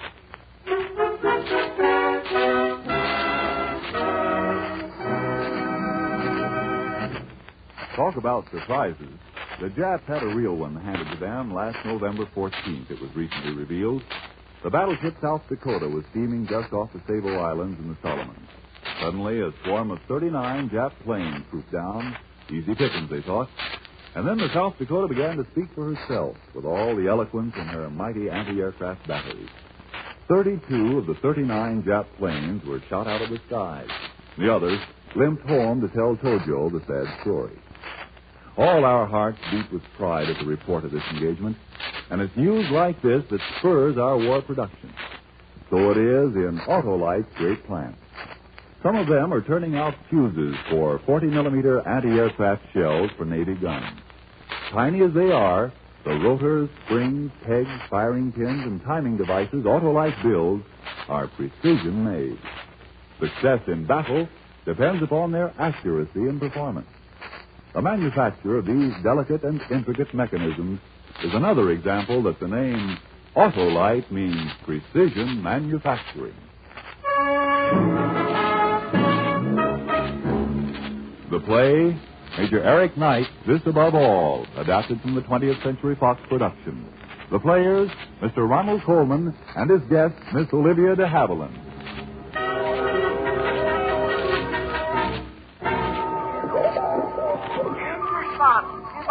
Give up the fight. What can you look forward to? Only defeat. Your army has been destroyed at Dunkirk. Soon your country will be destroyed too. Soon our bombers will be over your cities, over London, over Manchester, over... Lost that braggart. You know, them Jerrys make me mad. Why? Because they may be right? Doesn't matter. You're bloomin' moods again. Ah, look. Why don't you let yourself have some fun? I'm going over to the West Camp. Got a date with Wiley. Why don't you come along, huh? What for? Oh, maybe she can get that other girl. The one you met the other night, you know? Miss Prudence Cataway of Cataway Manor. Now slumming as a private in the West? No, thank you. She's awful pretty. She seems to like you. You go along with Violet. Two's company, you know. Oh, but there won't be two, there'll be 4. Oh, come along. Now we're late.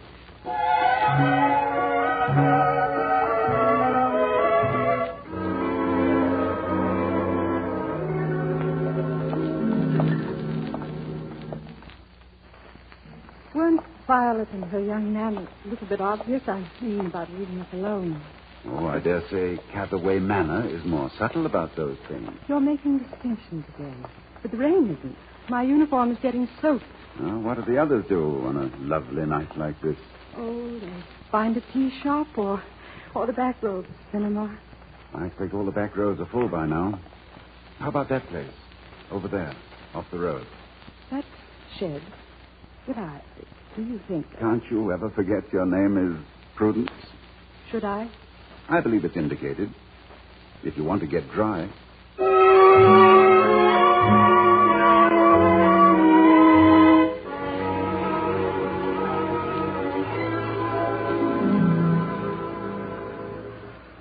It's quite snug in here at that, isn't it?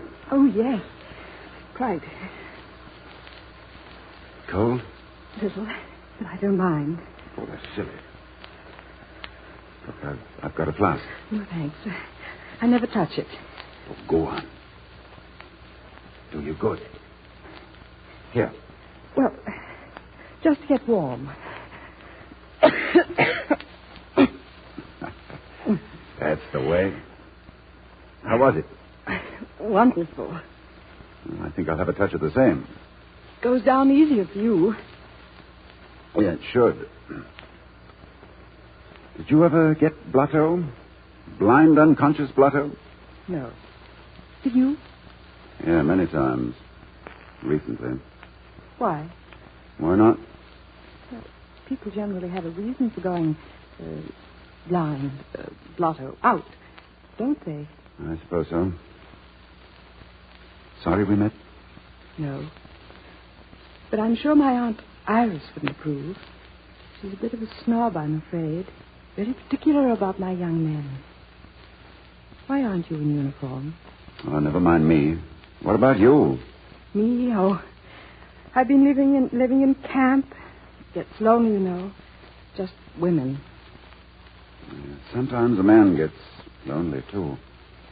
Sometimes he wants to hold a girl close, put his arms around her, feel her lips. Oh, please. Please.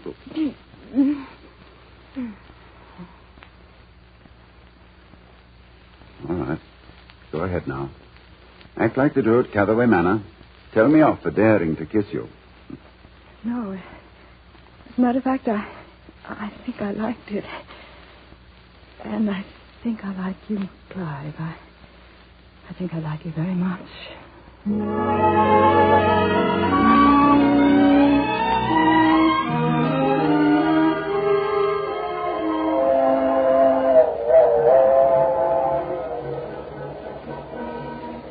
Oh, I'm so glad I came. The country's beautiful, isn't it? Beautiful? That's a watercress farm we're passing. Did you know you can grow watercress on old pieces of flannel? One of our gardeners used to do it. One of your gardeners? We had 5. He didn't want them. The garden did.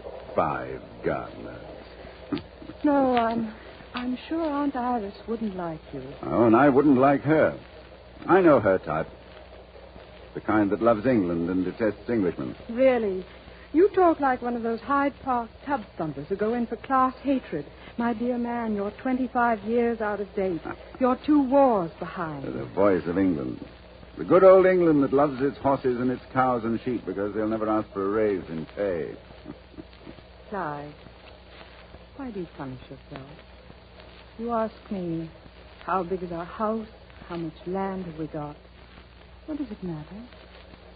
No, it doesn't really. Nothing matters. We're on a holiday, and you're very beautiful.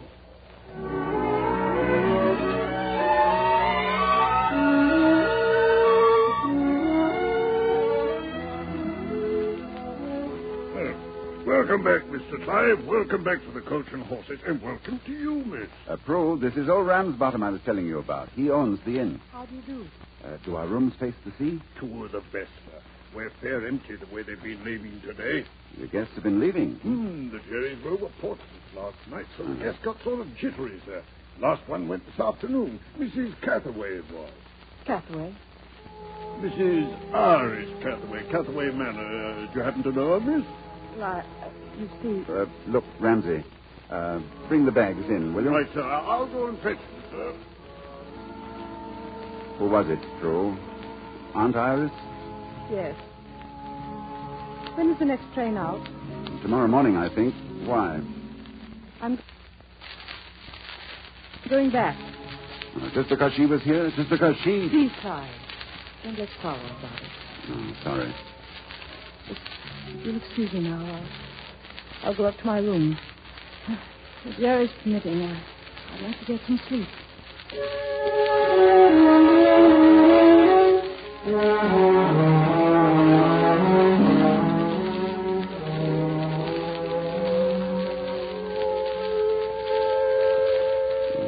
I know what you think. But I'm right, Monty. I'm right. Come on, you fool. There aren't any more. Clive? No good. Clive? Monty. Come on, you don't want to die. Here, you don't. Clive, what is it? Huh? Oh. Well, who's that? me, Prue. The air raid warning woke me up. I heard you calling out. Calling out? What was I saying? Dreadful things. Clive, what is it? Why don't you tell me? Oh, it's nothing, really. Sometimes when I get overtired,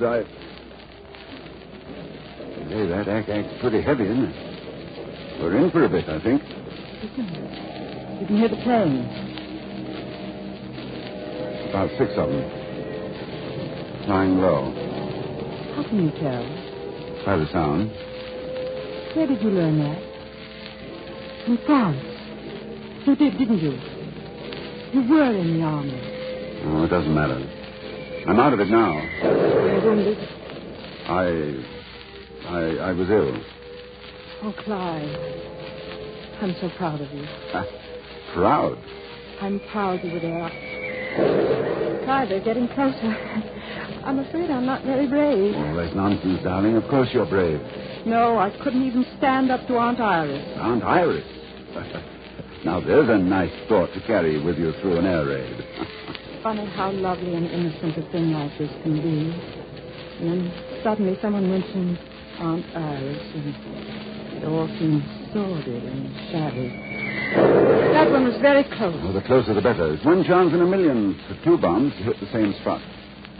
It was worse than this at Dunkirk, wasn't it? Yes, it must have been 100 times worse. Clive. Yes? I'm so glad you were there. Are you? And I'm glad you're here now. Glad we're both here. Everything seems clean and fine again. No Aunt Iris around? I don't think I'm afraid of Aunt Iris anymore. Clive, I'm going to stay.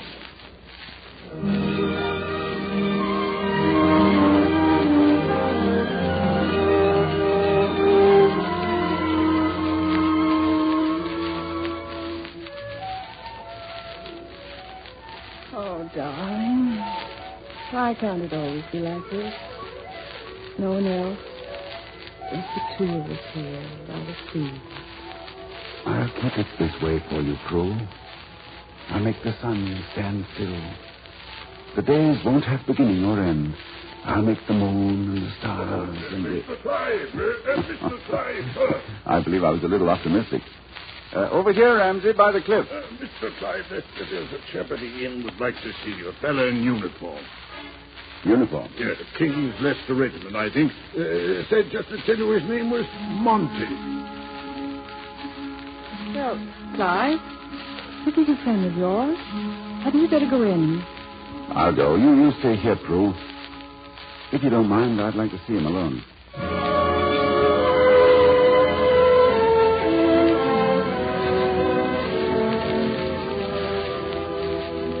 You've got to face it, Clive. Absence without leave is one thing, but desertion is another. You've got a month's sick leave. It was up a week ago. Seem we've been pretty good pals. Oh, you can save it, Monty. I'm not going back. Now let's talk sense, Clive. We all get sick and tired of it sometimes. Ready to clear out and quit, but when the time comes, we always go back. We go back and stand up and take more. Monty, you don't understand. It's not what you're talking about. It's nothing to do with being afraid or tired or sleeping in the mud or going without food. It's something you can't even put into words. I don't know what I'll tell the captain. Monty, sir? Monty, you're his pal. Go find him and bring him back. If he's not here by Monday, I'll have to post him as a deserter. He's too good a man to have his life ruined. Yeah, I'm sure that's pretty kind of the captain. I guess he hasn't forgotten what you did at Dunkirk. Put you up for a medal, you know. I'm sorry. It's good of you to go to all this trouble, both of you, but I'm not going back. Then my coming down here was useless. Oh, I wouldn't say that. After all, you're going to meet Prue.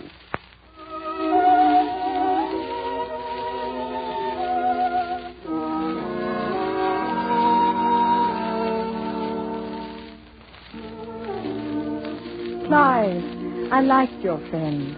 He was nice, I thought. And very fond of you, too. Have you known him very long? Well, have you? Clive? Oh, I'm sorry, dear. Clive, what's wrong? You've been in such a mood all day, and Monty looked so worried when he left. What is it, Clive? Why don't you tell me? Now, look, Prue, I just... Please, I've got to know. Well, it's about a friend of Monty's who joined the army the day the war began. Yes? He wanted to fight. He had ideals. Nice, bright, shining ideals. Only they got a little tarnished along the way. His dreams, his hopes for England. He began to wish he could just forget them. And that made him quite a problem. To his pals, to himself. Is Monty expected to answer his friend's problem? Monty can't answer it. Maybe not. He might ask his friend if it's the time to doubt and argue when his country is fighting for its life. But if we lost the war... England might be changed. Oh, Clive, that's terrible. You mustn't think such things. If England must be changed, let's do it ourselves. Let us decide it, not the enemy. Think, Clive. No, don't think. Don't ask your mind. Just ask your heart what England means. I don't think with my heart. Well, why don't you tell me? Oh, I don't know if I can. It's like pulling a flower apart to see what it's made of. England is Shakespeare and the discontent in Hyde Park and the cliffs of Dover. Asters and bluebells and the sun and the fog. It's taxi horns and the bobbies and the sense of fair play we've given the world. It's you, Clive. Whatever you are, blood and bone, mind and heart and spirit, England made you, every part of you. That's why you've got to go back and fight, because that's England, too. Knowing that we'll never give in. Knowing that we won't be beaten. We just won't.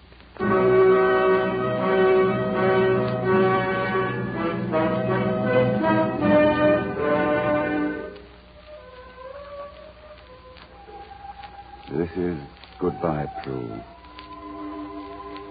I have to write it because I couldn't say it. I'll be gone when you get this in the morning. That's only fair to you. I don't know where I'm going. I don't think I care. But our coming from the darkness into the light of knowing each other was very, very sweet. Yours, Clive. Oh, Prue, darling, goodbye.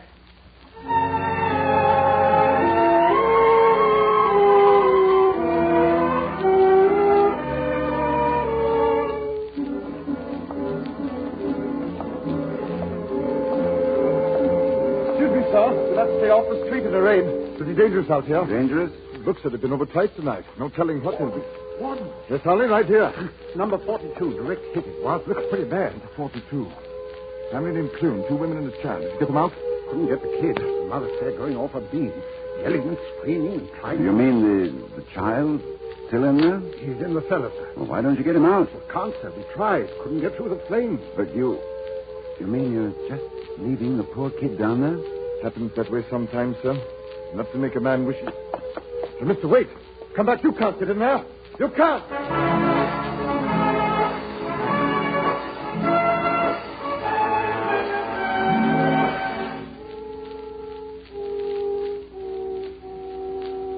He kept saying your name, miss, over and over. And in his pocket we found a letter and he hadn't posted. Thank you, Doctor. May I go in now? For just a moment. Clive. Prue, you're here. Don't try to talk, darling. Prue, I'm going back. I've made up my mind. It's all clear now. I love you, darling. Clive. I'm afraid he can't hear you now. Doctor. Don't be afraid. And if you tomorrow, I'd like to give the bride away myself. Oh.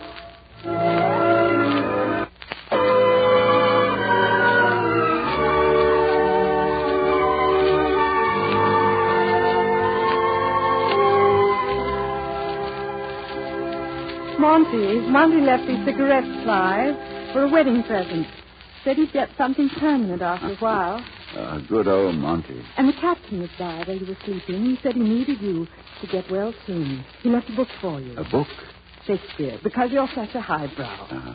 You know, Prue, all that time after I left you, I kept walking and walking. I seemed to be two men struggling against each other, heart and mind. And the mind was always stronger. Until a child needed help. One little Englishman who had to be saved. Nothing else seemed important. Nothing else was. Listen to that. Here we go again. No, they don't leave us alone, do they? Air raid warning, miss. You'll have to go. Nurse, I'd rather stay here with my husband. Oh, darling, you must go. Nonsense. I always feel safest with you. But miss... I'm afraid she's very stubborn, nurse. Very well, but you shouldn't be here. Poor soul. She doesn't understand. Now, sir, we've got another air raid to talk our way through. Shall we start with Aunt Iris? Oh, heaven forbid. Prue, I wish you'd read to me. Shakespeare? Well, why not? There's a bit in Hamlet I've always loved. First act, I think. This above all, to thine own self be true, and it must follow as the night the day. Thou canst not then be false to any man.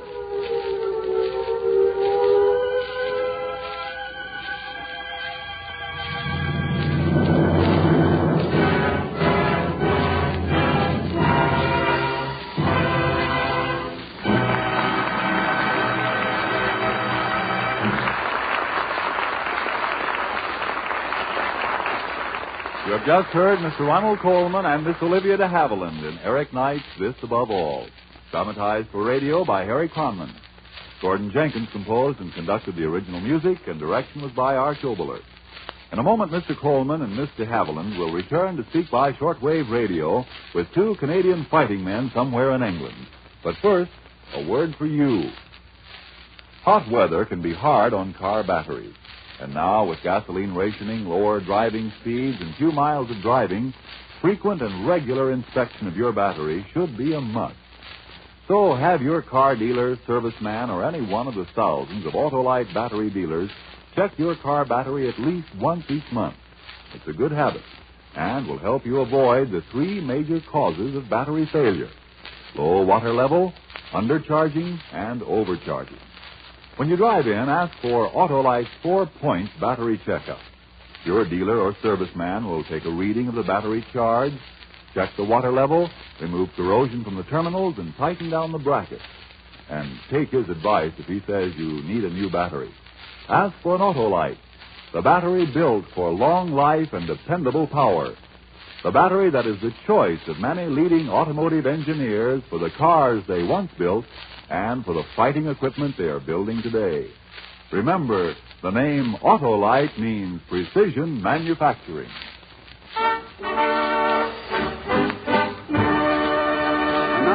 And now, Olivia, let's be on our way to an invasion base facing Europe. That makes me feel just like a shortwave commando. Well, we'll be dropping in on a couple of Canadians who have been fighting for several years. A timely visit, too, because Canada is again proving its staunch support of her fighting men through the 6th Victory Loan Drive. Coleman, we're clearing the search to England. Ready, sir? All right, Olivia, put on this earphone. Earphone on. And we're off. This is Ronald Coleman and Olivia De Havilland calling a base in England. This is Hollywood calling. Come in, fellows. Hello, Hollywood. This is Petty Officer George Caswell of the Royal Canadian Navy speaking. Greetings, George. Shake hands across the sea, Mr. Coleman. Is that you, Private Crozier? Yes, sir. Private Earl Crozier in person. How are you, boys? Okay, and how are you, Mr. Havilland? Well, how am I? I'm excited. You're excited. You want to see us over here? Well, we know how you feel. Even at this distance, we're all holding our breath for D-Day. It's going to be a great day, Mr. Coleman. And it's going to be our day, United Nations Day. Right. Now, we have news from home for you. George, we called your mother in Victoria, British Columbia. She's in fine health, and she sends a message. Here it is in her own words. Longing to see you, look after yourself, and hurry home. And she has a postscript. But tell George I'm just like a lot of mothers, and he'll have to finish the job over there first. Father, that's just what we're doing. And, George, your father says you're just the man to do it. Dad said that, Mr. Coleman? I'd like to tell you and everybody else about George, the owner. That's my father. Go right ahead. Dad served 27 years and 10 months with the Royal Navy and won 8 medals. Then he retired. When this war broke out, he joined right up again, this time with the Royal Canadian Navy. He's the chief petty officer at Victoria Barracks. So you see, I've got quite a record to shoot at. But your mother said you're a chip off the old block, but you're making your own records and have already got 2 medals. Well, I lost those and almost lost myself a few days ago. My destroyer, HMCS Athabaskan, was sunk in this channel on April the 29th. Can you tell us anything about it, George? Well, I was on the bridge, and then suddenly I was in the water. I had quite a bath for a while, but they fished me out, and I'm quite safe and happy now. Next time I cross the channel, I want to head right to the shore on the other side with the rest of the boys. Yes. Well, George, we know you've been away for a long time, and while we can't bring you home, we thought perhaps we could bring a little of home to you. You were a farmer before you became a sailor, so for a couple of seconds, see if this reminds you of that farm on Wolf Island in Ontario where you used to work. Olivia, will you oblige?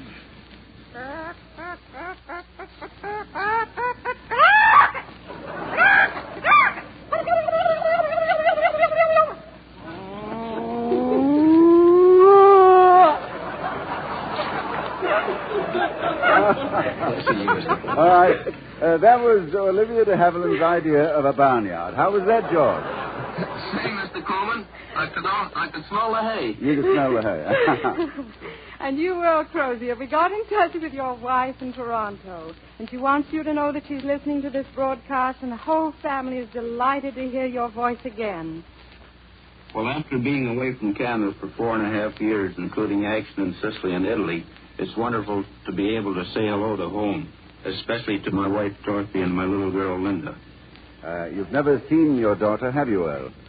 No, sir, I've never seen Linda. She was born shortly after I went to war. But your wife says Linda has blue eyes, really curly blonde hair, and looks like her father. Poor kid. And Linda tells everyone that she looks just like Daddy, so she knows you'll recognize her when you come home. Yes, Earl. We wish we could have brought you and Linda together, but at least we know that she is listening in and she's hearing your voice for the first time. Gosh, I don't know what to say except, well, Linda, baby, this is your daddy. You're 4 years old now, and I guess you understand why we haven't seen each other all this time. There's a good reason. At least what's to come out of it will be good for you, Linda. I hope to get into the big show and help finish it up quick so I can see you. And, honey, I don't think we'll have any trouble recognizing each other. I'd know you anywhere in the world. Linda will never forget that message, Earl. Time's up, Mr. Coleman. All right, thank you. Well, that's all for now, men. Best of luck to you. Thanks, Mr. Coleman, and to all the people in Canada. You keep buying those war bonds, and we'll keep investing in them the best way we know how, for victory. And that's a sure thing, too. Good night, everybody, and to you, Dorothy and Linda. Good night, men. Good night, and God bless you.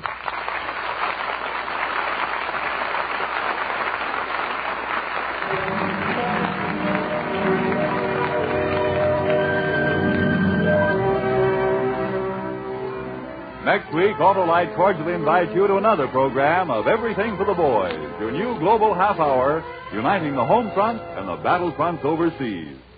Your host, Mr. Ronald Coleman, will have as his guest Miss Loretta Young in the radio premiere of Blight Spirit, adapted by Arch Oboler, and dedicated to a pair of fighting Yanks who will speak by shortwave from their base in New Guinea. Our thanks to Olivia De Havilland. Until next week, when Loretta Young will be our guest, this is Ronald Coleman saying good night to you and the boys, and God be with you.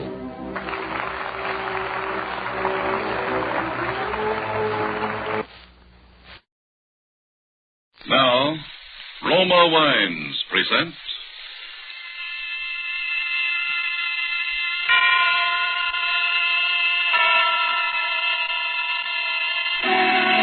Suspense.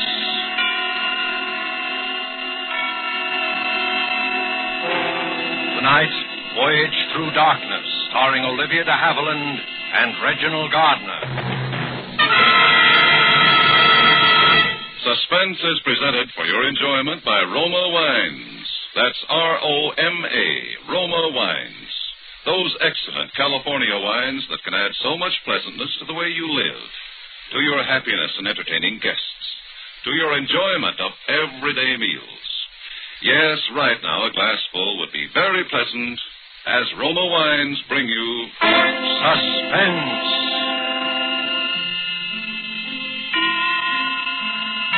This is the Man in Black, here for the Roma Wine Company of Fresno, California. Tonight from Hollywood, we bring you the distinguished American leading lady of the screen, Miss Olivia De Havilland. Miss De Havilland appears as a girl named Judith Webster, who found herself embarked upon a journey into darkness. Traveling with her on this perilous voyage is that suave and debonair actor, Mr. Reginald Gardner. So with the performances of Mr. Havilland and Mr. Gardner in this sea-going adventure play, we again hope to keep you in suspense.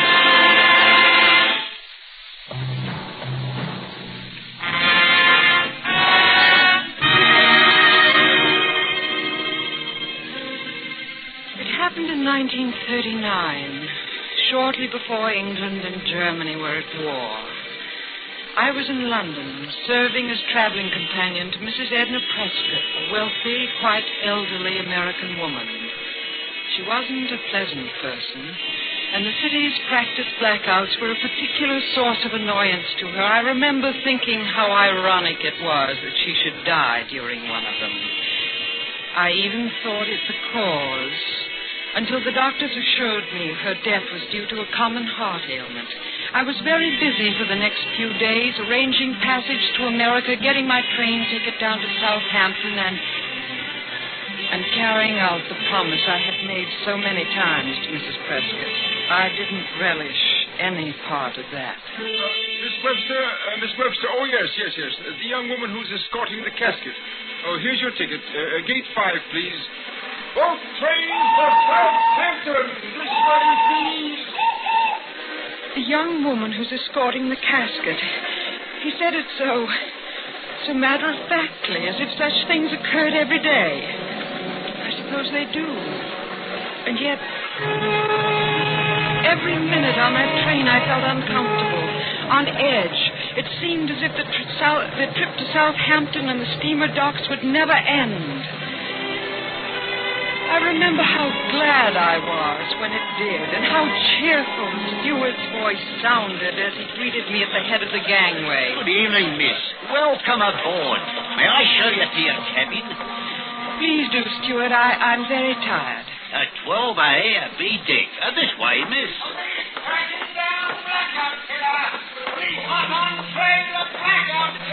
I hope they get him all right, miss. Get who? Police Avenue 2 on Blackout Killer. Boy, that Blackout Killer. The police have a new clue on him, he says. Oh, yes. An awful thing. Here we are, miss. 12A. You have it all to yourself. Thank you, steward. Oh, I'm sorry. Here you are. Oh, it's quite all right, miss. Thanks, and good night. Call me if you need me now. Good night. In my stateroom, perfectly safe, I realized how jittery I'd been, how upset.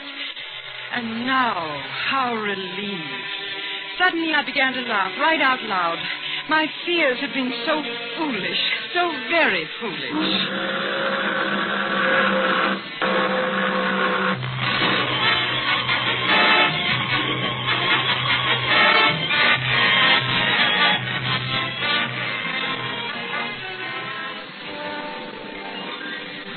An hour later, I went out on deck. I no longer felt tired, and I wanted to watch the lights of the coastline fading away from us.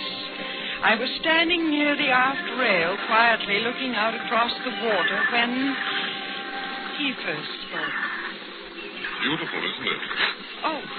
I'm sorry. Did I frighten you? Oh. Yes, you did. I didn't realize there was anyone near that lifeboat. Well, I'm sorry. I was sure you saw me. I never would have... Well, it's all right, really. I've been nervous tonight anyway. I'm not always so jumpy.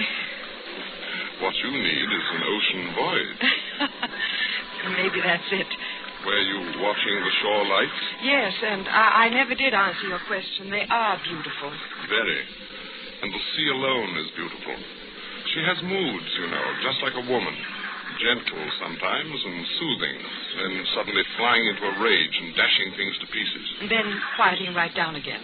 That's right. I see we feel the same about her. Does she frighten you sometimes? The same way women frighten me. Oh? I mean, when I don't understand them. Well, I thought it was the general male consensus that we weren't supposed to be understood. Only loved. Isn't that the rest of it? Something like that.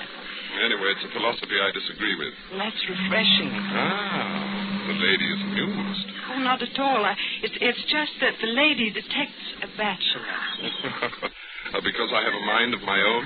Well, that's one good clue. But listen to me. I'm lecturing to you as if I believe that bit of triteness ends up as if I'd known you all my life. Oh, wait a minute. There's another which makes it perfectly all right. It's that shipboard friendships last forever business. However, my name is Alan Bruce. Yours? Judith Webster. Miss or? Miss. Good. Well, we got through that. Quite nicely. You suppose we could get through a dance? There's music in the salon. Well, there's no longer any view of the shore lights. However, you did say the sea alone was beautiful. I was so wrong. There's nothing as monotonous as all that water. It is kind of flat. Yes, well, let's trade it for champagne, shall we? Be with you in a minute. Where are you going? Well, just over here. Wanted to do the skipper a little favor. What is it? Oh, the lifeboat cover. How did that ever get so loose? I don't know. I noticed it a while back. There. Well, that should do it. Strange. It was almost as if... Oh, no. Well, what were you going to say? Well, I was going to get melodramatic and suggest that someone might have been hiding there. You mean a stowaway? Yes. Well, of course it's silly. I wouldn't say so. You're joking. Not at all. It's quite possible someone could have slipped on board and hid in that boat. That's why I think we shouldn't mention this to anyone. What? It would only cause an alarm. But I don't understand. You really think there might have been someone...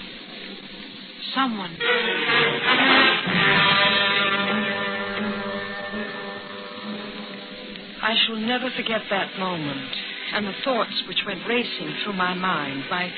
My nervousness on the train, those horrible headlines about the blackout killer that newsboy had shouted an hour before, Alan's strange attitude about the lifeboat, the whole unpleasant nature of this voyage, and my promise to Mrs. Prescott. I wanted to turn and run, wanted to cry out, but somehow I couldn't. It was like a dream when you can't move. And then the darkness was swept away, and I was no longer dreaming. I was in Alan's arms dancing. There were laughing, carefree people all about us, and the ship's salon was so bright and friendly. I was ashamed for even thinking there might have been anything wrong.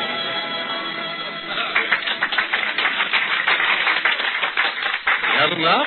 They just brought our champagne. Well, in that case, yes. I'd about given up.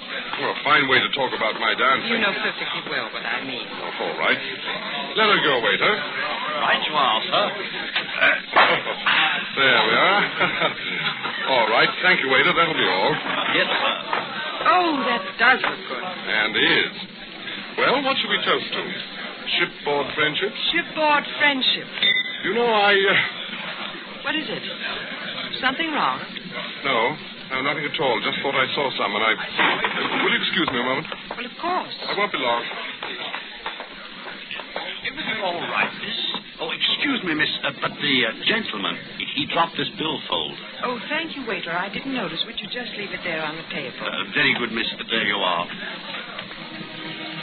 The billfold fell open as the waiter placed it on the table. I couldn't take my eyes from it.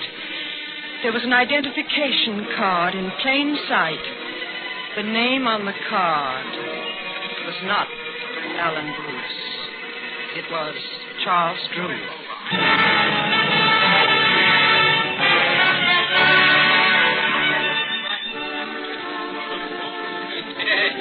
sorry to have run off that way. I never should have. Didn't know the fellow at all. Say, you haven't touched your champagne. You'll let all the kick go out of it. I'm afraid all the kick has gone out of it. Well, we'll soon take care of it. Oh, my billfold. Where did you find it? It was on the floor. The waiter picked it up. The waiter, did he look at it? No.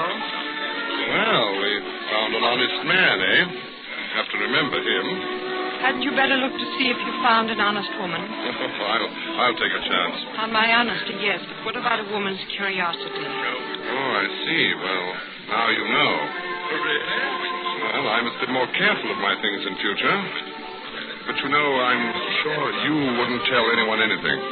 No? No. I knew from the very first that I could trust you. Implicitly. Stop your music. Stop your music. Stop. What's up, Stuart? Why is the music stop? What's the matter? Attention, everybody.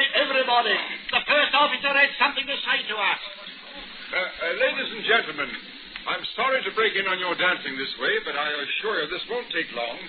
We've just received a radiogram from London, and I must ask your cooperation. Something important? Maybe it's war with Germany.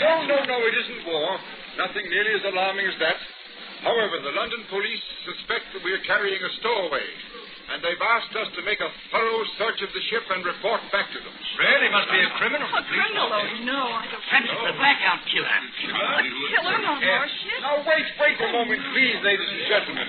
It won't help to get excited. The ship is being searched. You'll never get off.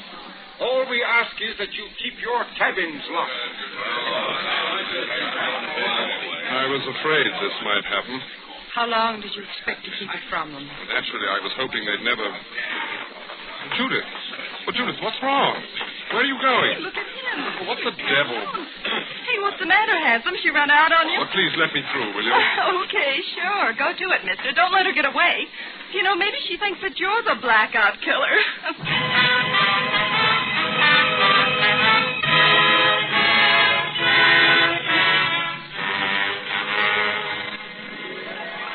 Tonight for Suspense, Roma Wines are bringing you Olivia De Havilland and Reginald Gardner.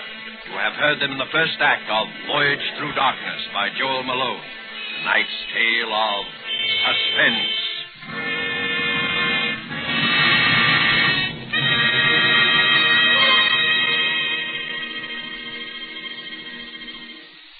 It is a fact that connoisseurs of many foreign lands have discovered the excellence of Roma wines, the greatness of California's wine country from which Roma comes. But millions of Americans also know these things and have made Roma by far the most popular, the largest selling of all America's wines. Here at home, Roma wines are truly inexpensive. For only pennies a glass, your meals, your entertaining, can have the added delight of superb Roma wines. You will find them constant in quality, of unvarying excellent taste and character. Fine products of age-old winemaking skill, perfected by modern knowledge. To start enjoying this really fine wine yourself, simply place on the table with dinner tomorrow a well-chilled bottle of hearty, ruby red Roma California Burgundy. Don't worry about what the meal is or what glasses you have handy. You'll be delightfully surprised at how much extra enjoyment you get from your meal. How Roma wine makes even the simplest meal a feast. Enjoy Roma wines anytime with meals when entertaining. It's the easy and inexpensive way to make a big hit with guests and with the family. Be sure to ask your dealer for R-O-M-A, Roma wines, made in California for enjoyment throughout the world.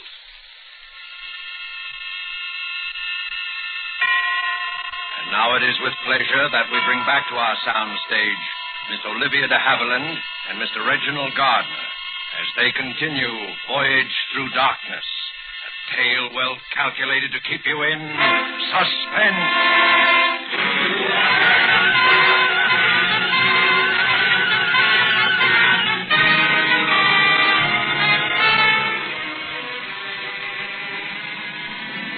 I'll never know why I left the dining salon without telling them. Certainly there could no longer be any doubt. It was all too clear. That loose canvas covering on the lifeboat, the way he'd been standing there, even the name he had given me, Alan Bruce. I saw it later on the regular passenger list.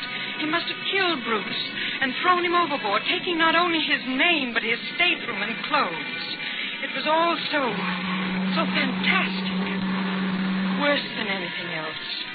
I had almost fallen in love with him. He knew that, I'm certain. It was why he was so confident that I wouldn't tell anyone. And I didn't. Not even when I spoke to the first officer about my promise to Mrs. Prescott. I wanted to tell him, but somehow... Webster, I'll arrange it for early tomorrow morning. Most of the passengers will be asleep. Thank you. I suppose it's rather unusual, but then Mrs. Prescott was an unusual woman. I haven't conducted a burial at sea since the last war. However, I'm not entirely unprepared. The company officials spoke to me about this before sailing, and... Well, now, don't you worry, Miss Webster. The ceremony will be quite in order, I assure you. Thank you. I'll bid you good day, ma'am.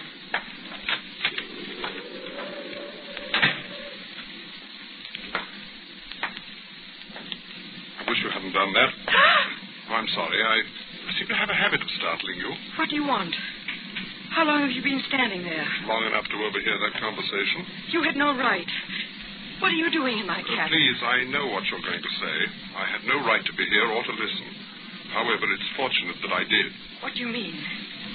I didn't know that it was Mrs. Prescott's desire to be buried at sea. No one knew it. But it was her last wish. I promised her would be carried out. And tomorrow morning you're keeping that promise? Yes. And now, if you'll excuse me, I don't feel very well. I'd like to... Wait, please, Judith. You've been avoiding me, haven't you? Yes, I have. I hope it's only because you've been upset. About Mrs. Prescott, I mean. That's one reason. Oh, I'm sorry. I almost thought we were beginning to become very good friends. You know, you're the only person on board whom I can trust. You're very sure about that, aren't you? Of course. You know who I am and what I'm doing on this ship, and yet you've told no one. I've wanted to. I know. Women were never meant to keep secrets. However, I'm going to ask you to keep one more. I'd rather not. Sorry. I must include you this time. You see, it requires a change in your plans so they'll fit in with mine. I'm afraid I don't understand. It's very simple. Judith, this may upset you, but I must ask that you tell them that you've changed your mind, that you don't want Mrs. Prescott buried at sea. What?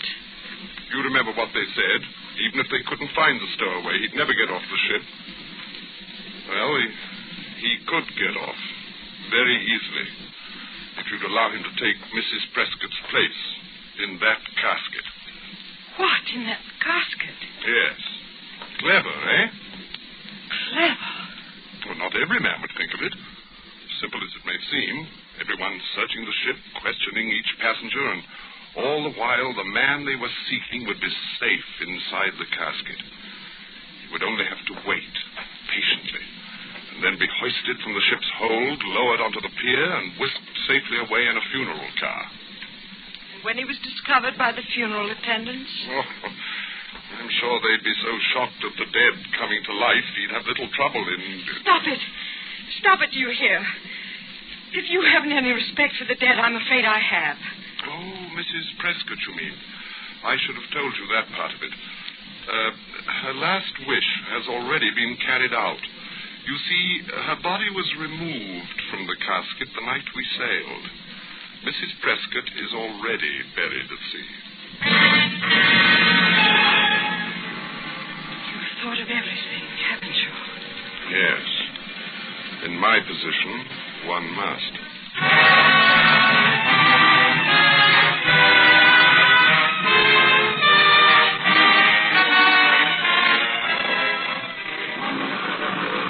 I remained in my cabin all that day and next. I was afraid to see him again. I can't explain the strange fascination he held over me. I remember how surprised the first officer looked when I told him I had changed my mind about the burial. It was as if he sensed the truth, as if he knew Mrs. Prescott's body wasn't in the casket. that it was empty. But of course it was only my imagination and my sense of guilt for this terrible wrong I was doing.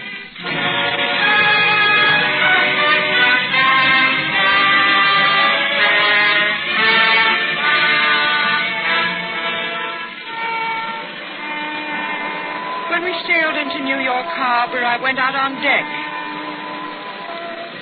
He was standing there near the port rail. I went up to him. He turned and smiled as if he'd been expecting me. Oh, there you are. I've missed you. Haven't been under the weather? No, I've been perfectly well. You had me worried, not showing up at dinner. You know, I'd come to depend on you. Yes, I know. I've decided not to let you get away from me. After this is all over, we must, You haven't much time. Oh, that's right. This may not be easy. Wish me luck? Haven't I done more than that already? Yes, of course. Only, like this, Judith.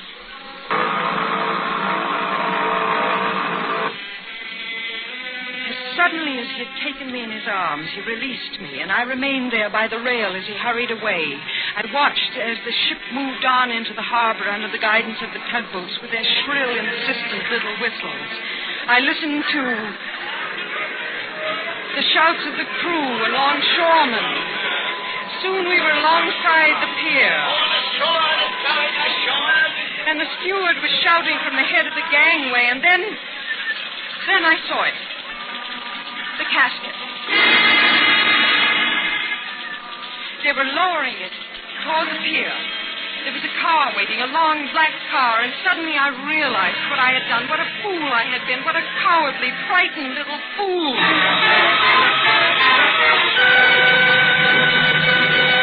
Wait! Stop them! Don't let them take it! Don't let them! Wait, please! You mustn't touch that casket. There's something wrong. Huh? Hey, what's the matter with you, lady? Get out of the way, will you? But there's a man in there alive.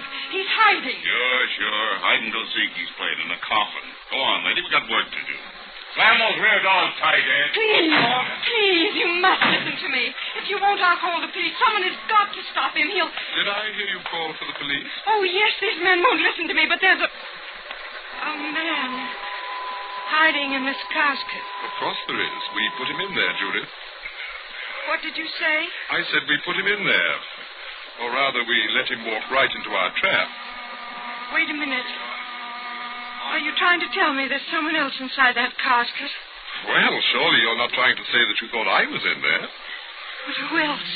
Who else? Why, the blackout killer, of course. Then he's getting away. You're letting him get away. No, Judith. No. Those men know who's inside that casket. And they know right where to take him. You know, Judith, for someone who helped plan this entire thing, you're acting very strangely. I'm acting strangely? It's almost as if you didn't know who I am at all. I don't. What? I said I don't know you. I still don't. But the night I dropped my billfold, I thought surely you... All I learned that night was your real name, Charles Drew.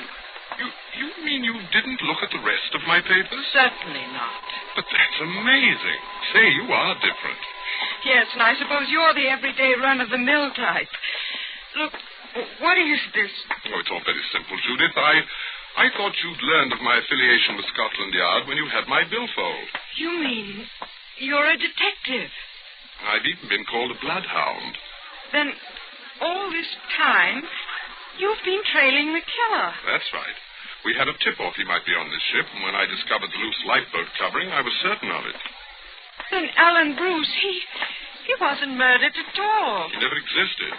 Just a name I was using. Good Lord, Judith, you know detectives never travel under their own names. It just isn't done. No, everything has to be done the hard way. I suppose that's why you just didn't find the killer and arrest him on board. Oh, no, hardly. You see, I couldn't find him. Searched the ship from top to bottom. I guess he really would have given me the slip if I hadn't looked in the casket. He was hiding there all the time? No, it was empty. I don't get it. Neither did I at first. Then I began to wonder why he would remove Mrs. Prescott's body from her casket unless it was part of some plan. And I decided that it was. A weird yet thoroughly clever plan. Remember I told you not every man would think of it? Yes, you did say that. He had only to wait patiently until the ship docked. Then, at the last minute, slip into the casket. And be hoisted out of the hold onto the pier and whisked safely away in the funeral car. And to think, if it hadn't been for you, he might have gotten away with it. Oh, you helped plenty by calling off that burial and leaving the way open for him. Oh, no, Charles. I nearly wrecked everything. I thought you were the killer. Well, no wonder you avoided me. I was so mixed up. I thought I knew so much. No, it's my fault, darling. I overestimated you. Is it all clear to you now? Well, No, that is, it's clear about how, well, the killer and the casket, but I don't know whether... What? You mean about the lifeboat and... No, about you. I'm not clear whether... You mean whether or not I'm really Scotland Yard? Well, I am. You can really... No, I'm just not sure whether... But, Judith, there's nothing else. Oh, except, of course, that I love you, and... What was that again? I said I love you. How can I be sure? Judith, darling. Oh, Charles. That makes it very clear.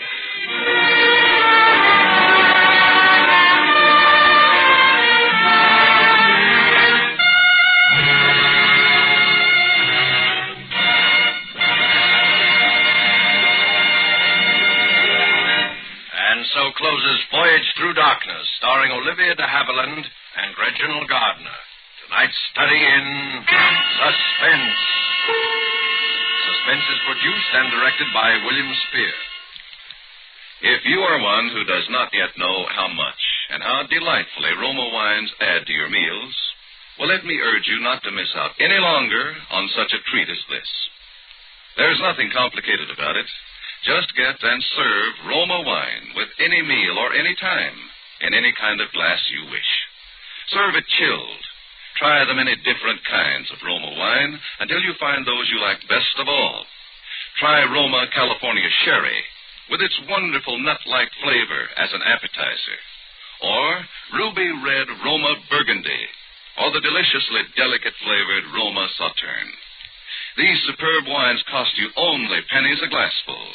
Yet they make even the simplest meal taste like $1 million. Get some today. And if your dealer is temporarily out of Roma, please try again soon. Ask for ROMA, Roma Wines, America's largest selling wines, made in California for enjoyment throughout the world. This is Olivia De Havilland. I have certainly enjoyed appearing here tonight on Suspense, which is a program I've admired for a very long time. Our government has asked us to bring to the attention of women listeners a very important message. In spite of our wonderful victories on all the fighting fronts, you must remember that the war is by no means over or nearly over. Hundreds of thousands of women must get into war work this year. You're desperately needed, both because you are admirably fitted for these jobs and because you represent the only adequate source of labor to replace the men in the armed forces and in the heavy war industries. Make a realistic appraisal of your household duties and your state of health. Talk it over with your family and with friends who are now employed in war work or in one of the branches of the Women's Armed Services. If you are still in doubt after analyzing the situation, go to the United States Employment Service Office and ask for information about the kinds of full-time or part-time jobs for which you are best suited. We cannot stress too highly how vitally necessary your immediate action can be. And here is a thought for everyone. 6 million Americans are fighting overseas. Here at home, let us all remember that until final victory everywhere, winning the war still comes first with every last one of us. Reginald Gardner appeared through the courtesy of 20th Century Fox, producers of Darrell F. Zanuck's Wilson. Next Thursday, same time, Joseph Cotton will be your star of Suspense. Presented by Roma Wines. ROMA. Made in California for enjoyment throughout the world.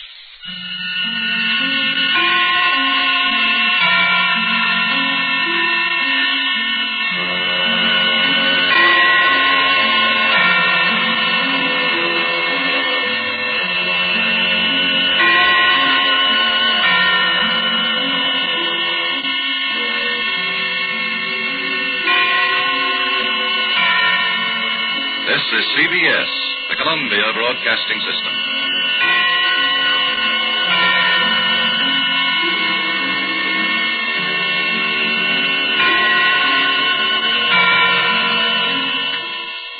Lux presents Hollywood.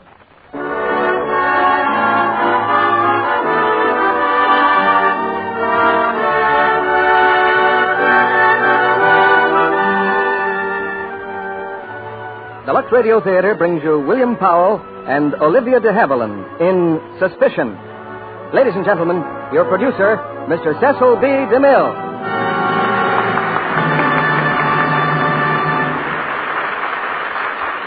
Greetings from Hollywood, ladies and gentlemen.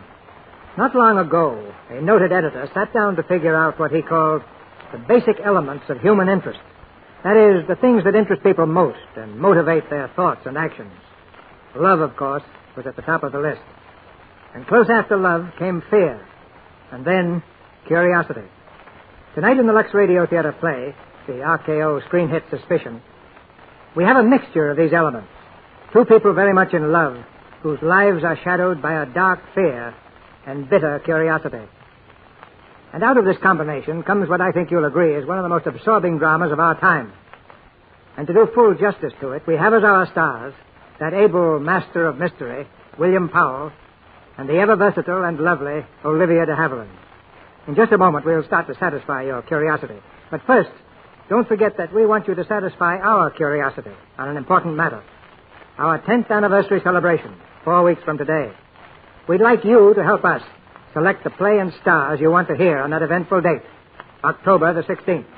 Write your choice on a postcard, address it to me at Post Office Box 9, Hollywood 28, California. Your suggestions and your interest are what make the Lux Radio Theater a truly national institution. Just as your purchases of Lux toilet soap help raise this curtain for you every Monday night. So you really get 2 prizes in one package, a fine product and fine entertainment. The clock is pointing now to curtain time. And here's the first act of Suspicion, starring William Powell as Johnny and Olivia De Havilland as Lena, with Charles Irwin as Beaky.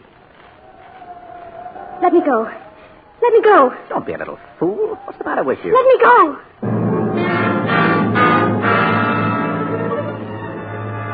On a hilltop overlooking the English countryside, the trees bend low before the moaning wind. Smoke-gray clouds weave swiftly across a smoke-gray sky. Against this sky are silhouetted the figures of a man and a woman. The man's arms are about her shoulders. She struggles wildly, frantically, then breaks away. Again his arms reach out. Her hands are caught and held as in a vice. Now, what did you think I was trying to do? Kill you? Nothing less than murder could justify such a violent self-defense. Look at you. Let me go. Oh, I'm just beginning to understand. You thought I was going to kiss you, didn't you? Weren't you? Of course not. I was merely reaching around you trying to fix your hair. What's wrong with my hair? Well, I'm glad you asked me that. It would have been extremely discourteous for me to bring the subject up. Are you serious? Of course I'm serious. You always give me the feeling that you're laughing at me. No, I give you my word. What's wrong with my hair? Well, let me show you. But don't back away. I'm not going to hurt you. Let me see. Yes, this'll do it. What are you thinking of? A week ago, I'd never even seen you. Oh. Now, here we are on a Sunday morning missing church while I unbraid your hair. I think you've done enough fooling with my hair. There, got a mirror? You look splendid. I must be quite a novelty by contrast to the women you're photographed with. Hmm? In the newspapers. Oh. Well, how do you like your hair? Now, don't screw your face up like that. You look like a monkey. What does your family call you, monkey face? I'll have to go now. I shall be late for luncheon. Anyway, if my father saw me come home both late and beautiful, he might have a stroke.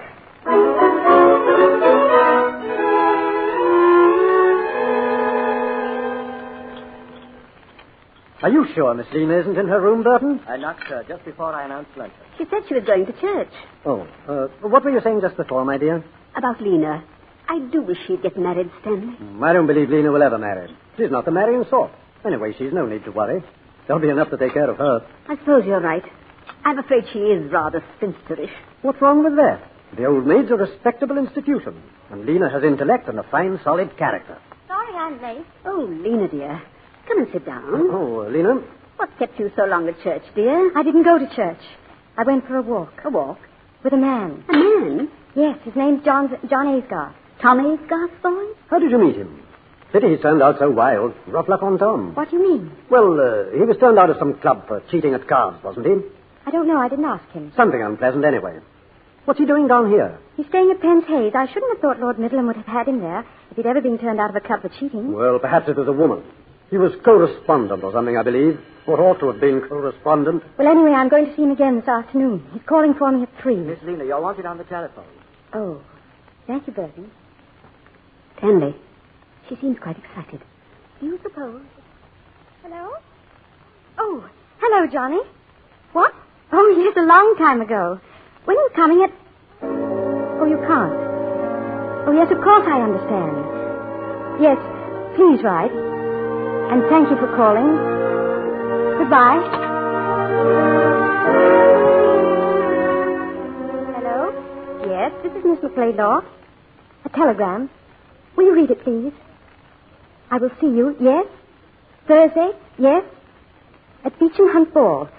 Signed, Johnny. Yes, I have it. Oh, Johnny.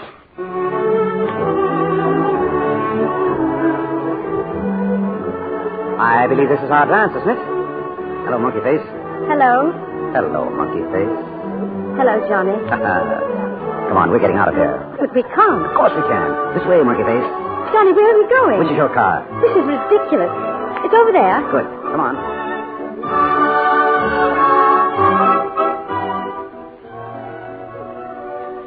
Tell me, have you ever been kissed in a car before?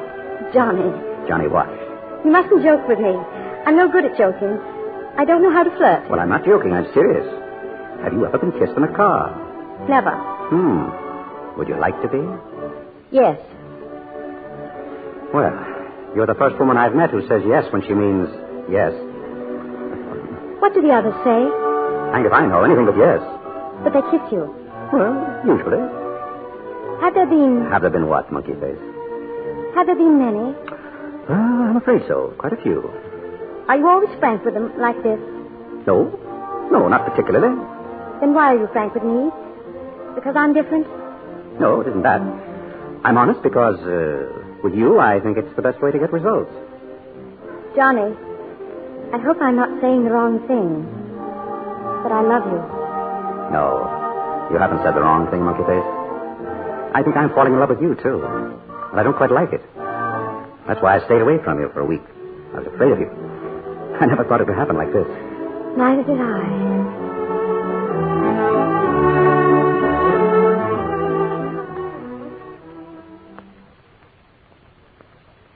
Dear Mother and Father, Johnny and I were married last night. Married? We're off for a month's honeymoon on the continent. Please forgive me. I love him very, very much.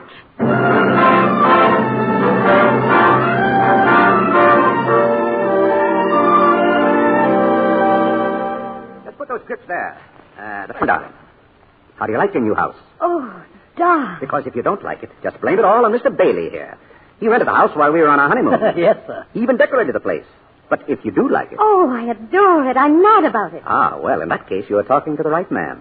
Because I engaged Mr. Bailey. Didn't I, Mr. Bailey? Quite right, Mrs. Aysgarth. Oh, Johnny, you're a genius. Mr. Aysgarth, I shall have to be getting along now, so what shall I do about the bill?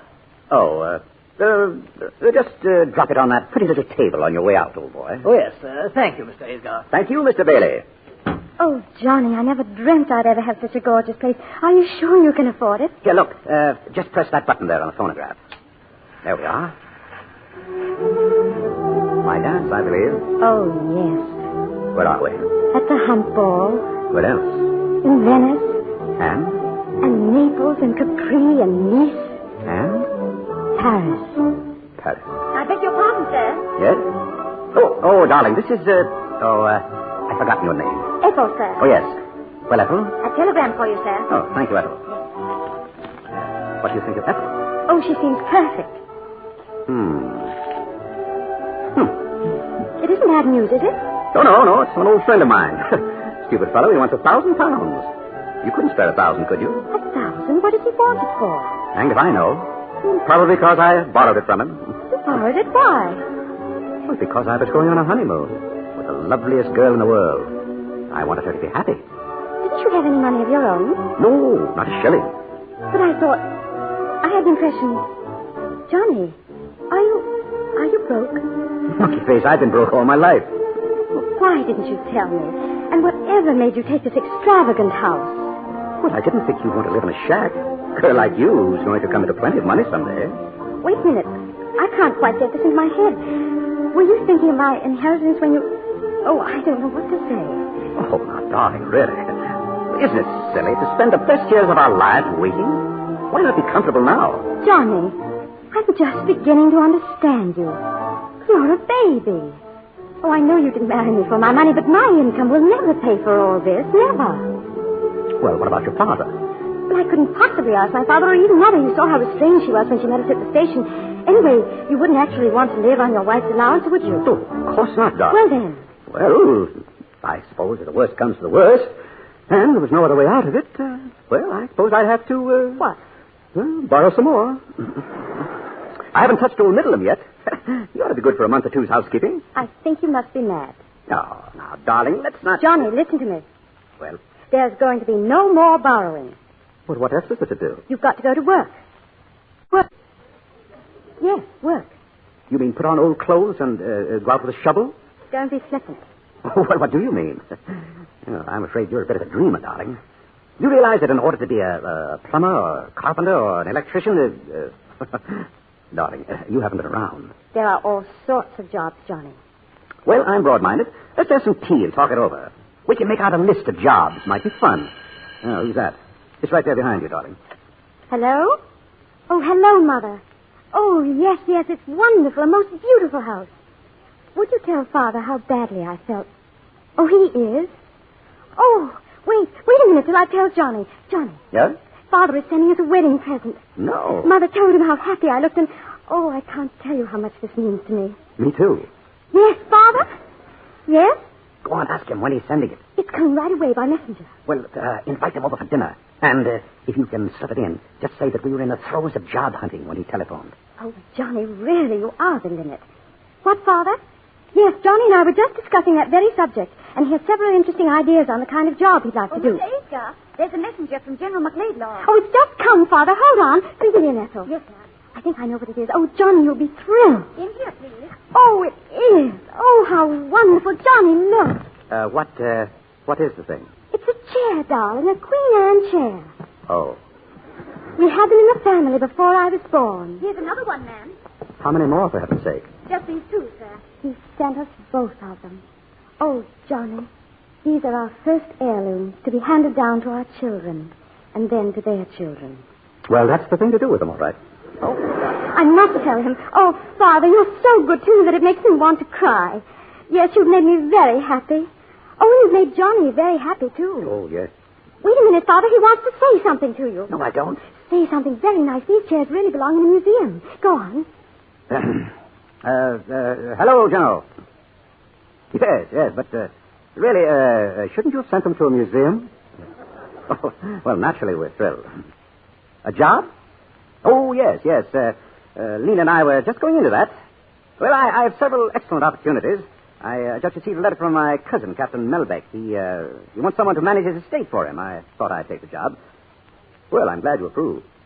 Yes, we'll get together soon. Goodbye, sir. That was a fib about Captain Melbeck, wasn't it? Was it? Listen to this letter. We'll give your idea the fullest consideration. Let me know if you would like to take the job. Yours sincerely, George Melbeck. Did you have this letter all the time? I did. Why didn't you tell me? Because, dear, I never dreamed I'd be using it. Any more than I ever dreamed that we'd be receiving these two beautiful chairs.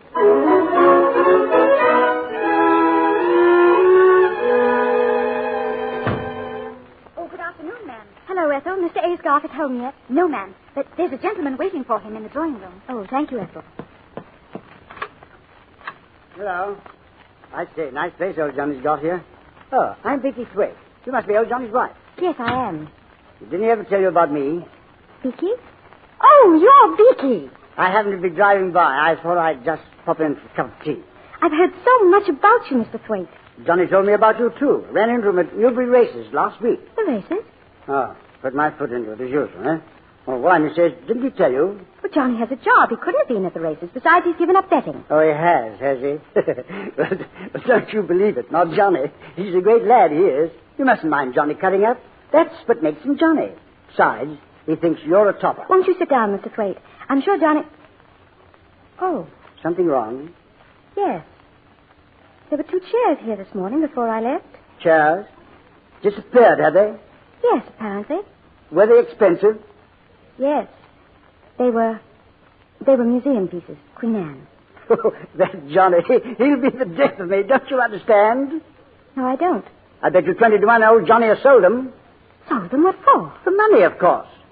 Fellow's got to pay his racing debts, hasn't he? You know, these bookies don't trust a chap for long. Not a chap like Johnny, that is. I don't believe you. I don't believe a word you say. Oh, put my foot in it again, have I? My dear, you mustn't take it so seriously. After all, it's Johnny. Wonderful chap, Johnny. He couldn't have sold them. He wouldn't without asking me. Mrs. Ace out of home, Ethel? Yes, sir. Here he comes now. Don't tell him a word I've said, but if you want to see Johnny at his very best, you just say something about chairs. Vicky. Johnny, how are you, old bean? Well, fine. What are you doing here? I just popped in to see you, old boy. Good, good. Well, how's my little monkey face, What's the matter, darling? Nothing. Why? You sure?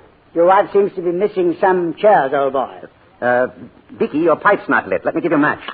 Thanks, old boy. About those chairs, old bean. Huh? The missing chairs, old man. Oh, yes, the chairs. Well, I suppose that American must have come for them this morning. What American?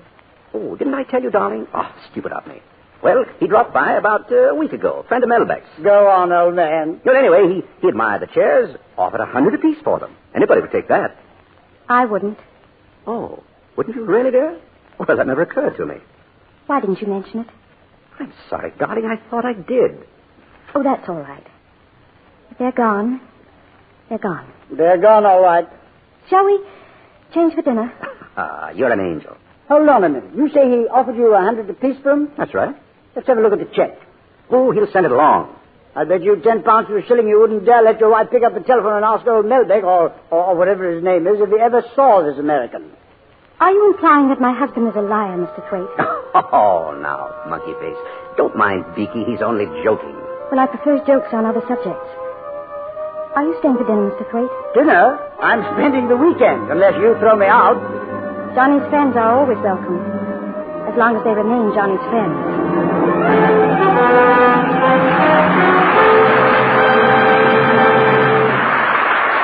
In a few minutes, Mr. DeMille and our stars William Powell and Olivia De Havilland will be back with Act 2 of Suspicion. And now, Libby Collins, our Hollywood reporter. Tell us, Libby, what's the latest? Hats, Mr. Kennedy, hats. Something new and quite different in hats. You mean the wind-blown hatless vogue is out, Libby? It will be when women try on these new styles. Toques, they call them. With their close-fitting trimmings of flowers or feathers, well, they're so utterly feminine, no woman can resist them. And no man either, I might add. If that's a toque you're wearing right now, Libby, I believe you. Oh, I thank you, Mr. Kennedy. You know, styles are going to be very soft and feminine this year. Frills and frou-frou are the vogue. Irene Dunn, one of the loveliest and best-dressed stars in Hollywood, has one of these little toques. Seems to me, Libby, that kind of hat is bound to be a winner if it's combined with a soft, lovely complexion. A real luxe complexion. I should say so. In fact, this kind of hat is artful. It's actually designed to set off a nice complexion. Well, Libby, Hollywood stars like Irene Dunn know just how to keep their skin soft and smooth. With daily Lux toilet soap facials, they can be sure their precious complexions get gentle, cherishing care. Yes, those facials are quick and easy, but so effective. Lovely Lux complexions everywhere are proof of that, Libby. And I'd like to point out that recent tests of Lux soap facials showed that actually 3 out of 4 complexions improved in a short time. So here's a Hollywood tip. For skin that's truly feminine, soft and appealing, why not use this gentle soap recommended by 9 out of 10 famous screen stars? You'll find it's a beauty care that really works. If ever your dealer happens to be out of stock due to wartime conditions, he'll surely have more soon. Remember, Lux toilet soap is worth waiting for. And now, Mr. DeMille returns to the microphone. Act 2 of Suspicion, starring William Powell as Johnny and Olivia De Havilland as Lena, with Charles Irwin as Vicky.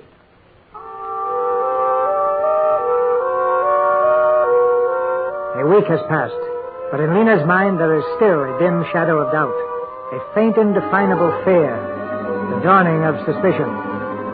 Now in the quiet main street of the town, she meets the local celebrity, a writer of mystery stories. Lena, dear. Oh, hello, Isabel. I've just been admiring your display in the bookshop. Murder on the Footbridge. Yes, they're doing very well by it. How's Johnny? Oh, he's fine. He's an ardent admirer of yours. I don't believe there's one of your stories he hasn't read. Splendid.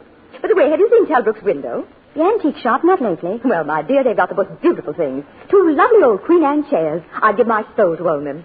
Chairs? Lovely. Well, goodbye, dear. I'll see you for dinner soon. Yes, of course. I'll phone you later. Chairs. He said he'd sold them to an American. He lied to me. Why? Why did he lie to me?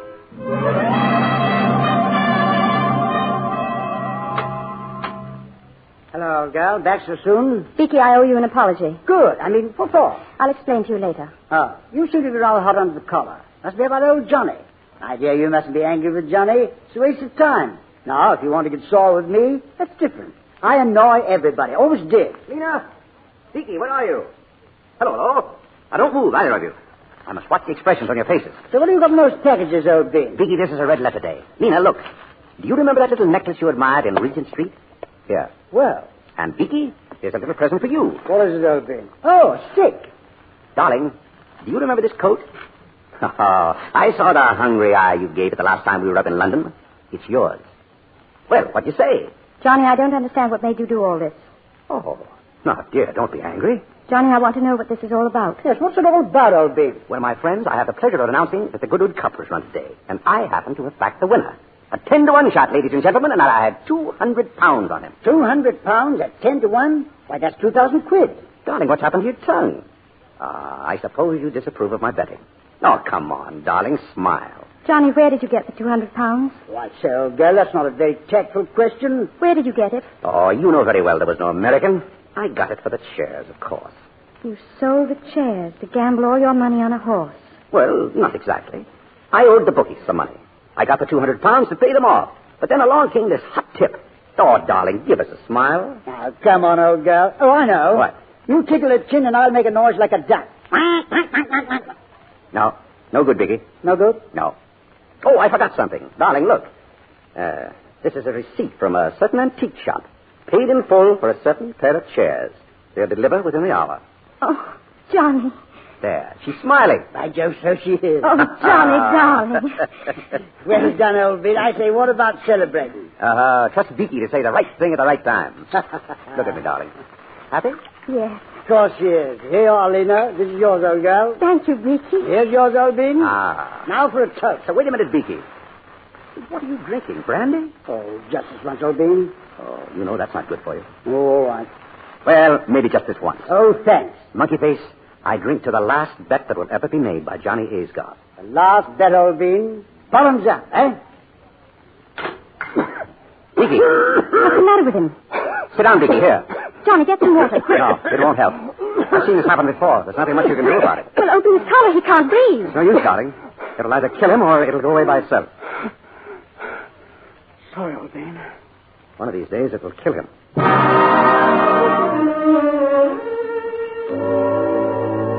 Oh, good afternoon, Mrs. Aysgarth. Good afternoon. Is my husband in his office? Mr. Aysgarth? Why, no. When do you expect him? Well, I really couldn't say. Perhaps you'd like to talk to Captain Melbeck? Yes, I would. Very much, please. This way. Mrs. Aysgarth to see you, sir. Oh, come in. Mrs. Aysgarth, what a pleasure to see you. Good afternoon, Captain Melbeck. Do sit down. Thank you. Captain Melbeck, I don't want to impose on you, but you're Johnny's cousin as well as his employer. I thought I'd come in and see you. Of course. I've been feeling very badly about Johnny ever since I had to discharge him. Discharge? Now, don't worry, Mrs. Aysgarth. I told him I wouldn't prosecute. I don't understand. I told him I wouldn't prosecute. What on earth are you talking about? When did you discharge him? 6 weeks ago. We had an unexpected audit. The account showed a deficit of £2,000. When I looked into Johnny's records, I'm terribly sorry, Mrs. Aysgarth. He should have told me.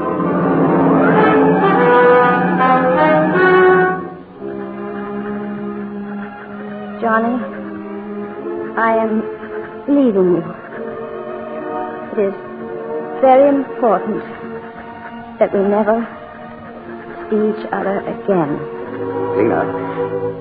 Yes? Ethel told me she packed your grips. Yes. Then you've heard. Yes, I've heard. I'm so sorry, darling. Terribly sorry. This telegram just came from the doctor. Tell us how it happened. Telegram? Deeply regret your father died early this morning from heart failure. Your mother wishes you to come at once. Oh. Nina. Oh.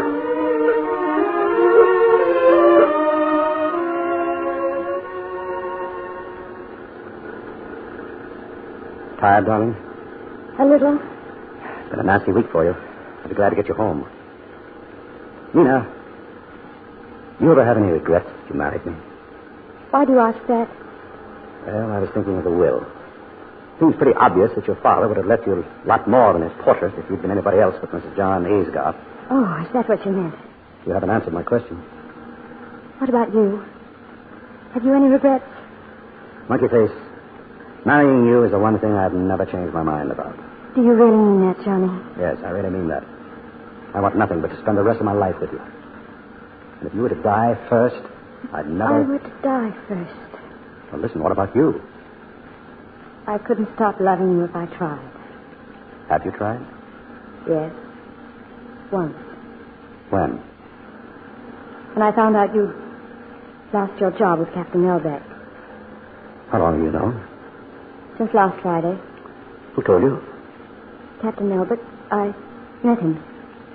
Did he tell you why? No. Suppose you tell me why. Oh, well, we just didn't get along. I say, it's quite nice here. Shall we stop and look at the sea? Pretty here. Be quite a drop off this cliff, wouldn't it? Why didn't you get along with Captain Elbeck? Oh, I don't know. He's a bit of an old fogey, you know. Monkey face, I have always had the notion that the secret of success is to start at the top. The way to make money is to think in a big way. Look at all this land, for instance. Look at the view from these cliffs. Now, why isn't something done about it? If I had 10,000 pounds or still better, 20,000, I could start a development here. All you need is 20,000 pounds. Uh-huh. For 30, next 10,000 wouldn't hurt a bit. 30,000 pounds. That's all I'd need. 30,000 pounds. Okay. Think you could swing for that, old bean? Of course. Now, you see, Beaky? This is the ground plan. Wonderful, old bean. Then you could put the large hotel out there on the cliff, eh? That's the idea. Hello. What's going on in here? Monkey face, we're organizing a real estate company. We're about to buy a very beautiful piece of land right by the sea. What a view. What sun. What air. Then we sell part at a profit. I see, but you'll need financing for all this. Of course. Well, have you found someone to put up the money? Of course. Who? Me. Oh, I see. Well, the idea is mine, but the money is Beaky's. And the corporation, well, Beaky borrows against some securities he has in Paris. Now, the company is going to be in my name. Yes, but... Look, darling, now, let me show you how simple it is. Does Beaky understand it? Oh, perfectly. I think. I beg your pardon, Mr. Aysgarth. Yes, Ethel? You're wanted on the phone, sir. Oh, thank you, Ethel. Excuse me, Beaky. All right, old man. Now, Beaky, please explain it to me, will you?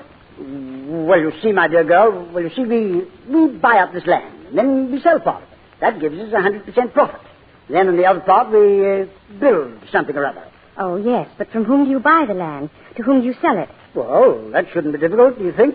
Beaky, isn't it about time you grew up? I say, old girl, you're scolding. Yes, you need a scolding. Do I? Yes, you do. Shall I go and stand in the corner? Beaky, you're not being fair to Johnny. I say, old girl, that's a bit thick, you know. Why? He's the president of the whole Valley thingamajig. Gets a salary. Writes his own checks. Yes, that's what I mean. What's wrong about that? Yes, what is wrong about it? Well, Lena? I say, old Ben, Lena's telling me you're a bit soft in the head. Is that it? Well, it sounded like that to me.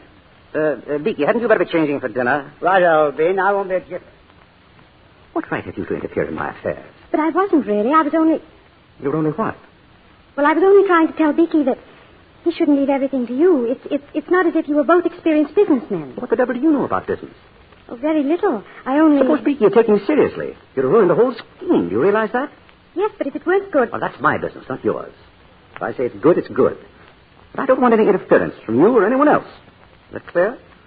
Yes, that's clear.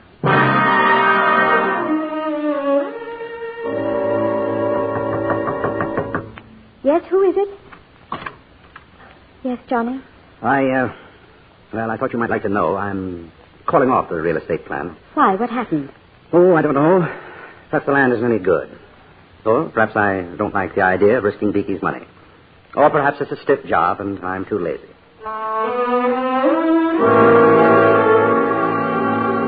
I don't know what it is, but every time I play anagrams, I can only make three-letter words. D-O-U-B, D-O-U-B. No such word. Try this.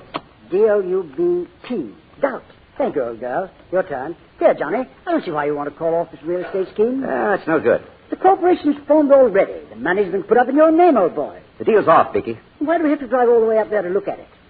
Well, I won't be responsible for calling the scheme off without first proving to you it's no good. We're going up there early tomorrow morning and take a look. Why are you so insistent? Because, as I told you, I won't be responsible. All right, old boy. What's that word you got there, Lena? M-U-L-D-E-R. No such word, is there? Try the R instead of the L. Murder. That's better. Murder. Johnny, I don't like going up there in the morning. Why do we have to go so early? Now, Beaky. Murder. Oh, well, we have to. Let's get on with the game. Your turn, old girl. The money in his name. Murder.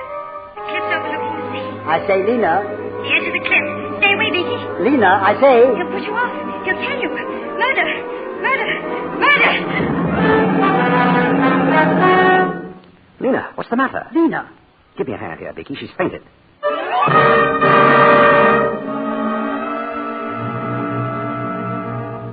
What time did Mr. Aysgarth leave? Why, about 7, ma'am. And Mr. Thwaite went with him? Yes, ma'am. Why didn't you wake me? Well, Mr. Aysgarth said not to disturb you. What car did they use? Well, ma'am, I don't... What car? Which one?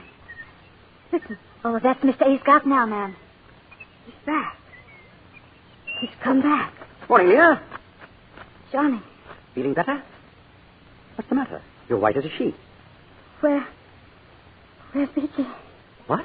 Hello, old girl. How are you feeling? Oh! Any better? Lena, what is it? Oh, Johnny. Oh, darling, I'm so glad. Oh, well, what's all this? I've only been away a few hours. Oh, it seems like 1,000 years. Yeah, it seems like that to me, too. Oh, shut up, Beaky. It was nothing. Nothing? I came very near to losing my life. You call that nothing? You nearly lost your life? Came very close to it. Let's drop the subject. No. Go on, Beaky.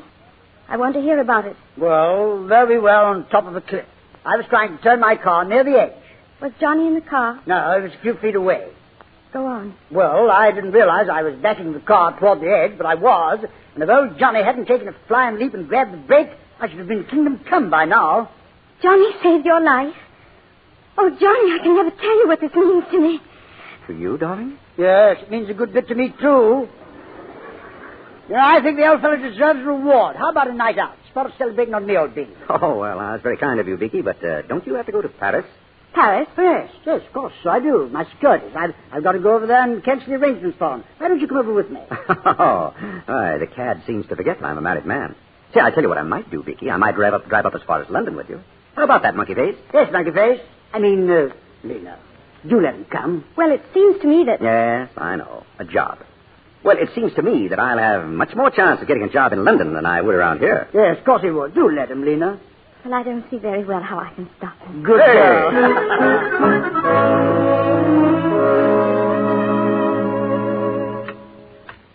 Mrs. Aysgarth? Yes, Ethel? There's an Inspector Hodgson in the hall, ma'am. He wants to see Mr. Aysgarth. Show him in, Ethel. Very good, ma'am. Will you come this way, please, sir? Thank you. Mrs. Aysgarth? Yes.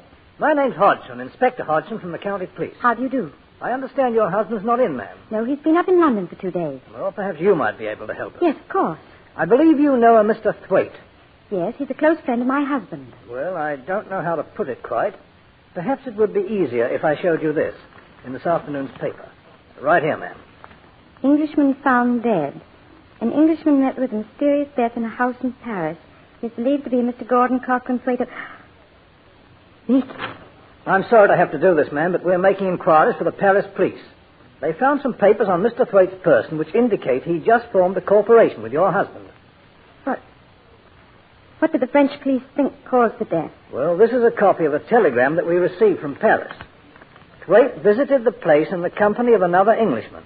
On arrival, Thwaite ordered a bottle of brandy. What? According to one of the waiters, Thwaite's companion asked for the brandy to be served in large beakers. Apparently, as a result of a bet between the two men, Thwaite filled one of these beakers to the brim and drank it all. The other man was not present when the actual tragedy happened. I'm sorry, ma'am, but do you or your husband happen to know of any friend of Mr. Thwaite's who might have been there with him? No. Well, then perhaps you could enlighten us about this corporation. Yes, I believe I can.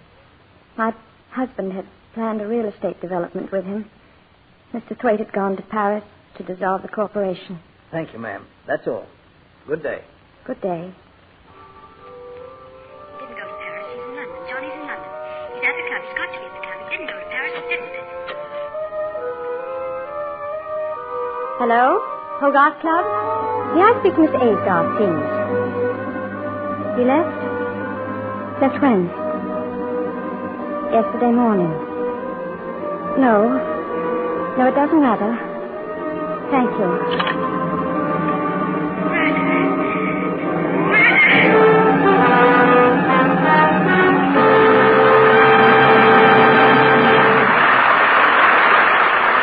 We pause now for station identification.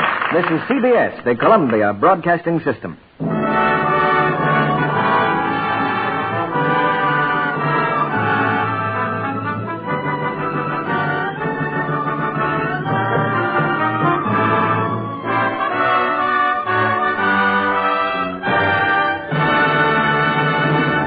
In a few minutes, Mr. DeMille and our stars William Powell and Olivia De Havilland will return in Act 3 of Suspicion. And now, here's a very reasonable question from an American housewife. Now that it seems likely the war in Europe may soon come to an end, why should I keep on saving my used cooking fat? Why, Mrs. America? Because the need is still critical, perhaps more critical than ever. But will fat be needed as urgently to manufacture war materials and medicines to send abroad? After Germany's defeat, there's still Japan. Remember this, too. The Japs still have the fat. They hold the countries from which we used to import about 1 billion pounds of fats and oils each year. 1 billion pounds? That's a lot of fat. It is indeed. Enough to help manufacture the supplies of ammunition, medicines, parachutes, and other war materials that must keep on going to our fighting men abroad. Remember, too, our domestic production of fats is short. It has had to fall off during the war. Well, I guess I better keep that salvage tin handy on the stove just as I've been doing. You're doing a necessary patriotic service when you continue to save every drop of used kitchen fat and turn them into your butcher. Every bit you throw away may deprive one of our men of some vital thing he needs. The war isn't over till our boys come home. We need to keep on doing everything we can to get them home sooner. Fats are essential materials of war. Don't waste them. Save them every day. Turn them into your butcher. Remember, he still gives you 4 cents a pound and 2 red ration points for every pound you turn in. That's the message your government sends you. Here's what Mr. Lee Marshall, Director of Distribution, War Food Administration, tells you. Saving used fats is not a glamorous task. It takes effort.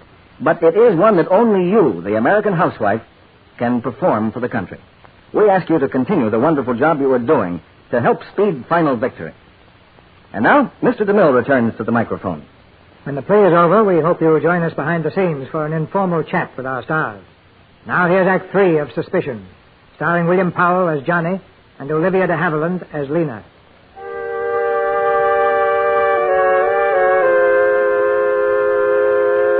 In Lena's mind, the sharp sting of suspicion has given way to the dull, sickening ache of certainty. Certainty that her husband is a murderer.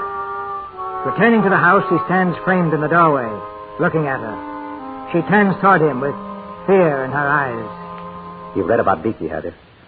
I was terribly fond of Beaky. Were you? Yes, I loved that silly, generous, good-hearted fool. Did you? Of course I did. Next to you, I loved him more than anybody in the world. Next to me? Oh, poor monkey face. Here I am thinking only of myself, forgetting about you. You liked him too, didn't you? I liked him very much. The police were here. Oh, what did they want? They wanted you to help them. They had a telegram from Paris. And it seems there was an Englishman who made a bet. Oh, yes, I know. The whole story was in the late edition. What else? The inspector wants you to phone him. He thought perhaps you could help identify this Englishman. What did you tell them? Did you mention the corporation? Naturally. I told him Vicky was planning to dissolve it. I wish you'd left all that to me. Hello? Wichita Police Station, please. What else did you tell them? That's about all. Hello? Hello, Inspector. This is John Aysgarth. Yes. Well, I drove up to London with him Tuesday evening. Yes, I saw him off at Croydon Airport. No, I stayed in London until this afternoon at my club.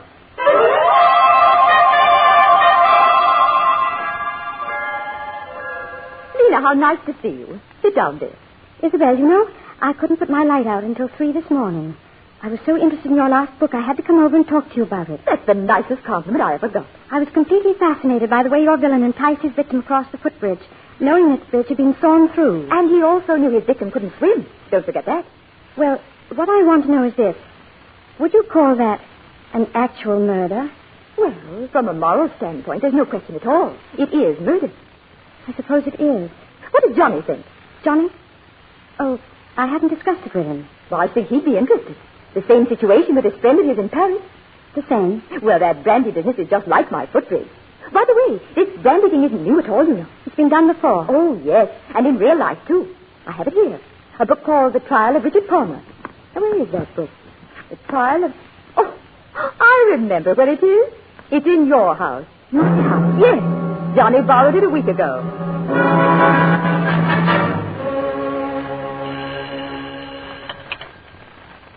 Hello? Hello? May I speak to Mr. Aysgarth, please? He isn't in. This is Mrs. Aysgarth speaking. Oh, well, this is the Guarantor's Life Insurance Company. Yes? Would you tell Mr. Aysgarth that there's been a slight delay in replying to his inquiry? That we've written him fully and he should get our letter in the morning.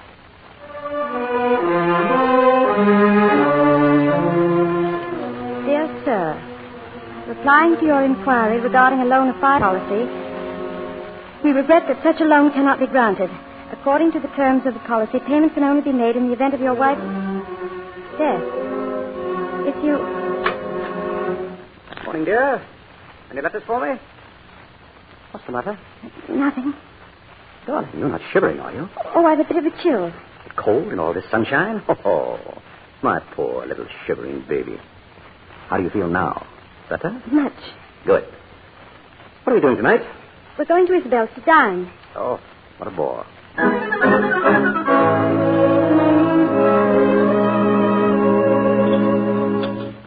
Well, let's get back to that new book of yours, Isabel. You mean to tell me that a fellow sits down at a piano, starts to strum, and in 2 seconds later he's shot? Is that the idea? Yes.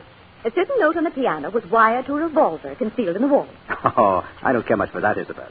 You're slipping, old girl. What's wrong with it? Too complicated. You're going to kill somebody, do it simply. How would you do it? Simply, Johnny? Oh, I don't know, dear. Just use the most obvious method. For instance? Well, poison. Just use the first one that came to my mind. Say, arsenic. Arsenic can be traced in the body, of course. But it isn't always. No. This very minute, there are probably hundreds of murders walking about. Johnny, do you suppose those murderers are happy? Oh, I don't know. Why shouldn't they be?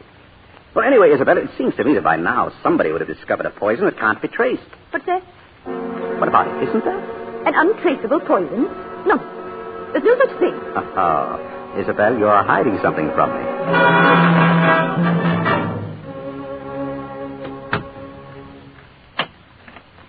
Johnny, you're locking up. What about Ethel? Well, it's Ethel tonight off. She won't be back till morning. What about the cook? Have you forgotten? Cook's away on a holiday. Oh. Darling, you're shivering again. You suppose you're catching cold? Yes, I think that's what it must be. Oh, well, we'll have to tuck you into bed. Get you nice and warm. Come on. No, Johnny, please. Please don't. What's the trouble? Johnny, I'm in a state tonight. I don't know why, but I'd like to be alone. Would you mind sleeping in your dressing room? Of course I'd mind. Please, Johnny, I haven't been sleeping very well lately. Oh, I understand. You used to sleep badly when I wasn't here. Now you... All right, that's the way you feel about it. Good night. Poison. Arsenic. Poison. Untraceable. In the event of your wife's death. Poison. In the event of your wife's death. Your wife's death. Your wife's death. Come on, Nina, wake up, dear. Feeling better? Yes, Hello, darling. Yes, Bill. I came over this morning. We were quite worried about you, Lena. This morning? I've been asleep all day. The doctor gave you a pill, darling. That's all you needed. Rest. I'll run down and tell Ethel to fix supper. Right back. Oh, he's 1 in a million, that Johnny of yours. Isn't he? I warn you, if you leave me alone much longer with him, my career will soon be over. He flirted with you, I suppose. Flirted? Worse than that. He's worming all my secrets out of me. Did you tell him anything today? Did I? Oh, now, honestly, have you ever been able to deny Johnny anything? It was about that poison, wasn't it? Yes, it was. And if he writes a story on that one before I do... Lena, imagine. A substance in daily use. Anyone can get it. And within a minute after taking, the victim's beautifully out of the way. And mind you, it's undetectable after death. Whatever it is, painful? Not in the least. In fact, I should think it would be a most pleasant day.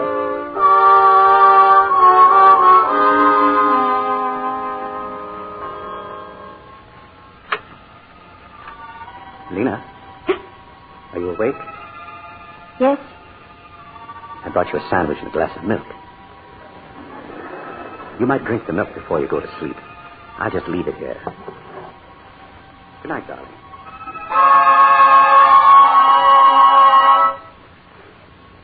Why don't you let me help you pack? Oh, there's no need to. What's the matter with you this morning? You're still annoyed with me, aren't you? No, Johnny, really. I still don't feel well, that's all. And a few days at your mother's will do more good than staying at home. Well, it's not exactly that. Don't you understand? Mother telephoned me. She got on that phone awfully early, it seems to me. Well, Mother gets up early. I happened to mention that I was a bit nervy, and before I knew it, I'd agreed to spend a few days with her. All right. I'll run down and get the car ready. Oh, no. Don't. I'll drive it myself. I prefer to drive you.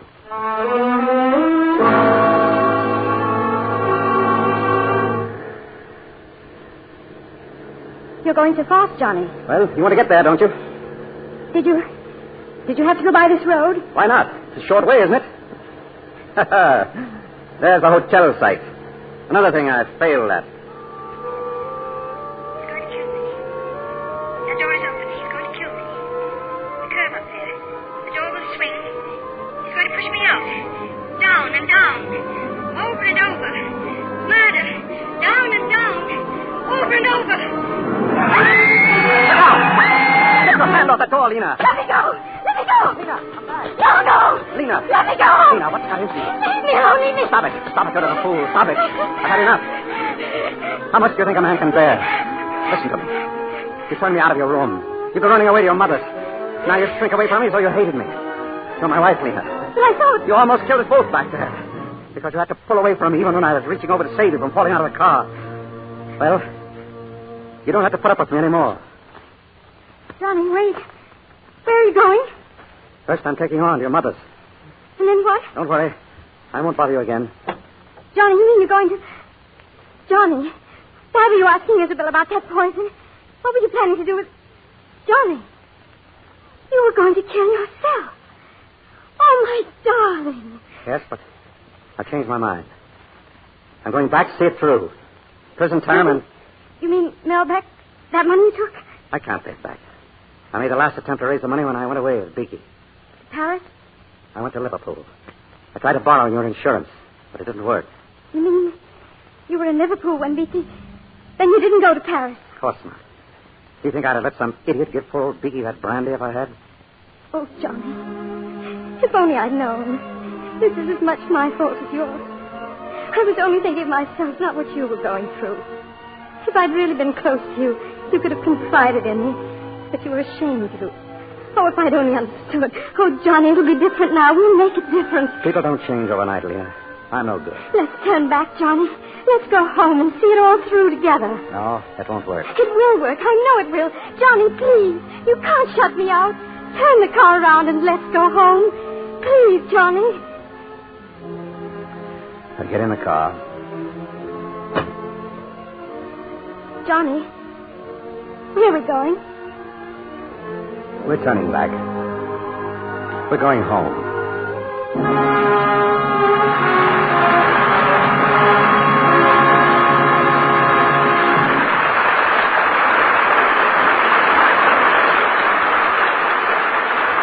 It's more than a matter of suspicion that tonight's performance will be long remembered by millions of listeners to the Lux Radio Theater.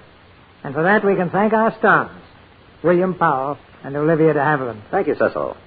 You gave us a great play when you picked Suspicion. Now, you ought to be an authority on mysteries, Bill. One of the best bits of news I've heard is that you're going to do another picture in the Thin Man series. But, Bill, for the Thin Man, haven't you been putting on a little weight?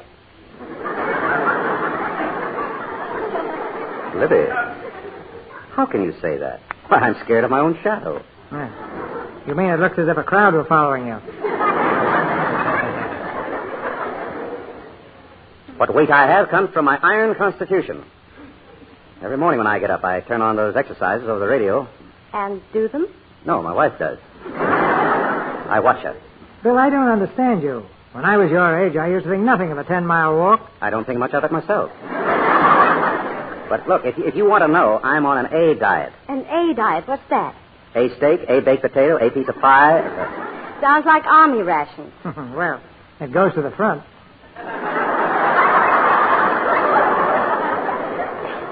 Well, in spite of all you say about me, I'll confess you're looking as lovely as ever, Livy. Yes, isn't she? And now that I've planted it for you, Cecil, you wouldn't like to tell us one of the reasons, would you? Me? No. Oh, come on. Yeah? Plenty of fresh air, sunshine. And Lux toilet soap? I'll say it for you. But there's no need to be modest about it, C.B. I use Lux toilet soap faithfully, and it does wonders. Well, thank you, Olivia. And I think we'd better take back all we said about Bill Figure, or he'll dial us off his radio next Monday night. Not when he hears what's coming up, C.B. What do you have for next Monday, Cecil? A play I think you'll like, Bill. The RKO romantic comedy, Lucky Partners. And our stars will be Don Amici and Lucille Ball, with Jack Carson. It's a story of two young people falling in love who stake their future on a horse race. When you gamble both love and horses, you're riding for plenty of excitement. But it sounds like another entertaining evening, C.B. We'll be listeners. Good night. Good night. Good night. Good night. I have a suspicion you'll be back soon. Our sponsors, the makers of Lux Toilet Soap, join me in inviting you to be with us again next Monday night when the Lux Radio Theater presents Lucille Ball and Don Amici in Lucky Partners with Jack Carson. This is Cecil B. DeMille saying good night to you from Hollywood.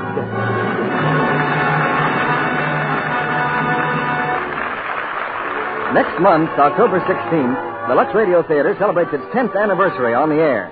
We'd like you to share in this celebration by helping us select the play and stars you'd like most to hear. Send your suggestions on a postcard to C.B. DeMille, Post Office Box 9, Hollywood 28, California. Or use the ballot which your Lux Toilet Soap dealer will be glad to give you. Suspicion was presented through the courtesy of RKO, producers of Bride by Mistake. Olivia De Havilland will soon be seen in her latest Warner Brothers picture, Devotion. William Powell appeared through the courtesy of Metro-Goldwyn-Mayer, producers of the Technicolor picture, Kismet. Heard in tonight's play were Charles Irwin as Beaky, Lois Corbett, Vernon Steele, Gloria Gordon, Charles Seal, Dwayne Thompson, Eric Snowden, and Claire Verdera. Our music was directed by Louis Silvers. This program is broadcast to our fighting forces overseas through cooperation with the Armed Forces Radio Service. And now, an announcement aimed straight at the fun-loving hearts of America's people. Your beloved old friends Amos and Andy are returning to the air on Friday night. Yes, the boys are back again with their big cast and their grand half-hour show. Their guest for Friday evening, John Charles Thomas, famous Metropolitan Opera star, will be a riot in his Amos and Andy role. There will be super music, and as you know, each broadcast is a complete episode. So see your paper for time and station. And don't miss Amos and Andy on this Friday.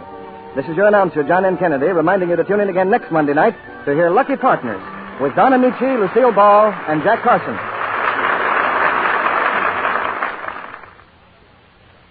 Fry. S-P-R-Y. Better cook with Fry, 'cause you'll be a better cook with Fry. Cakes, pies, fried foods. Everything tastes better made with new Easy Mix Fry shortening. So for light, fluffy cakes, tender, flaky pastry, crisp, digestible fried foods. Better cook with Fry. This is CBS, the Columbia Broadcasting.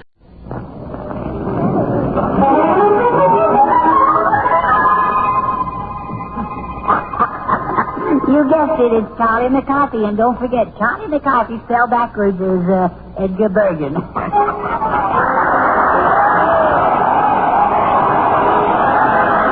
Edgar Bergen, Charlie McCarthy, and Mortimer Snurd. The Grain Oval in its orchestra, the King Sisters, yours truly, Bill Foreman, and Charlie's special guest, lovely Olivia De Havilland.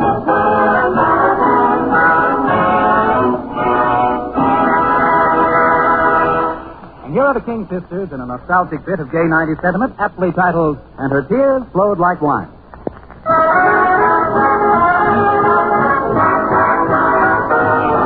How we loved his baby sister when he take her to the store. He would buy her cakes and cookies, all the goodies, things galore. Then to sit right down and eat 'em, little lady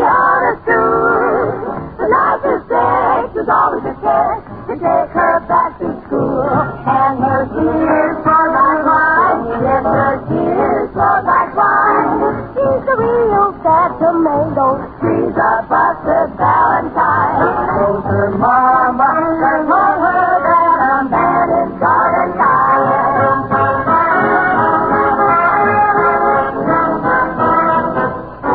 So they went through life together. She was almost 65. She had never married. Now the love might seem alive. She told her faithful brother, asked him if he would mind. He said it was Sam that'd give her a hand, but no husband couldn't find. And her tears flowed like wine. Yes, her tears flowed like wine. She's a real sad tomato with beat up tears. A busted Valentine. Cause her Monica told her, hey, a man don't mind. A good man is hard to find. You end up getting a bad time. Her mama done told her, a man is gonna die.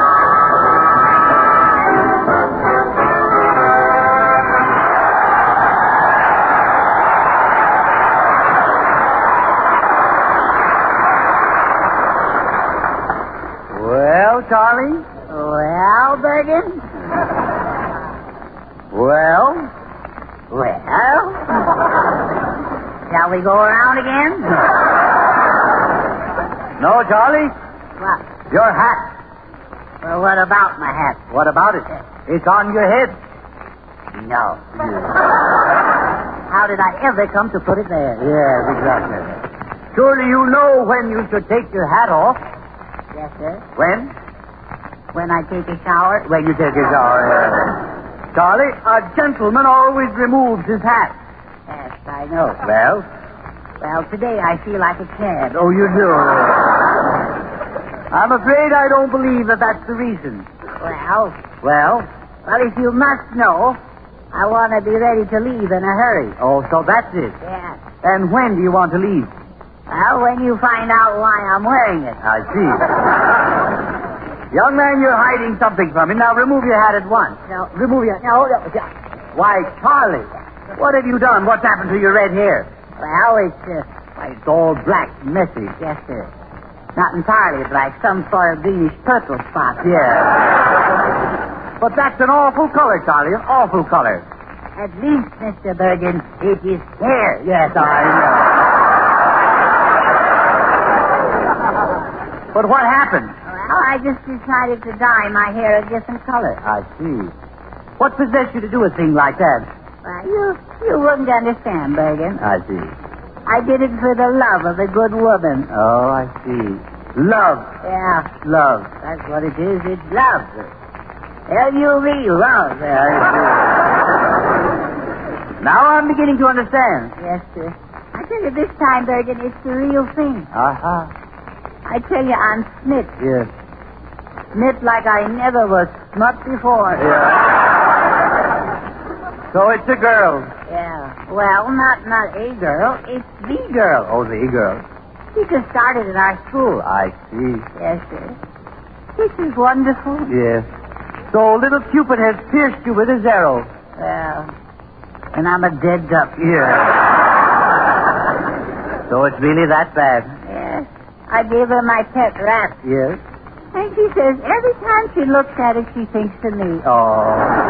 Isn't that sweet? Yes. Did she ask you to dye your hair, Charlie? No. I did it for her health. Oh, for her health. Yeah. What do you mean? Well, she said redheads made her sick. Oh, I see. How so? Oh, she got a silly idea that red hair means temper. Oh, that's ridiculous. Yeah. And besides, she said red doesn't go with her new fall outfit. Oh, it doesn't? Yes. Well, is that all that's wrong with red hair? No, she said she thinks redheads are fickle. Fickle? Yeah. Ridiculous. Imagine she said that to me. Yeah, to you. After all the girls I've been true to. Yeah. Hello, Edgar. Hello, sir. Help. Something's wrong with my eyes. No, what you see, Ray, is true. Oh, no. Yeah. I say, Charles, old boy, why the two-tone hair? Yeah. What are those, the school colors? I'll ignore that. Oh, no, really, Charlie, this is killing me. Yes. If it only would, you know.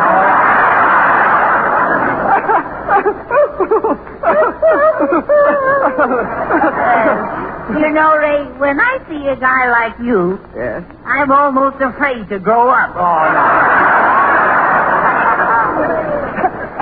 Really, I can't help it, old boy. I think you look just too frightfully frightful, you know. Why, I'll clip you. Oh, no.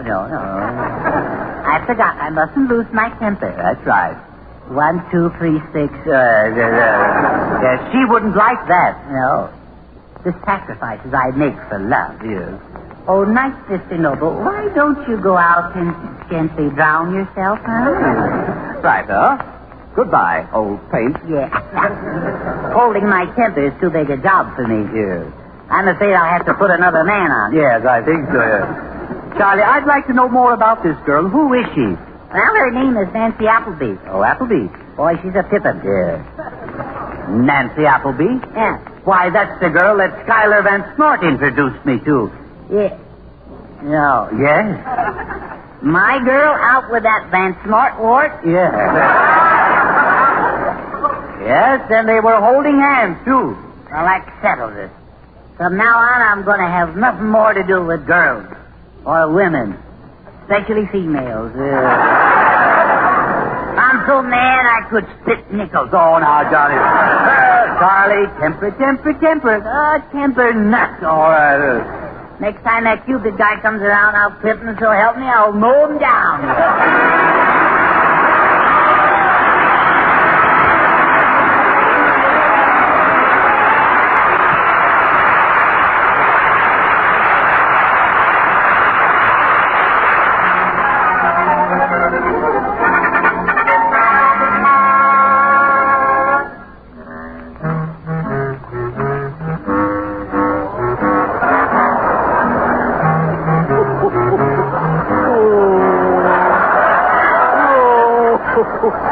Oh, Mr. Bergen. Why, Mortimer. Yep. Well, what brings you here? Well, let's see,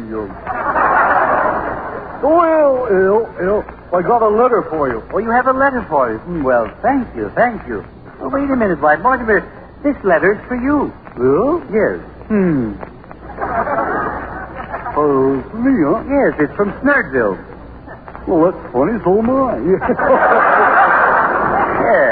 Well, here, go ahead, read it. Oh, thank you. Let's see.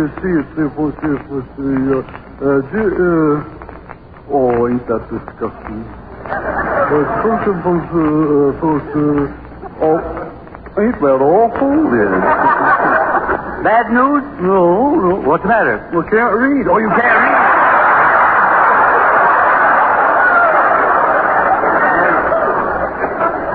Do you mean to tell me that you haven't learned to read? Well, I can read reading, but I can't read writing. No, Well, that's all right, Mortimer. I'll read it for you. Let me see here. What have we got? Oh, well, it's just a form for you to fill out. Yeah? Yes, so you can vote. I see it's just a blank. Oh, nothing on it, huh? Yeah. Well, no wonder I couldn't read it. Yeah. It's a blank registration form, you see. Are you registered? No, but our prize bull is. Yeah, I imagine so. I'm talking about registering as a voter. Now, in order to vote, you've got to answer a few questions here. Now, let's see. The first question is, what's your name? Your name. Well? That's the first question. Your name? It is? Yeah. That's the first question? Yes, your name. You certainly start out with a tough one, don't they? Yeah. All right, come on. What is your name? Well, it's Mortimer. That's right, but we want the full name. The full name? Yeah. Yes, Mortimer what? Well, it's, Mortimer, Yes. Well, come on. Well, don't rush me. All right. Well, what is it? Well, I'm working on it. All right. Well, don't you know? Oh, I know it as well as I know my own name. Yeah. Well, isn't it Snurd? Snurd. see. Mortimer Snag? Oh, yeah. Yep, was right. Now, where do you live? Where do you live? Your address, your residence. Well, one question at a time, please. Well, that's it. Your home. Yeah? Yes, all right. Every night. Every night. Well, that's what I'm trying to get at. Now, where are you every night? In my house. In your house, yes. I know, but where is your house? Well, it's the same place. I haven't moved. No. Well, I'll just put down Snurdville. All right. And the next question? Sex.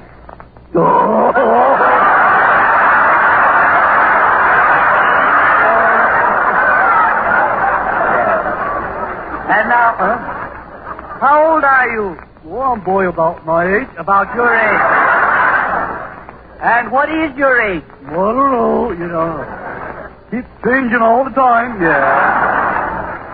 Where were you born? I don't remember. Don't remember. I wasn't paying attention at the time.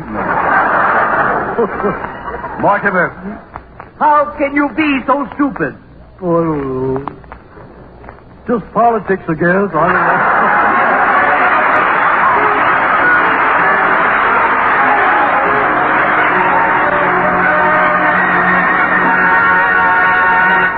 Now for a more sensible interlude, here are the King Sisters again, in a Ray Noble arrangement of a popular new favorite, My Heart Sings.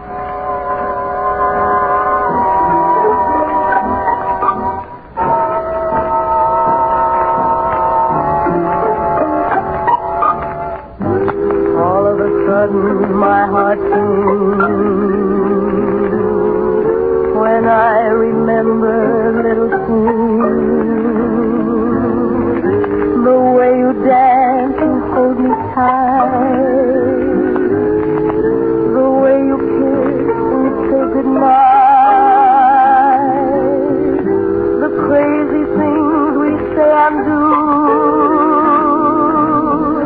the fun it is to be with you, the magic thrill that's in your touch. Oh, darling, I love you so much. The secret way you press my hand. Let me know you understand. The wind rains from your face. The breathless world of your embrace. Your little laugh and half surprise, the starlight gleaming in your eyes, remembering all those little things. All of a sudden my heart sings.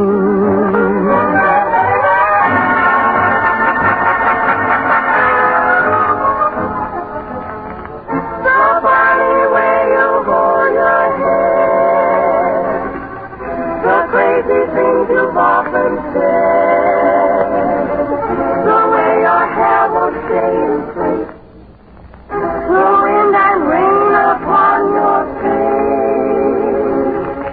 the way you hold my hand that shows, the way you wrinkle up your nose, remembering all those little things. All of a sudden, my heart sings. All of a sudden, something in my heart sings.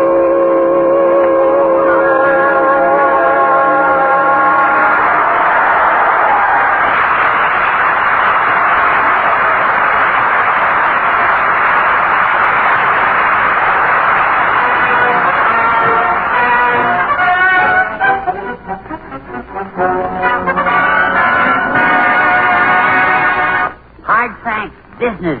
Those are the important things in life. Well, good.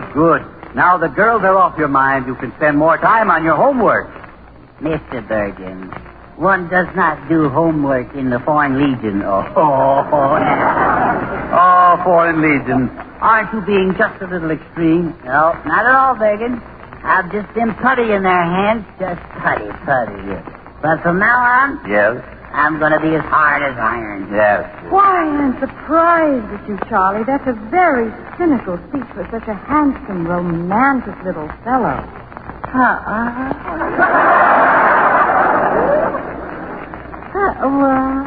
Oh, darn it, back to putty again. Charlie, it's Olivia De Havilland.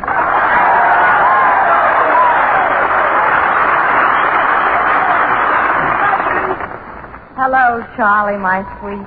How do you do, Miss De Havilland? Mr. Havilland, aren't you very formal? Well, you see, Olivia, that's the new Charlie. He said that if he ever had another romantic thought, he hoped he'd choke, didn't you? Yeah.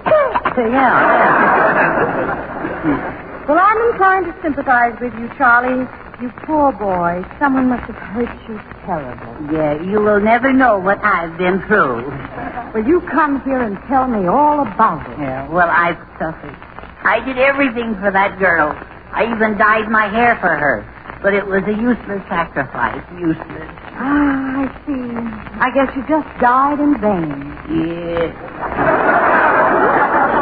What I can't figure out is why women were ever invented anyway. Oh, you're so right, Charlie. After all, wouldn't we be better off without them? No coaching, please. Olivia, what are you going to do with this boy? What do you think we should do with him? Yeah, that's what I'd like to know. Well, what should I do to make all women hate me? Yeah. Well, now, let me see. We'll use bodyguard to protect you. A bodyguard? Yes, certainly, and I'd be glad to take the job. You mean to sort of shoo the girls away? That's right. I'll be your shoo-shoo baby. Oh, come. Certainly, I'll be a regular MP in the Garden of Love. Yeah, that's good. I'll build a fence around your heart. Okay. But leave a few knotholes, will you? No, absolutely not. Now, the first thing you've got to do is write a letter to that girl at school calling everything off. Everything? Everything. Now, you dictate it to me and I'll write it down. All right, here goes the letter. Let's see. Dear Snooky Pie. No, Charlie. You should use her given name. Just call her Dear So-and-so. Well, I don't think she'd like that. Well, why not? Well, she knows what a so-and-so is. Well, all right. We'll continue like this. Please be advised that I shall no longer carry your books to school because the flame of love which you kindled in my heart has smoldered and died. Yeah. And when I woke up this morning, even the pilot light was out.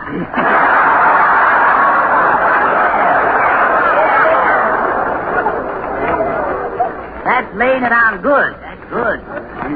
And then we'll add, yesterday you were my glowing ember, but today you're only a clinker. Yeah, that's good, yes. Put that in, too. That's the spirit, Charlie. Now, the next thing I'll do is put your whole day on a strict schedule. Why, I can see you now. You're getting up bright as early as 7 o'clock. Yeah, look again. That ain't me. A quick breakfast, and then you hurry off to school. Well, who's going to feed my rabbits? Never mind. You walk into the classroom 10 minutes before the bell. And the teacher falls over dead. And after school, what do you do? Well, I go to the sugar bowl and let the girls buy me a soda. Oh, no, you don't. Well, what do I do? You go right home and you do your homework for 3 hours. 3 hours? Well, don't feel too badly, Charlie. I'll help you with your homework. That means 6 hours. Now then, you eat your supper and you go right to bed. Now, what do you think about plans? That's the dullest day I ever spent in my life. Won't you read to me and tuck me in bed? Well, of course I will, Charlie. You know, I was thinking, Olivia, after Charlie's gone to bed, we might go to a show or do a nightclub, huh? Why, thank you, Edgar, very much. That sounds like a lot of fun. Yeah, wait a minute here. After all, why go out with Bertie when I'm around? But, Charlie, you are in bed. All right, I can get up here. You'll do no such thing, young man. He's right, Charlie. If I'm your bodyguard, that makes you my employer. And a girl should never go out with her boss. I'm afraid that's true, Charlie. The girl doesn't go out with her boss, huh? That's right. That's a sticker, ain't it? I think I got it, Olivia. Yes, Charlie? You're fired. I'll pick you up at 8 o'clock.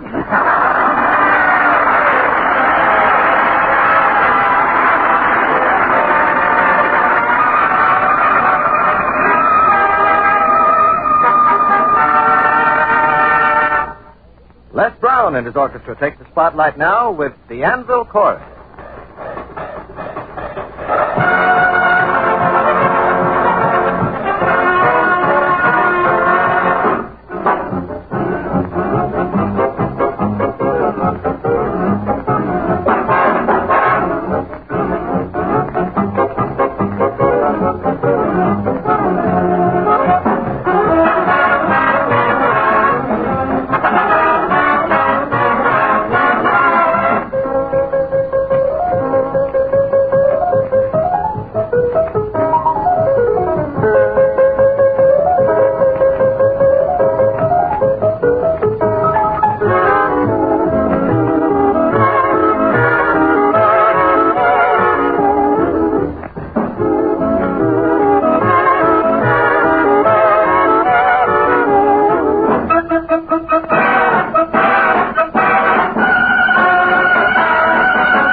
Down the street, I met somebody who was mighty sweet, mighty sad and sweet.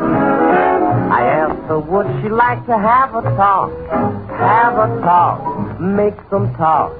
All the fellas standing on the wall, wishing they were me. Mama, mama, let me dress up tonight. I've got a secret, gonna dress up tonight. Gonna dance by the light of the moon. I'm gonna dance with a dolly with a hole in the stocking while our music keep a knocking and our toes keep rocking. Dance with a dolly with a hole in the stocking. Dance by the light of the moon. Mama, mama, mama, put the cat out tonight. Worked all day, I'm gonna scat out tonight. And I won't be home until dawn. I'm gonna dance with a dolly with a hole in the stocking while our knees keep a knocking and our toes keep a rocking. Dance with a dolly with a hole in the stocking. Dance by the light of the moon.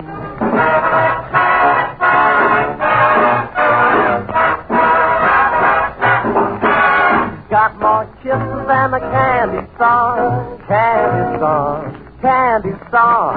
Sweeter than I've ever had before. Still I keep on trying for more. I'm gonna dance with the dolly, hole in the sock. Knees keep a knocking and the toes keep a rocking. Dance with the dolly, hole in the stocking.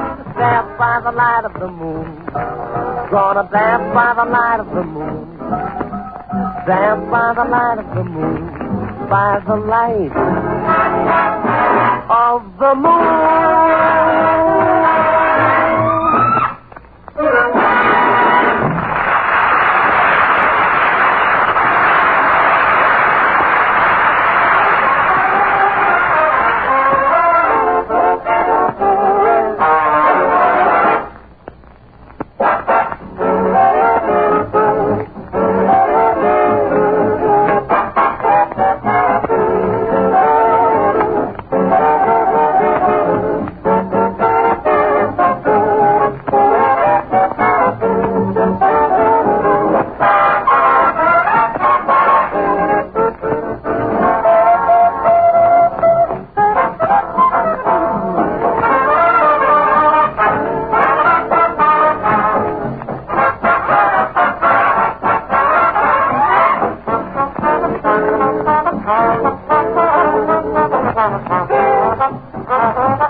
This is the Armed Forces Radio Service.